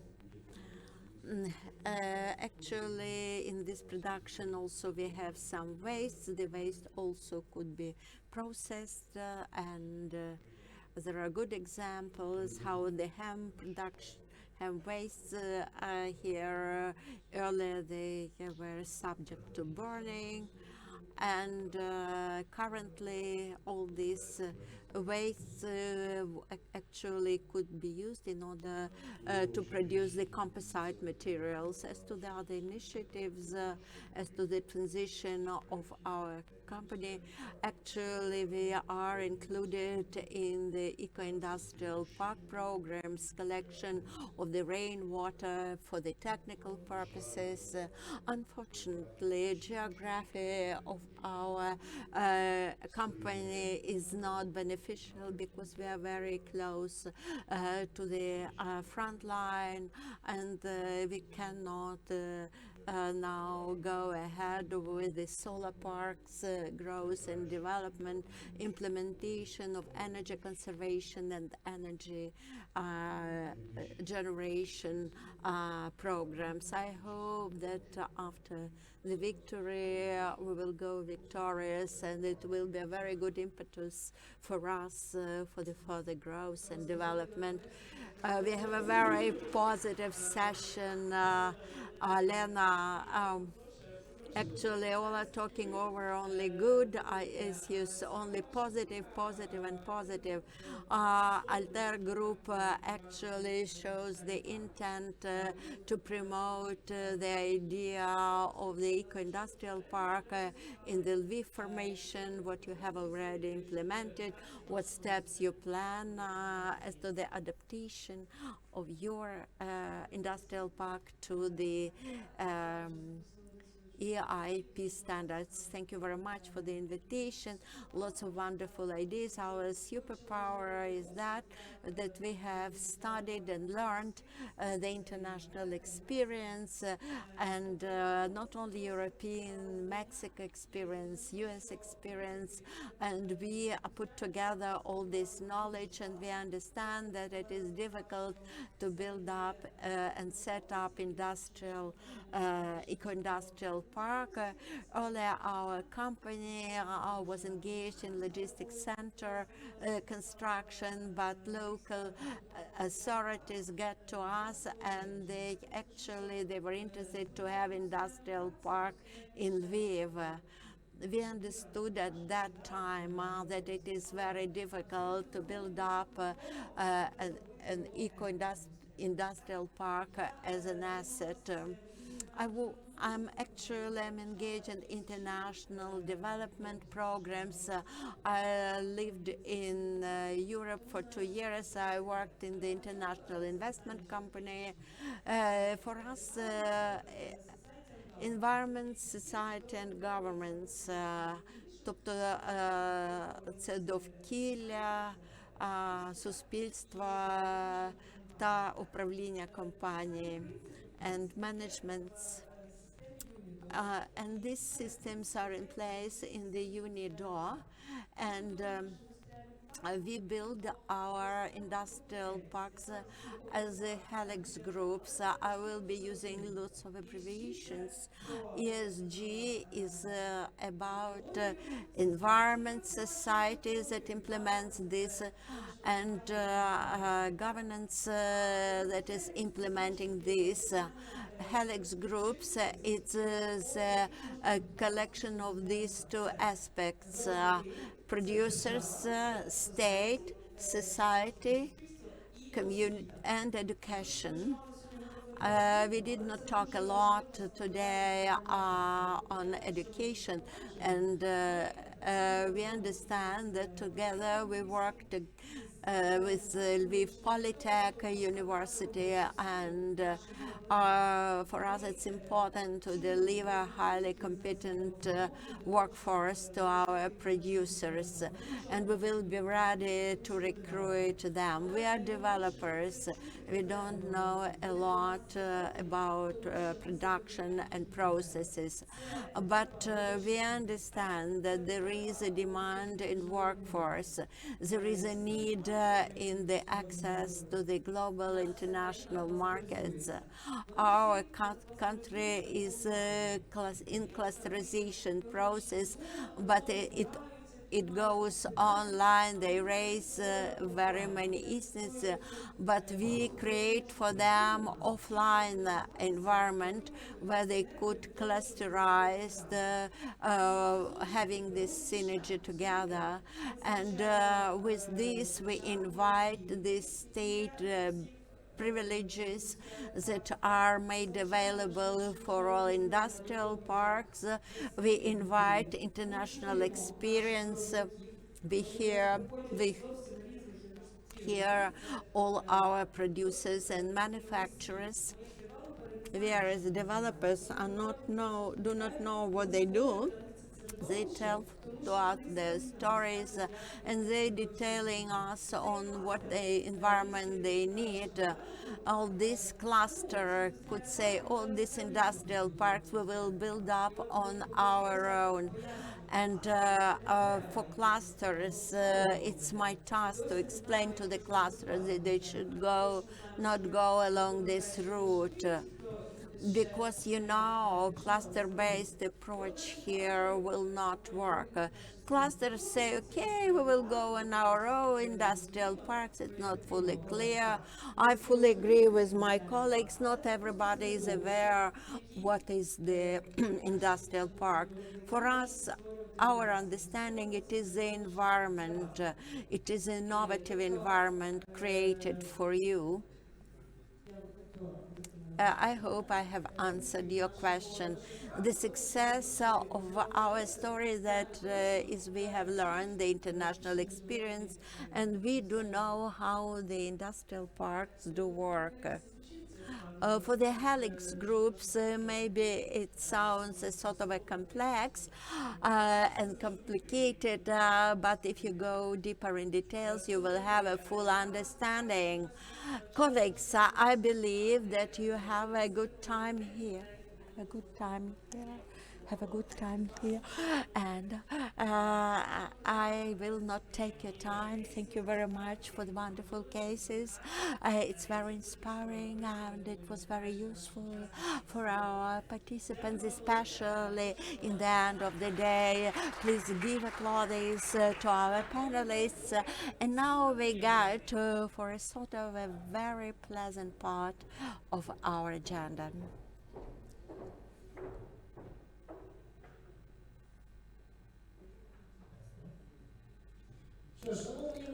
Well, dear participants, what about your mood?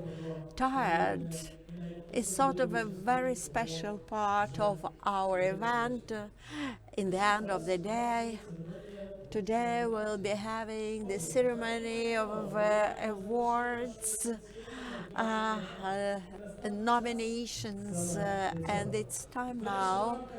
Actually, in the framework of the GEIPP Ukraine, we plan Відзнаку для тих індустріальних парків, які вже сьогодні award those industrial parks who actually implement sustainability and growth principles. I invite Christian Tusen. He is with us. He is coordinator on the industrial growth and development in UNIDO. Let's start. A nomination leader, social responsibility, industrial park. Nomination leader in the environment efficiency. That is the load handling facility park, and this award goes to the deputy mayor. And actually, we award him for the support for the industrial symbiosis in his city. Second nomination, the leader in industrial park management, industrial park patriot, Sergei Pavlov. For the support of small businesses and eco-oriented practices implementation.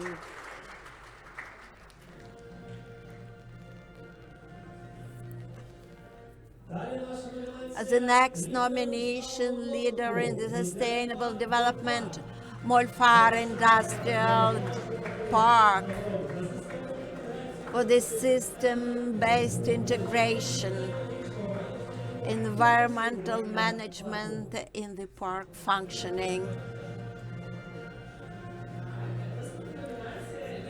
A leader in investment attractiveness, Kalush Industrial Hub. Unfortunately, we don't have our colleagues with us. No doubt this award will go to Kalush, the leader on investment attractiveness, Kalush Industrial Hub.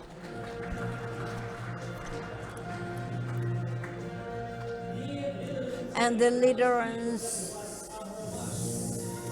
social efforts, Industrial Park Agromash, because they demonstrated solidarity and creating jobs and have a good outreach with the local governments. And very important moment, we would like to know what are your impressions on today's forum. It's a sort of a very important mission. Here is a QR code. Please scan it. Please fill out the form. It's important for us to understand what is your feedback, your comments, reflections. Those who were not registered to the forum, please fill out this form and leave your contacts. All the presentations will be made available for you within 10 days. And organizers promise that they will send all the presentations to you. Actually, all our congratulations go to all the nominees, and it's nice that you were with us today. You shared your insight for your day-to-day work, and you contribute in Ukraine recovery on the proactive basis. And currently we will have the networking space here. We invite you for this part of our agenda. Please use it and benefit from it. We will be meeting soon.